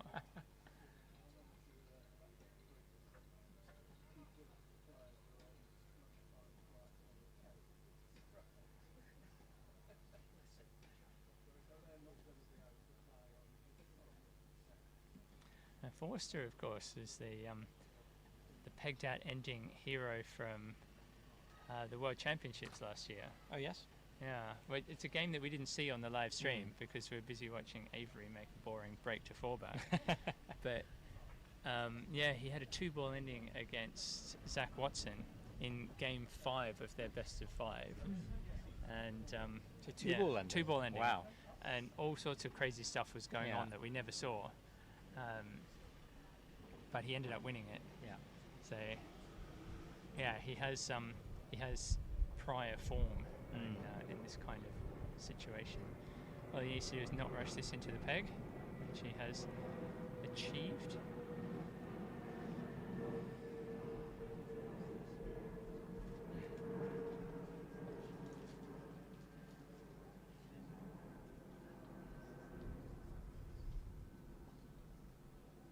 Well, when I said I was confident this game was going to finish before the 4-hour mark, it wasn't necessarily expecting it to happen. This particular winner. He's safely through. So well done to Forster. He's got to hit the return roquet first. It doesn't count as a hoop until you hit the return roquet. So I think he's sticking on to peg.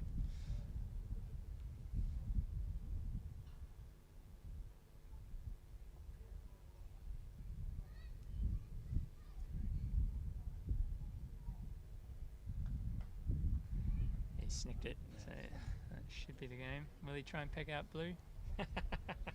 That would be the courteous thing to do at this stage.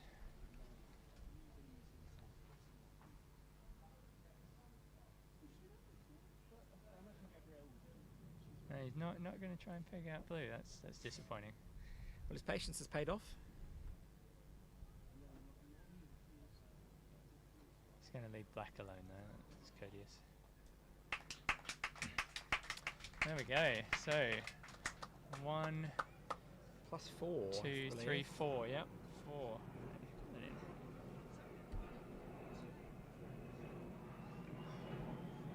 There we go. Well, we could be settling in for quite a long afternoon here, I think.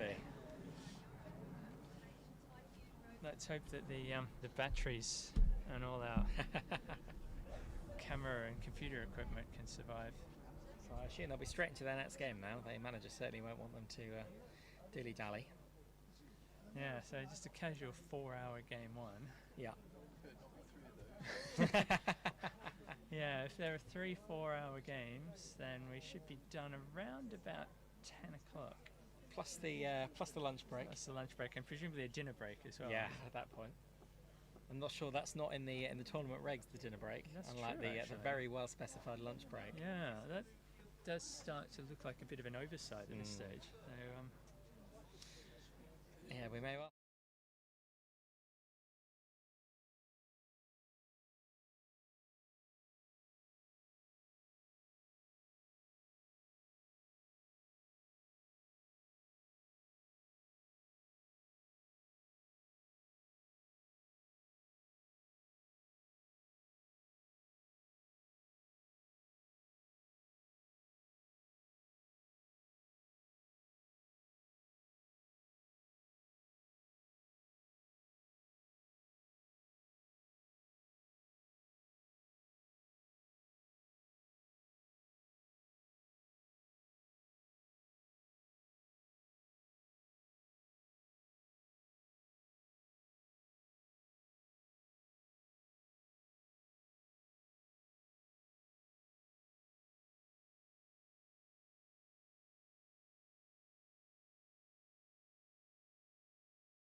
Forster Black has played East Boundary, very adventurous opening. So I predicted at the start of today that we'd see a lot of super shots, and I don't think we've seen a single super shot today. I bet they've seen some at Hurlingham though. I know the Americans will be super shotting in all their games because they are super shots.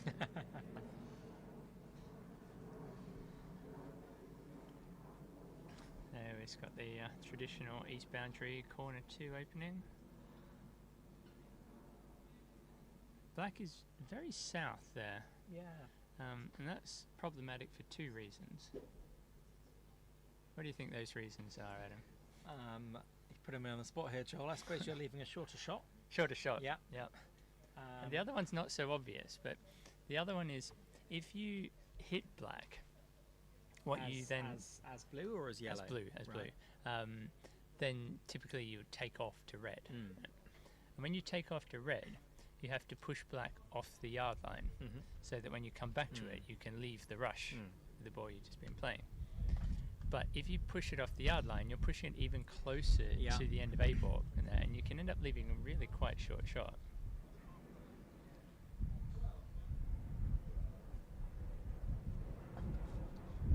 That's a good shot. That's good, yeah. So he has hit it on the correct side in that he's pushed it slightly further north there. Yes.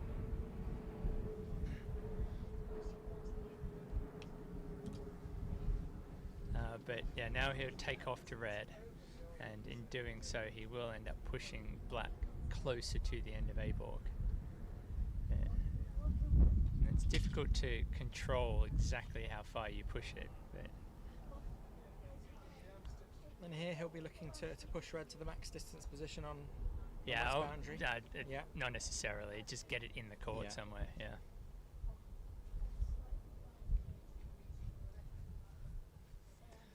And his partner's going for a walk to supervise the position that blue lands in.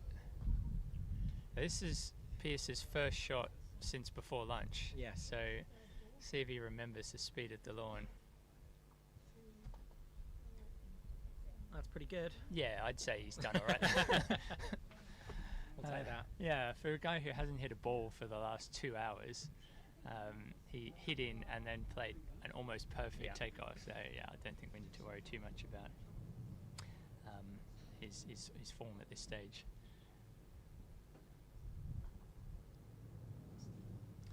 What do you know about Stephen Pearce?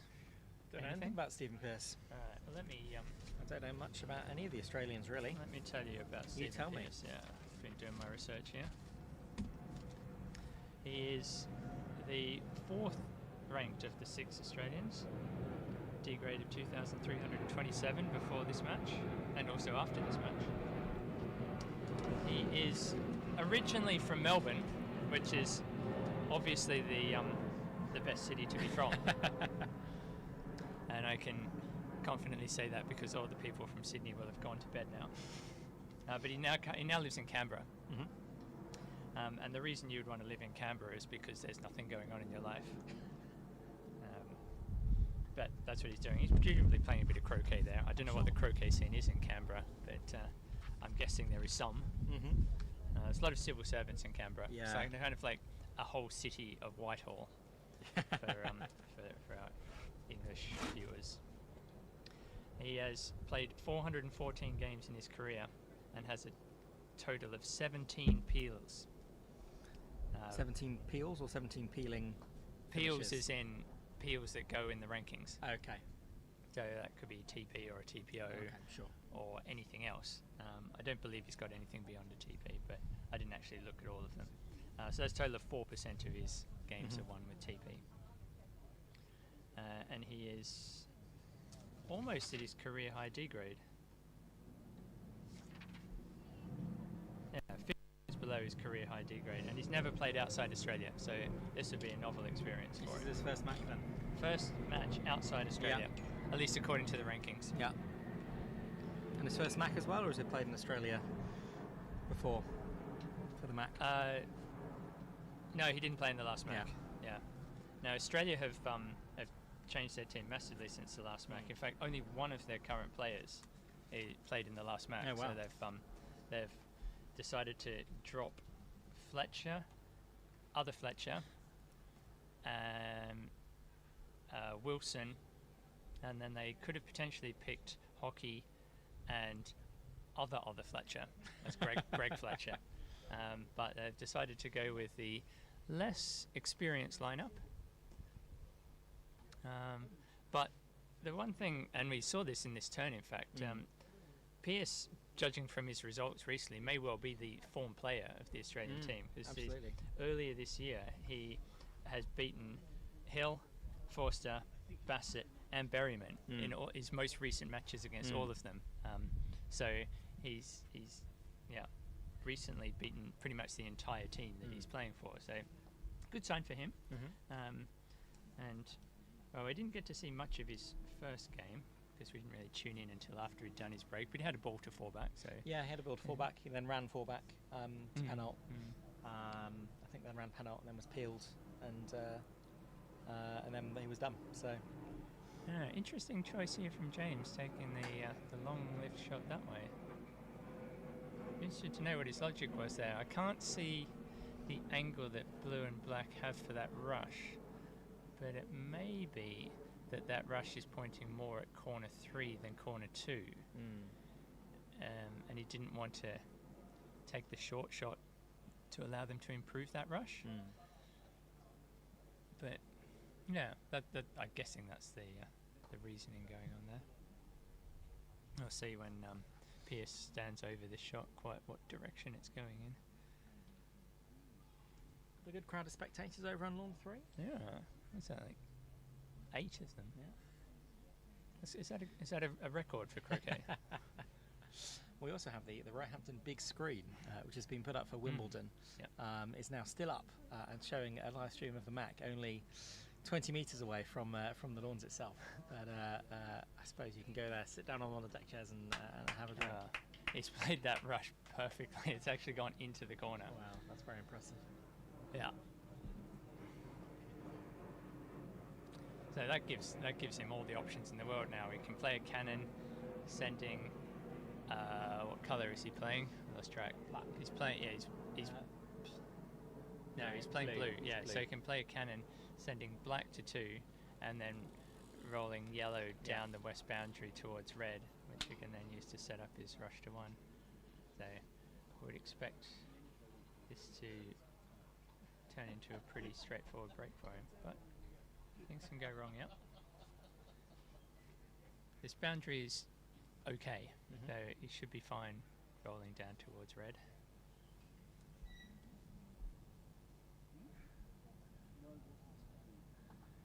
Over at Hurlingham, it's looking pretty level pegging at the moment. The only game that's been completed since lunch, Boarding and Maloof beat Chapman and Fordyce. They're now 1-1 in their match. Okay.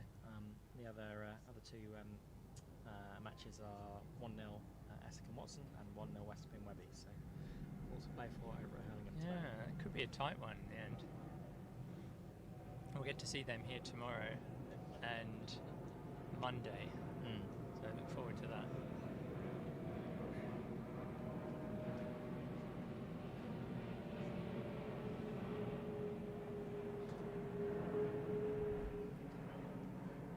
If you're interested in the schedule for all the matches, it's on Croquet Scores right now. Look under the commentary section and you'll see the manager has listed which games are being played where.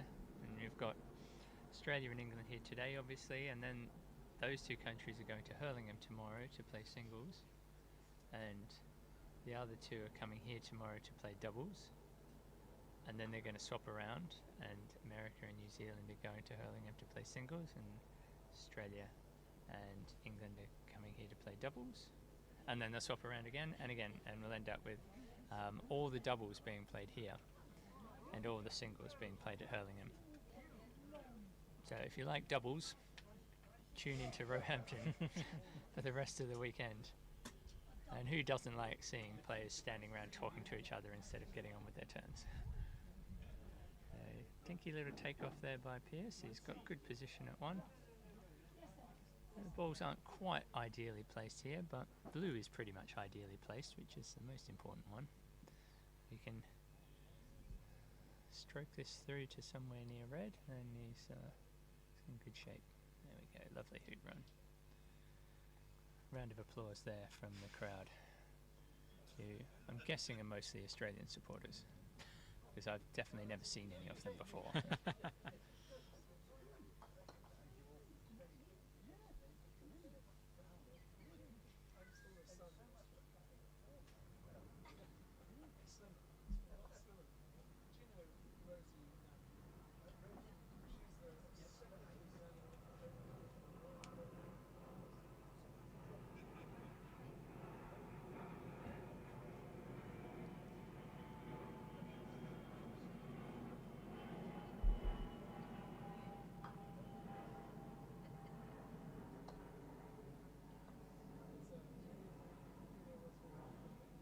Oh, look at blue dye as it goes up the boundary there. I think it's still on though.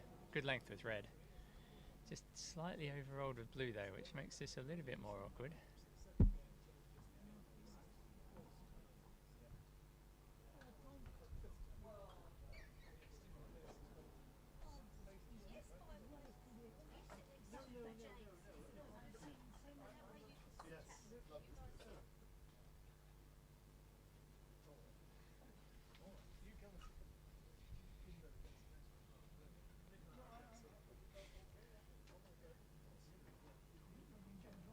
Yeah, alright, everyone else is doing it.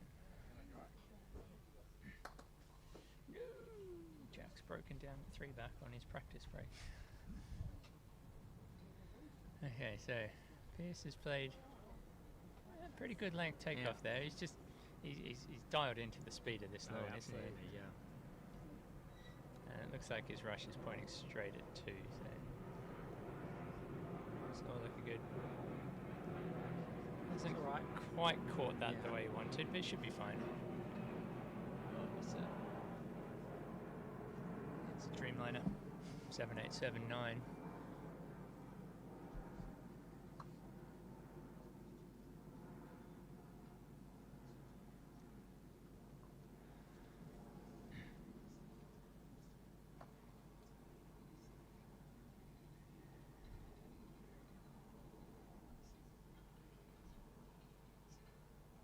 Good shot. Yeah, nice super approach. Everything's looking in place here, so just carry this break on around to 4-back now, I expect. Yeah, so he's done all the hard work now. Yeah. Do you think he'll lay up at 1-back? Do you reckon?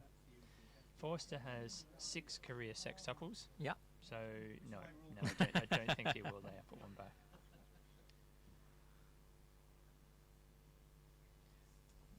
Let's see, what else do we know about Forster? Been playing since records began, he said. He has been playing since records began. Yeah, he's one of the veterans of this event. Well, he's a veteran of this event and of croquet in general. Is he the only? I think he might be the only one in the tournament who has been playing since records began. There's a couple of others who are close though. Yeah, he's been consistently good as well. D grade above 2,300 consistently since 2006. Yeah. Not a lot of players in the world can claim that. He got to the quarterfinals of the Worlds last year. Pretty good achievement. Only 7 other people did that. That's true. Yeah. And he lost in straight to Bamford. Wow. Which This is the several other eventual people winner, also yes. did that. What bird is that? Oh, it's a very impressive bird. Do you know what it was?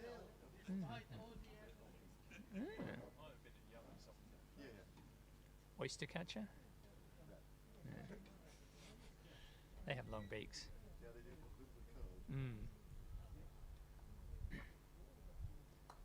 Now, what else do you want to know about Forster? Oh yeah, I mentioned the 2-ball ending against Watson in the round of 16. That got him to the quarterfinal against Bamford. He's had 647 peeling finishes in 2,214 career games. That's a lot of croquet. It's a lot of croquet. Very experienced. Yeah. And he played. Has been playing in the Mac regularly. Yeah, I haven't actually noted down his Mac record. It's in there, and he.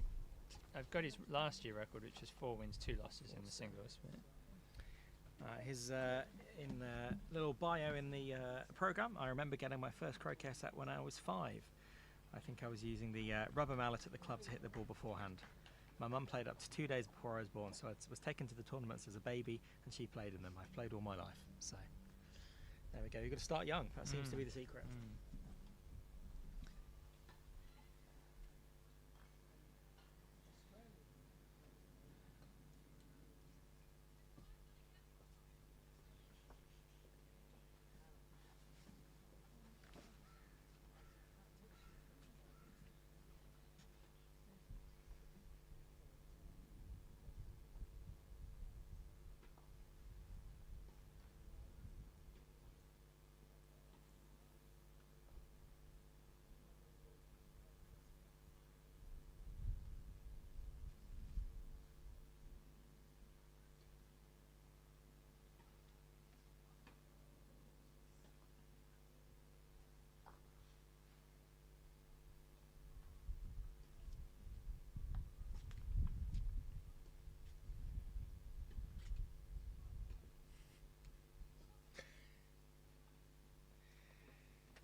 Be there for the agenda squad.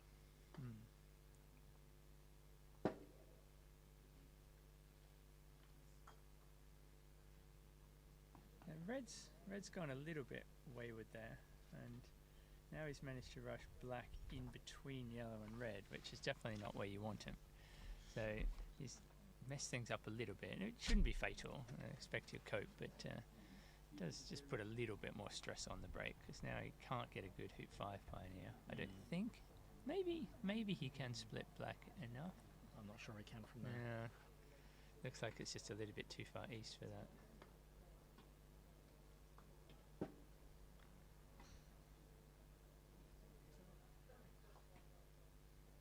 Yeah, nowhere near 5 there. It's okay. He's got red and black close he enough should be together alright. that he'll be able to rush one to the other and then get to hoop 5.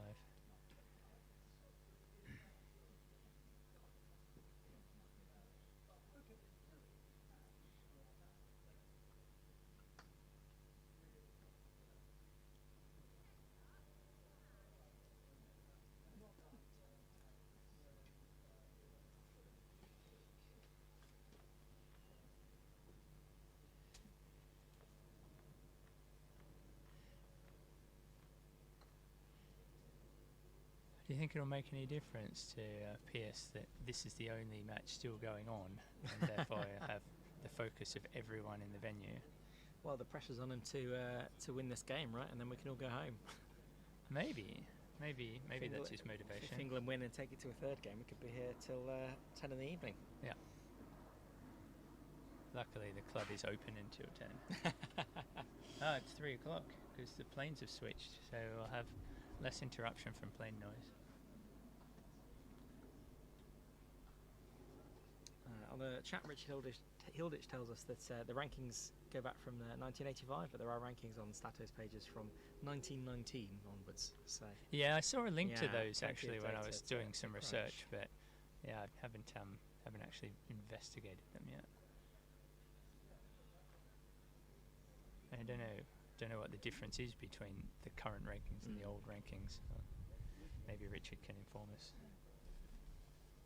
Why would, if they're presumably they're different somehow, otherwise you'd just all have just one big list, wouldn't you?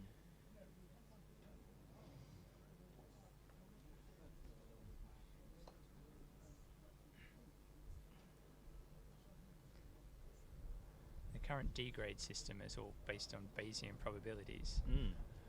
What proportion of results do you think are upsets? it's a good question. Less than 50%. Mm-hmm. Do you know the answer to this I question? do, yeah. I mean, I know what I read to be the answer. I can't guarantee that it's the correct answer. I mean, it depends on what sort of people are playing. If most people are playing people very similar to them in D grade, you're going to have more upsets than if most games are between people who have mastered different D grades. Sure. I imagine most people are playing people similar to them, so I would guess about 25%. Yeah, the thing I read said 30%, so Okay. yeah, not a bad guess.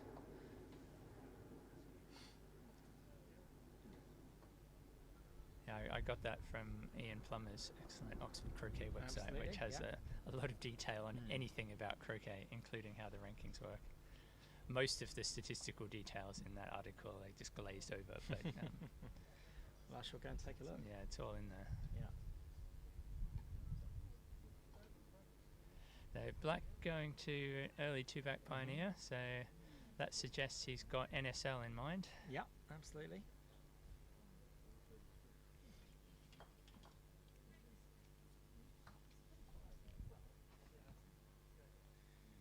And the England team good and Fulford busy practicing down on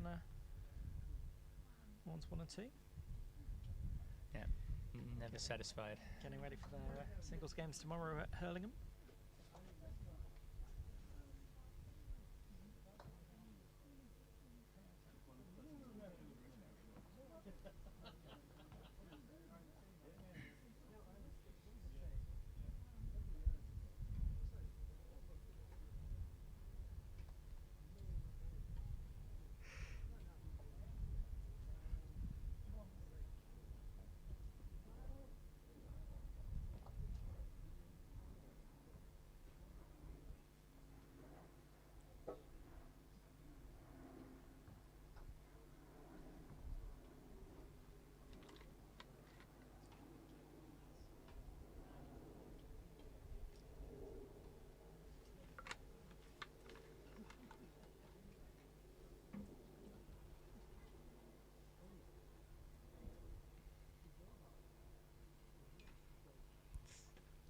Yeah.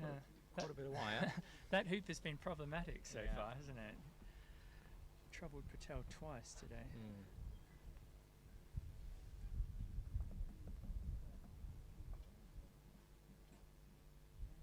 Yeah, it's got NSL written all over it here. He's taking yellow to one back.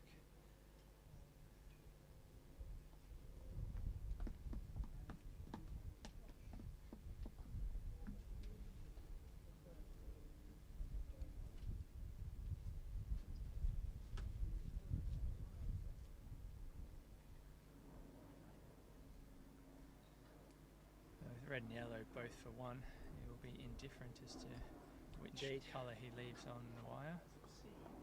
But it looks like the red is going to be there. Except he's clobbered it a fair way south. Normally I'd like to leave that much closer to the hoop, but it should be okay, as long as he can get past red on the hoop run. Which he has done. Yeah, he's got this nicely under control, hasn't he? So showing a lot of calmness under what must be immense pressure. I don't know, he's just clobbered that one. Okay, he never had NSL in mind at all. Or did he? I don't know. Leave NSL and just leave it over, Yeah, over near the I boundary, mean, you can't you? can, but I don't know. Why go to all that trouble to get them all so close to hoop 2 if you're just going to then smash it away like that? You didn't have to roll yellow to there. You could have put it a fair bit further south. Do you think the pressure of these events makes a difference to the players? Huge difference. Yeah, huge difference. I mean, at this level, the game is almost entirely psychological. Yeah. None of them are playing breaks that are particularly difficult by their standards. It's just an ordinary ball to 4-back, and they can do that in their sleep, generally. But yeah, it's just the pressure of the situation is what makes this interesting. It's what makes this different from any other tournament. If you haven't seen it, you should watch Reg Bamford's lecture at Surbiton on YouTube. It's very good. Yeah, it's croquet folklore now, that Yeah. video. Well, he did another one over the winter. I don't know if it's on YouTube. Yeah, I haven't seen the new one.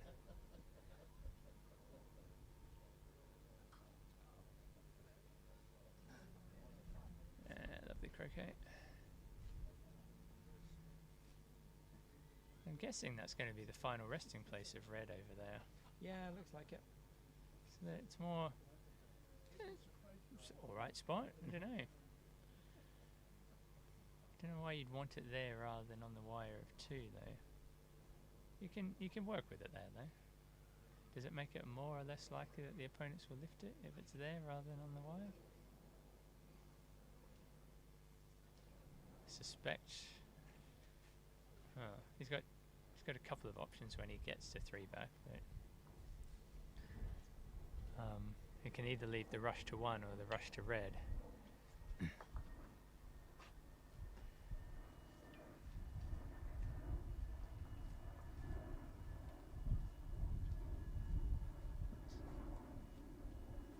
You could accept red as your hoop 2 pioneer from where it is. It's not a terrible spot there because it's far enough in lawn that you should be able to get a rush to 2 from anywhere down near hoop 1 after you make hoop 1. But if that's what you want to do, then you're better off sticking it on the wire of hoop 2. It's the only advantage of having it further south is that it is a shorter shot to croquet to get to. He's put yellow a long way north of the hoop there as well. The same thing he did with red at 2.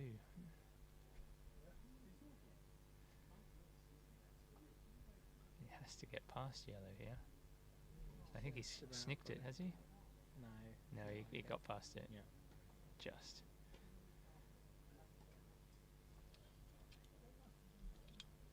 And his partner comes on to advise him how to do an NSL, apparently. What you were telling about the depth of experience that Forster has. Yeah. Oh, we saw something similar with Fulford and Good, didn't we, in the earlier match? Is that a consideration of the captains then, do you think, pairing the most inexperienced players with someone particularly experienced? Yeah, it might be. But, I mean, the Australians don't have a huge amount of luxury there because they've got 5 first-time Mac players here. So. Well, no, 4 first-time Mac players. Bassett has played a couple of Macs in the past, just not for 20-odd years. I think he's played 3 Macs, is it? Yeah, 3 Macs. But the most recent one was 2006, so 20 years ago. So he may not remember all the details.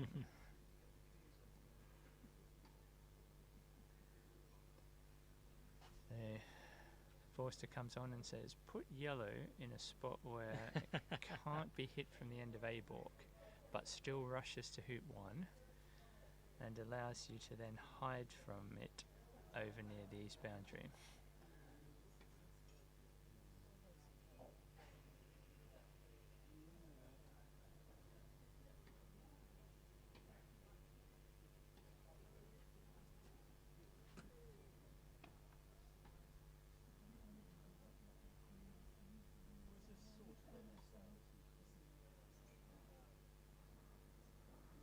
A lot of discussion going on here.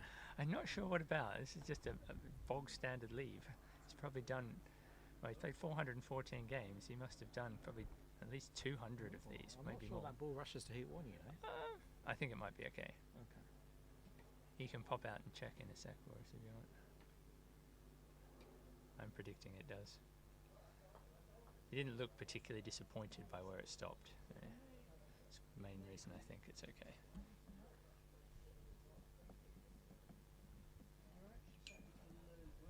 Where we're sitting is slightly lower than the left. So is it alright? Well, it's a nice neat turn by Pearce. Yep. Sure, be happy with that. And I suspect he's going to leave the rush pointing at red. We know after this shot. Seems to be where they're looking. So as you feel Yep. so we're quite low compared to that law. It means that when you look at them, Yeah, so this is a standard NSL. Well, the S already stands for standard, but Standard new standard leave. yeah, standard new, standard leave. Yeah.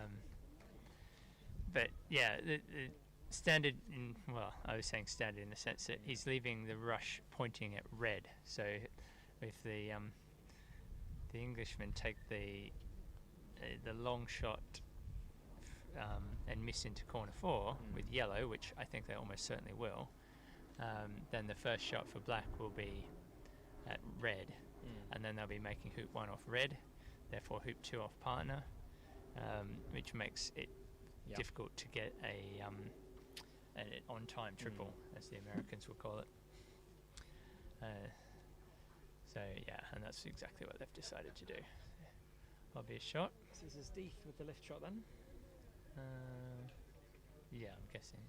Yeah. got his partner to do the work of getting the ball for him, though. That's a proper partnership right there. These guys have won a lot of Opens together, so they know each other's game very well. Although they don't normally play own ball, this is a unique experience for them. Normally we see them playing alternate stroke. I was hoping we'd see some alternate stroke, but I realise it's not permitted. Yeah. Well, I mean, maybe if both teams agree or something, but I don't think we'll see much of it.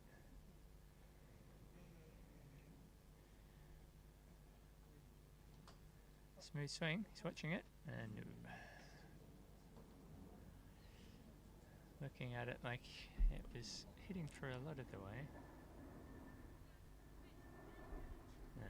He's checking his mallet. Something obviously went wrong with the mallet there on that one. It's a very unique mallet that James plays with. Yeah, he's had it since the last Mac. Yeah. He played with an old one for ever before that, and then it broke leading up to the last Mac, which contributed to his below expected form in the previous Mac. But he's now had 4 years, and he's been playing better than ever since I've known him. He's at his current highest ever D grade now. So Forster will come onto the lawn hoping that this is the last 10 of the match. Yeah. He's don't have stats on his delayed triples, but they're not recorded, are they? No. But he has 641 probably triple peels. The rankings record all the peels and don't differentiate between them. So it may be that there were some quads or queens in there somewhere, but probably not very many. So he's probably played this turn a few times before, and these are not the kind of conditions where you'd expect him to break down. But that's the pressure of the Mac. The first interesting thing will be when he decides to pick up the ball in corner 4. It's run on a bit further than I expected, but assuming he makes hoop 1, he could go straight to corner 4 after that, or he could try and pick up that would be one option. Get yellow up to hoop 3 going to blue. We saw Jack play that shot very well earlier. It was a very good shot he played. This is okay. Yeah, it's fine. Just about. I think. Oh, it's more angled than I thought actually, but it should be fine. Yeah, no worries. And the crowd goes wild for some reason.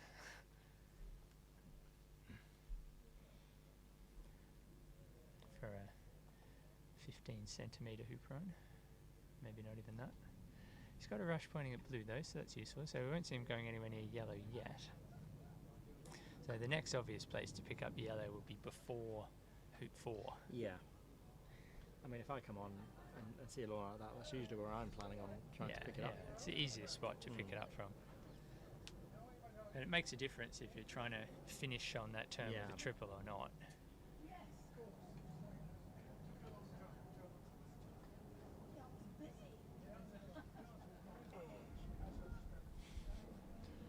That's what I feel like.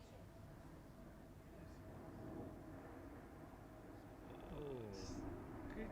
Black is good, red is okay. Well, he might have clanged into hoop 6 there, but just about missed it. Yeah. Main thing is black's okay. Yeah. He's got a big area to land in to rush red to 3. So. It's very unusual to see someone playing with side style. He's the only top player that I know of who plays side style. And as far as I'm aware, he's always done it. But I don't know if you've spotted it, but he doesn't hit in side style. So he hits in with the mallet between his legs. But all of his break play is off to the side. And I think it's just because that's the way he started playing and it was working for him. Yeah. If it ain't broke, why fix it? Exactly. I think that's his philosophy.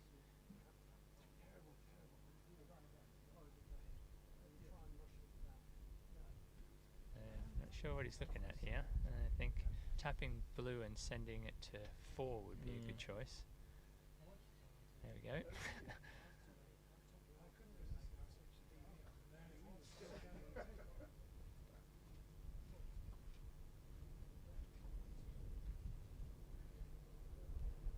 There's our referee Dave Kibble walking in front of the camera there, who for some reason decided to dress in white to do his refereeing.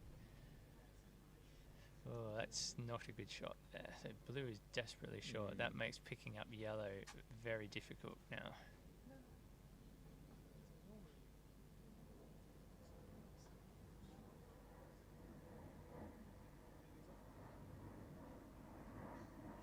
Now, one option would be to rush red to yellow if he can organise that rush after this heat. He's played the hoop approach in such a way that that's the plan.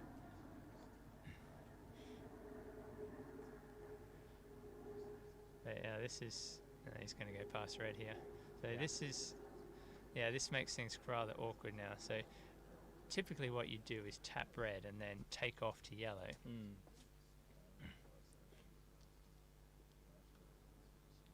He's playing a roll shot. Yeah, so I think he must be going to go straight to blue here. The reason you'd prefer to go to yellow first is then you can get yellow up to... Well, you can either... If you've played red to here, you can then send yellow up to 4 back. And then you've got the opportunity after 4 of rushing into peeling position and peeling straight away, which we did. I don't know if we saw it, but that's what Fulford did earlier in the last game that he played. Or alternatively, you leave red up near 4 back and put yellow to 5 with the intention of then doing the same thing with blue after hoop 4. So now I'm not sure which way round he's going to go, so he can't really... Well, he might be able to rush blue to the middle of the south boundary. No. So this is... I don't know what he's going to do here. Could he rush blue into corner 4? That might be possible. No, nowhere near it. A couple of yards north. Right, so... Jeez. He's going to have a difficult time getting this triple going now then. He's going to... Yeah, this is really difficult now. So if he sends blue to 4 back now, then he's got to turn around and hit yellow. Or he croquets it to 4 back. No, he'd have to croquet to 6 going to red, and then pick up yellow after 5 with a big roll shot. Or he leaves blue behind and then sends yellow to 6. None of which look particularly attractive. No. I mean, anything that sends a ball to 6 will keep the break going, so that's useful. First priority is don't lose the break. Yeah. But you don't want to be giving Ethan Patel any more shots than you have to. No. And a ball to peg might just not be enough against these two.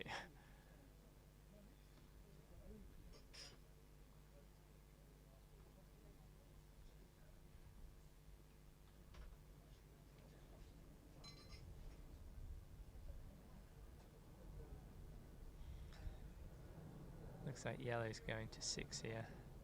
So yeah, he's prioritising the break. Which, yeah, he didn't really have any other options there. Sending yellow to 4 back wouldn't have been much use, because there's no way you could have got all the balls into the game with blue so close to the south boundary.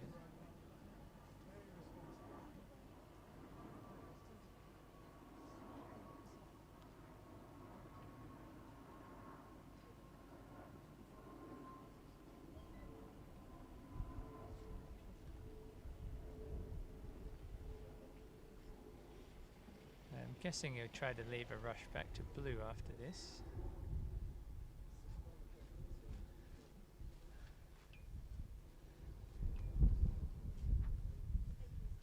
But that's also not much good, because he needs a ball at 1 back. Yeah.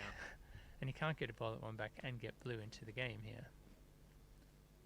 Which means the earliest he can get the 4 back peel done is going to 2 back.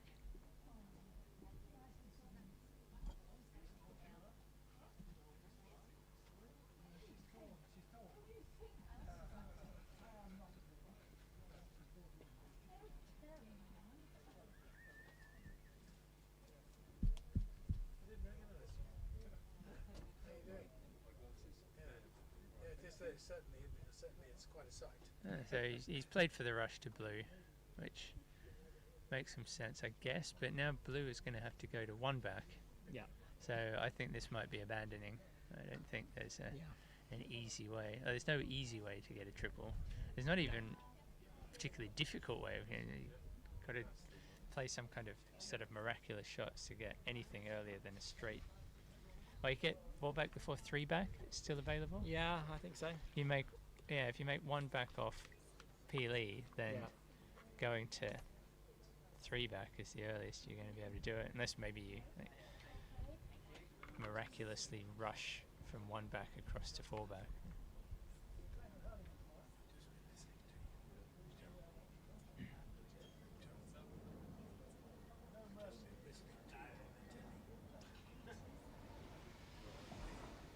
Thank you.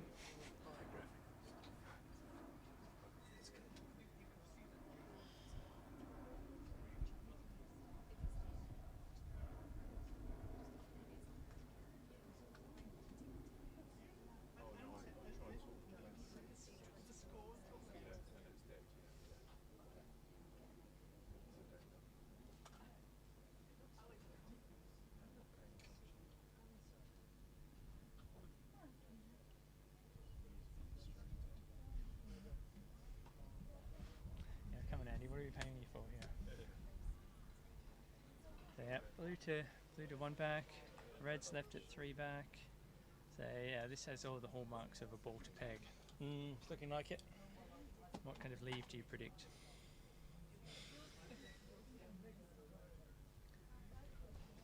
A spread, possibly. Possibly. Yeah. Yeah, that is definitely an option. Do you think a vertical spread? Could do. I mean, I guess you're finishing your break in the middle of the lawn. Yeah. Makes it easier to set. Yeah, it was 4 years ago at the last Mac when we had the greatest croquet commentary of all time with Oh, Dave yeah? Morm commentating on the vertical spread. Uh-huh. I just mentioned that for the purposes of saying hi to Dave if he's watching. And if anyone who's watching hasn't seen that commentary, go back and watch it now. I insist.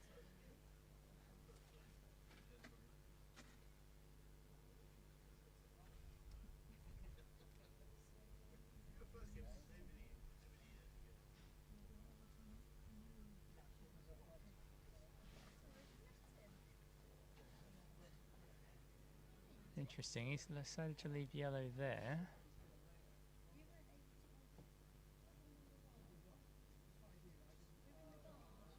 Where's red going to go here? Do you think is club red off the north boundary and send it to 2 back? Yeah. Yeah. Yeah, I think that's it. Oh. That's suboptimal. Yeah. It's all right. I now can't get it to 2 back.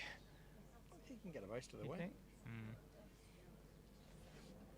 You get it some of the way. This blue is quite a bit north of where he is now. Yeah, I think you can get it level with the peg. Maybe not much further though. Yeah. Yeah, peg high. Okay. It should be still fine. Yellow's in good position there to use.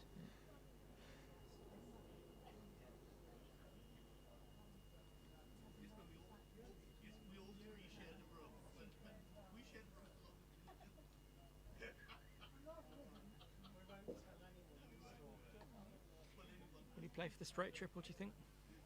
Well, we're about to find out. So to do that, he'd have to send blue to 4 back now, because it's naturally going to go to 3 back. So I think it's going to go to 3 back here, especially given how bad his 2 back pioneer is.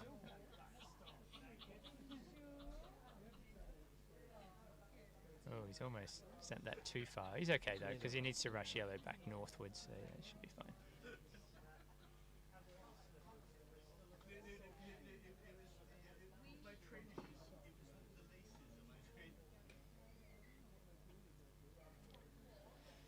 Local magpie stops to follow the proceedings.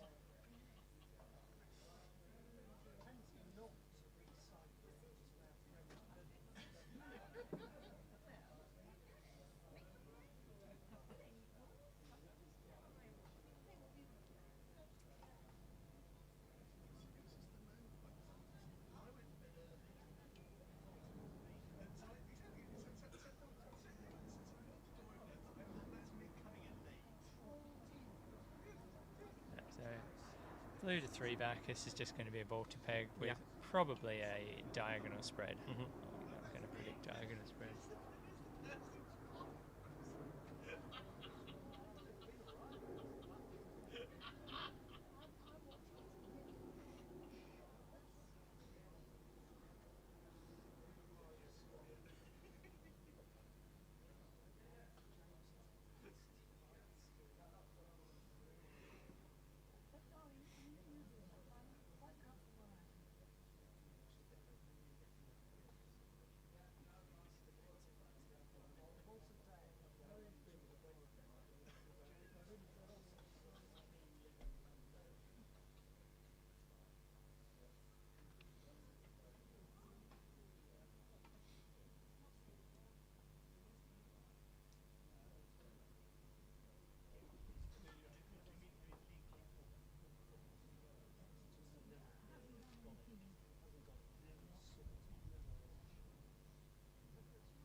I think it was the previous game, Pearson Forster were on 4 back and peg.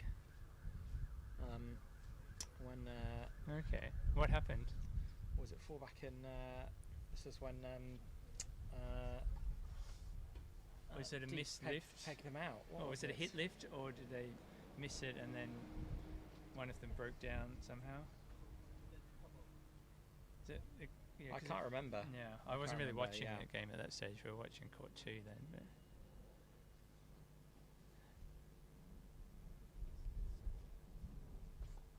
yeah, the next shot for either Deeth or Patel is a must hit. He's deliberately not left the forward rush to make sure that he doesn't accidentally try to tempt himself into doing a straight triple.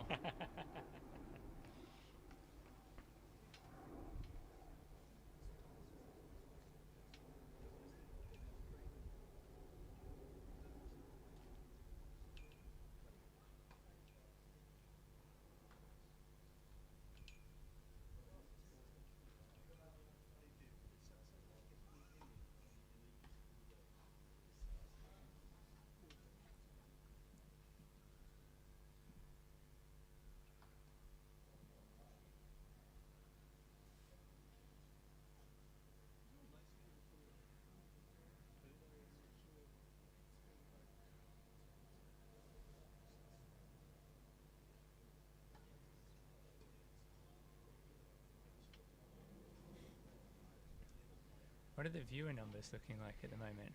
As the USA match picked up now that the Americans have all woken We've up? got 79 viewers at the moment, 80 viewers who is here at Roehampton. Over at Hurlingham they have 58. Okay. My prediction of all the Americans Yeah. waking up hasn't happened yet. As we see a Lufthansa A320 Neo on final for Heathrow runway 27 right.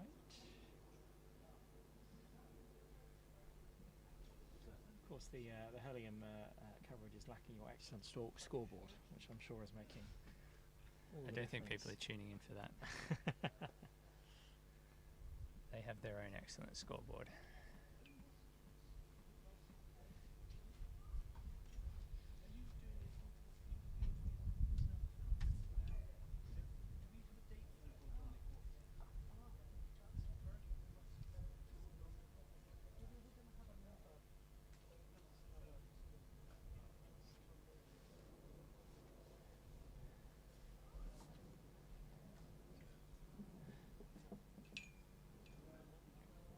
Are there any interesting viewer comments we can discuss while we're waiting for this break to reach peg? There's nothing else to talk about at the moment.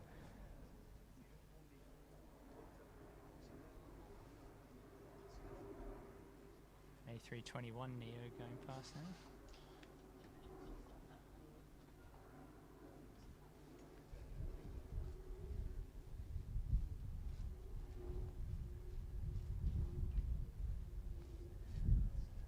Yeah, Forster's looking pretty competent here. If I didn't know better, I'd think he'd played a break like this before. I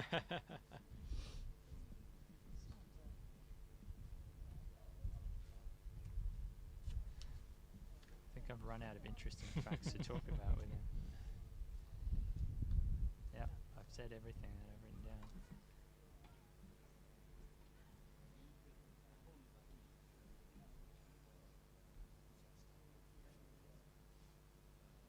It's alright, we can start talking about some facts of Deeth and Patel. We haven't mentioned much of them yet. We haven't seen much of them yet in this game. No. Who do you think they'll send out to take the shot? It's going to be a diagonal spread by the looks of it. I don't know. I mean, who's hitting better? I mean, Deeth missed the previous one, didn't he? He did, yeah. So maybe Patel will have a go. Maybe. They might decide it's time to switch things around.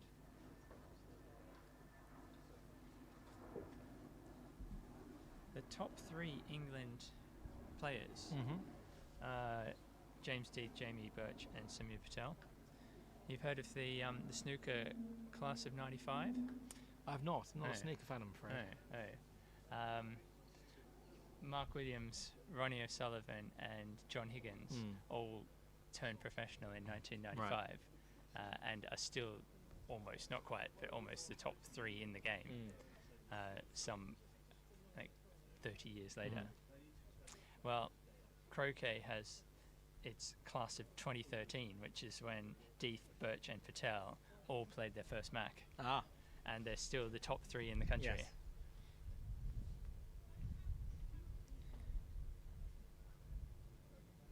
It would be an upset if Australia beat England overall.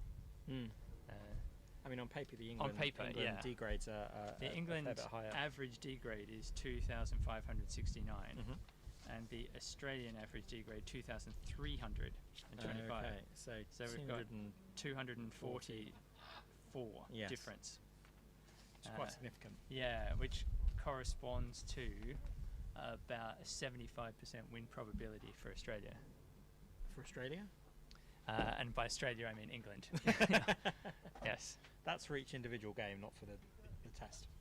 No, for the whole thing overall. Because I was talking about an average D grade for the team. So, yeah. Something like that. I should actually do a binomial calculation, but I didn't. Didn't bring my calculator today. It's looking like a diagonal spread here, as we thought. Yep. And Pierce is coming on to advise his senior partner how to do a diagonal spread, I guess. Yeah, put it on that spot where red and yellow can't hit each other. That seems like a good idea.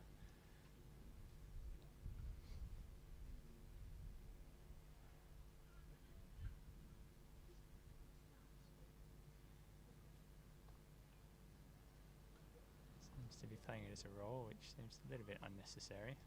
That looks quite far from the peg. Yeah, it's close enough, as long as blue and black are on the line. It looks like he left it a bit short of where they were putting their mallets there. Don't know why he didn't just play that as a stop shot. I guess he wanted a particular angle on the rush, which he got. But judging from my angle, it looks like he's going to have to roll black and blue south of where he is. I think so. Yeah, you can see Pierce putting his foot there. Okay, it's pretty close. That's still totally fine, that spot.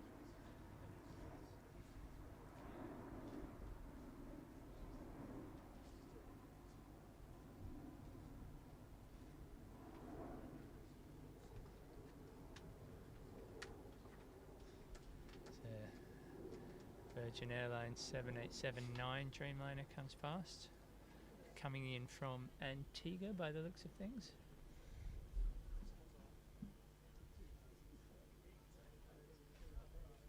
Possibly Barbados.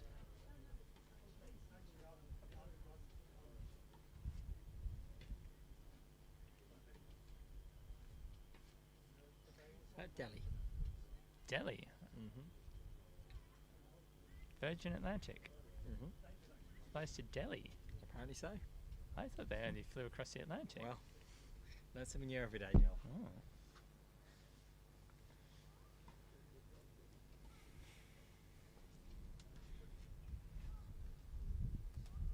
What's the class? 92, not 95. 92. My apologies.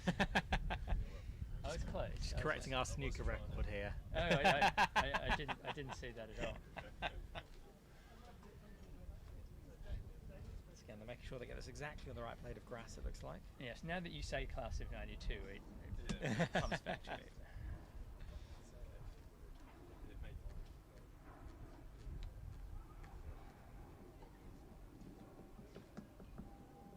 They're still faffing about with this diagonal spread. Yeah. Jeez. There we go. Okie dokie. Oh, So, thank goodness for that. forced us to play this break onto peg. All of that was just a 4-ball break to peg. Yeah. And now I'm sure Patel and Deep will have a good look at this spread. So we have their matching hats, and their matching trousers, and their matching shirts, but not matching shoes. I think there should be team uniform shoes. They had uniform socks last time. Yeah. They're actually KFC socks because they're red and white is the KFC branding, so it still works.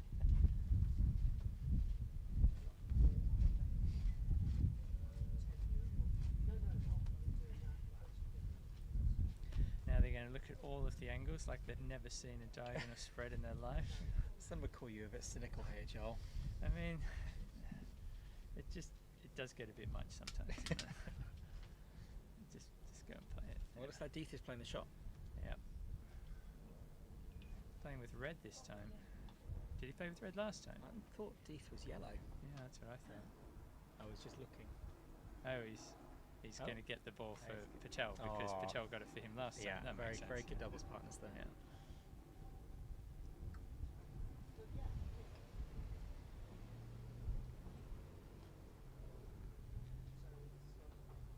Nothing wrong with this choice of shot, this stage of the game. There's everything to be said for taking the shortest shot on the lawn.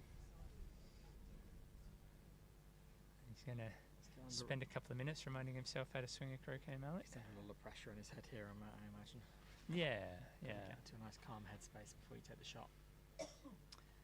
Luckily, he's played a few Macs in his time. He has indeed. This is his 4th one, I believe. How long has he been captain for? At least 2, possibly 3. We all remember his heroics against Ed Fordyce at Canley last time round. Not many swings. Mr. Yeah, didn't quite come off the middle of the mallet there. I saw the mallet twist on contact. Generally an indication he didn't centre it. So bar anything unexpected, you'd expect this to be a quick finish for Pearce now.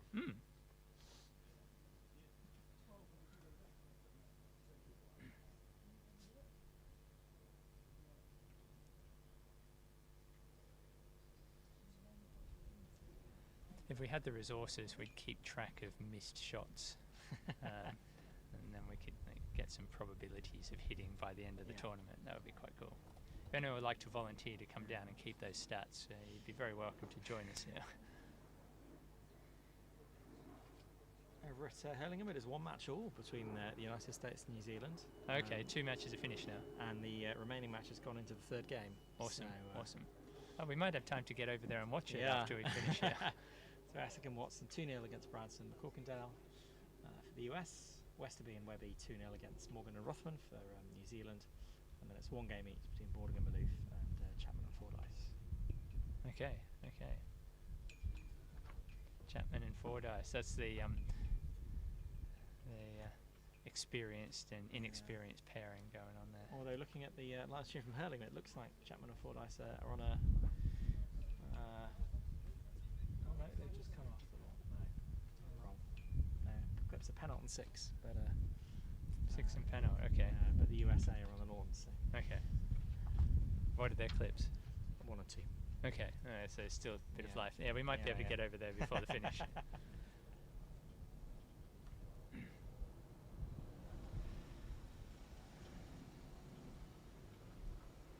Alright, so let's see if Pearce can finish off from 4 back and peg. It's a pretty handy penalt pioneer. Which you pointed out not only was Samir's shot the shortest, also the flattest shot of Yeah, the available yeah, shots. yeah, absolutely, yeah. That was definitely the shot to be taking. Looks like a decent rush. Maybe short. It's okay. It's fine. Okay. It's okay. Should be good enough.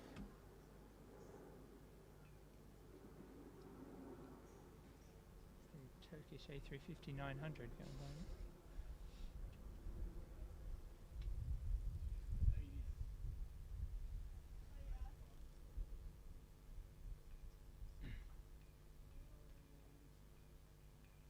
Looks like he's played that okay. A little bit angled. It's on the line to the peg there. But these Australians are well accustomed to playing with quadways, so it should prove no problem for him.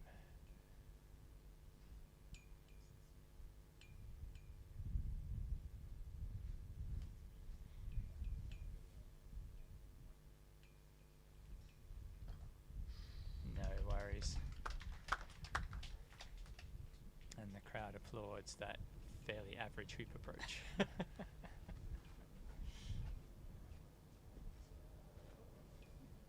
This is a sort of nervy distance now, I feel. Yeah. This is you should be hitting no problem, but it's a distance that you can miss if you're not careful. Yeah, I think that one was just close enough that he wasn't too worried about it.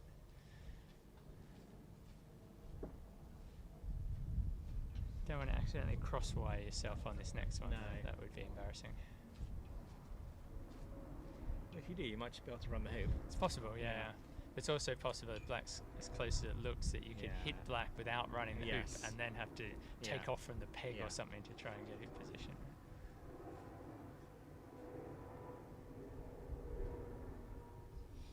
ANA 777-300. Yeah, that's a good shot. Yeah, that's fine. No problem there. Gave himself plenty of margin to make sure he didn't crosswire.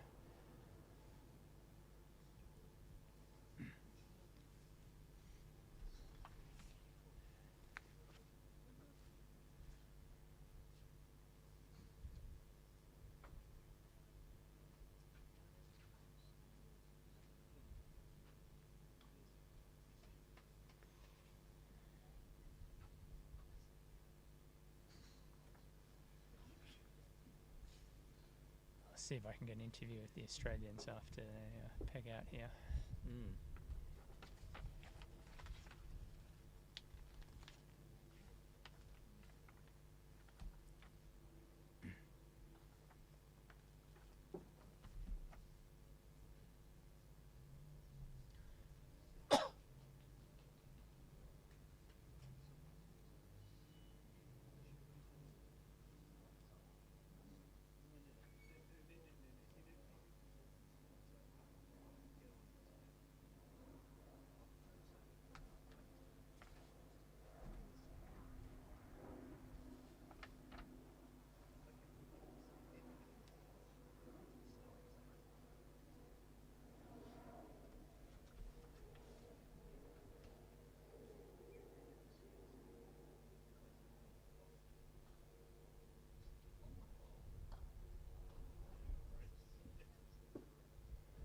He's pegged out black early.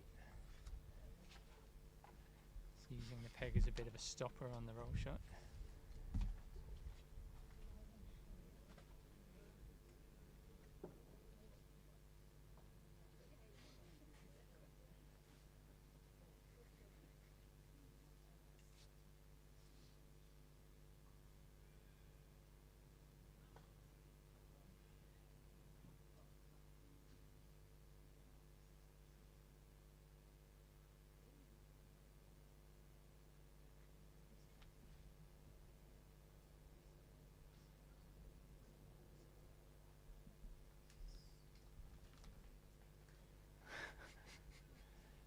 Some in the crowd are excited by that trivial rover hoop.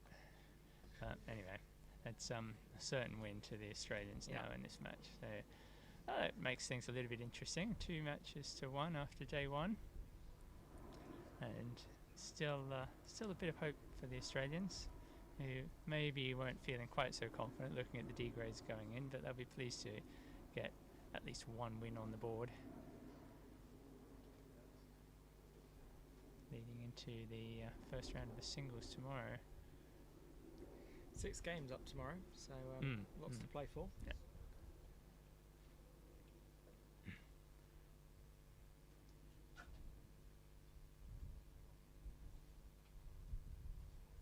And there they go, take out for plus 26 victory. Excellent. I'll go and see if I can get an interview with either of the players, and I'll be back shortly.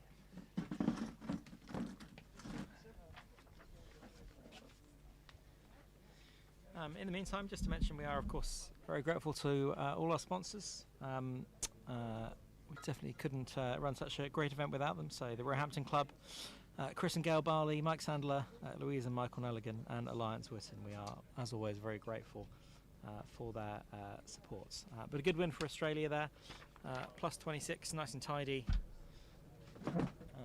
And as Joel was saying, puts them in a decent position, ready to compete the singles tomorrow at Hurlingham. Joel is just over with them now, trying to see if they're up for a quick chat on the microphone. See if we can hear their thoughts.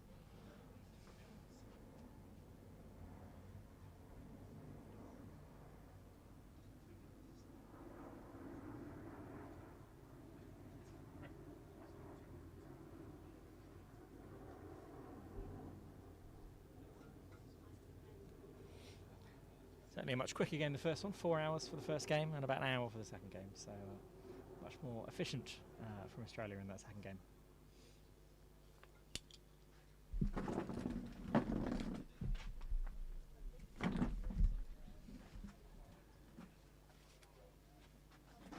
They weren't particularly enthusiastic about doing an interview, but I think I might have twisted their arm to at least have a short chat. We'll see. They're doing their photo op at the moment. I'm not sure what that's for. And then hopefully they'll wander over in this direction. So I'll try and corner them before they get away.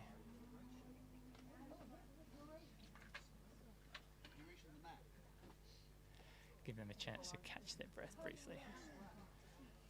I can't take the microphone over there because the wireless connection doesn't reach that distance. Yeah, we're not quite that high tech yet. It's Croquet England. But they will no doubt be very relieved to get a win on the board today. They played well. Never really looked in doubt. No, not in that second game. Set of very tidy breaks there. Yeah.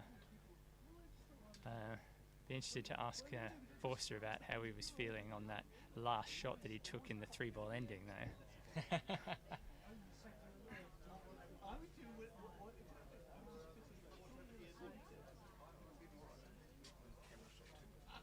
Well, the far side. Yeah, that's fine. We had enough people just walking straight across in front of the camera here. Yeah. Yes, thank you for that. I saw on the big screen when I was arriving. Actually, it was Alice. You can see her walking through it. It's not an important time.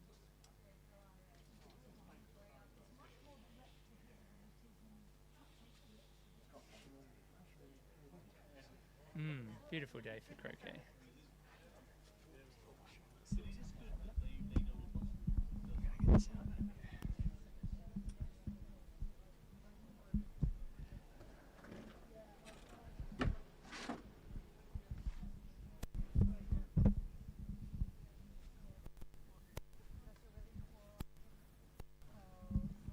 Stephen's at least offered me a drink.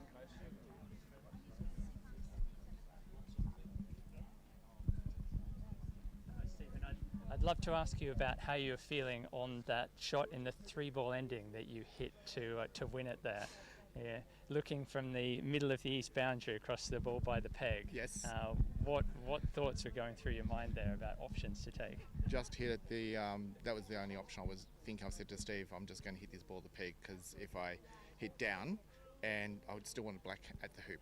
Okay. So I know black was right practically on the wire. Yeah. So it may not have bounced anywhere, but just having it there, feeling it closer. So yes, I think I grew about 6 inches having to hit that shot. Yeah. Cracking my pants, but must have felt quite relieved when I hit it. And Yes. you held your nerve to finish it off afterwards. Correct, yes, Well done, yeah, well done. yeah. And then, important win in that second game to get Australia on the board in the match. Yes, yeah, and then the really overall important. tie. Yeah. Steve was fantastic all day for his first.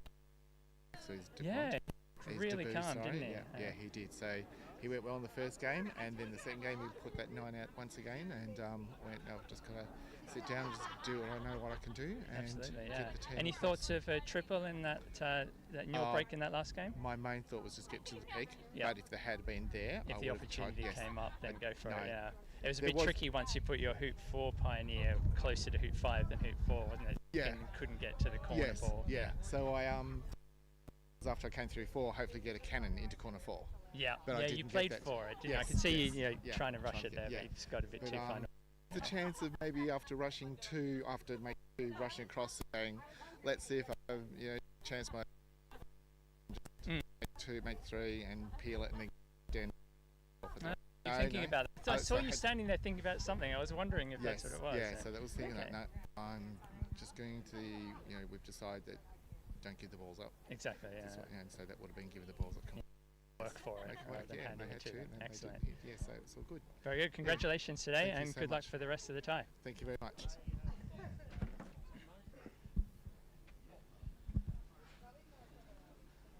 All right, I think we'll probably wrap it up there. So thanks for tuning in today. Great to have your company. Go over and watch the rest of the Hurlingham match if that's still going. Is it still going? Yeah.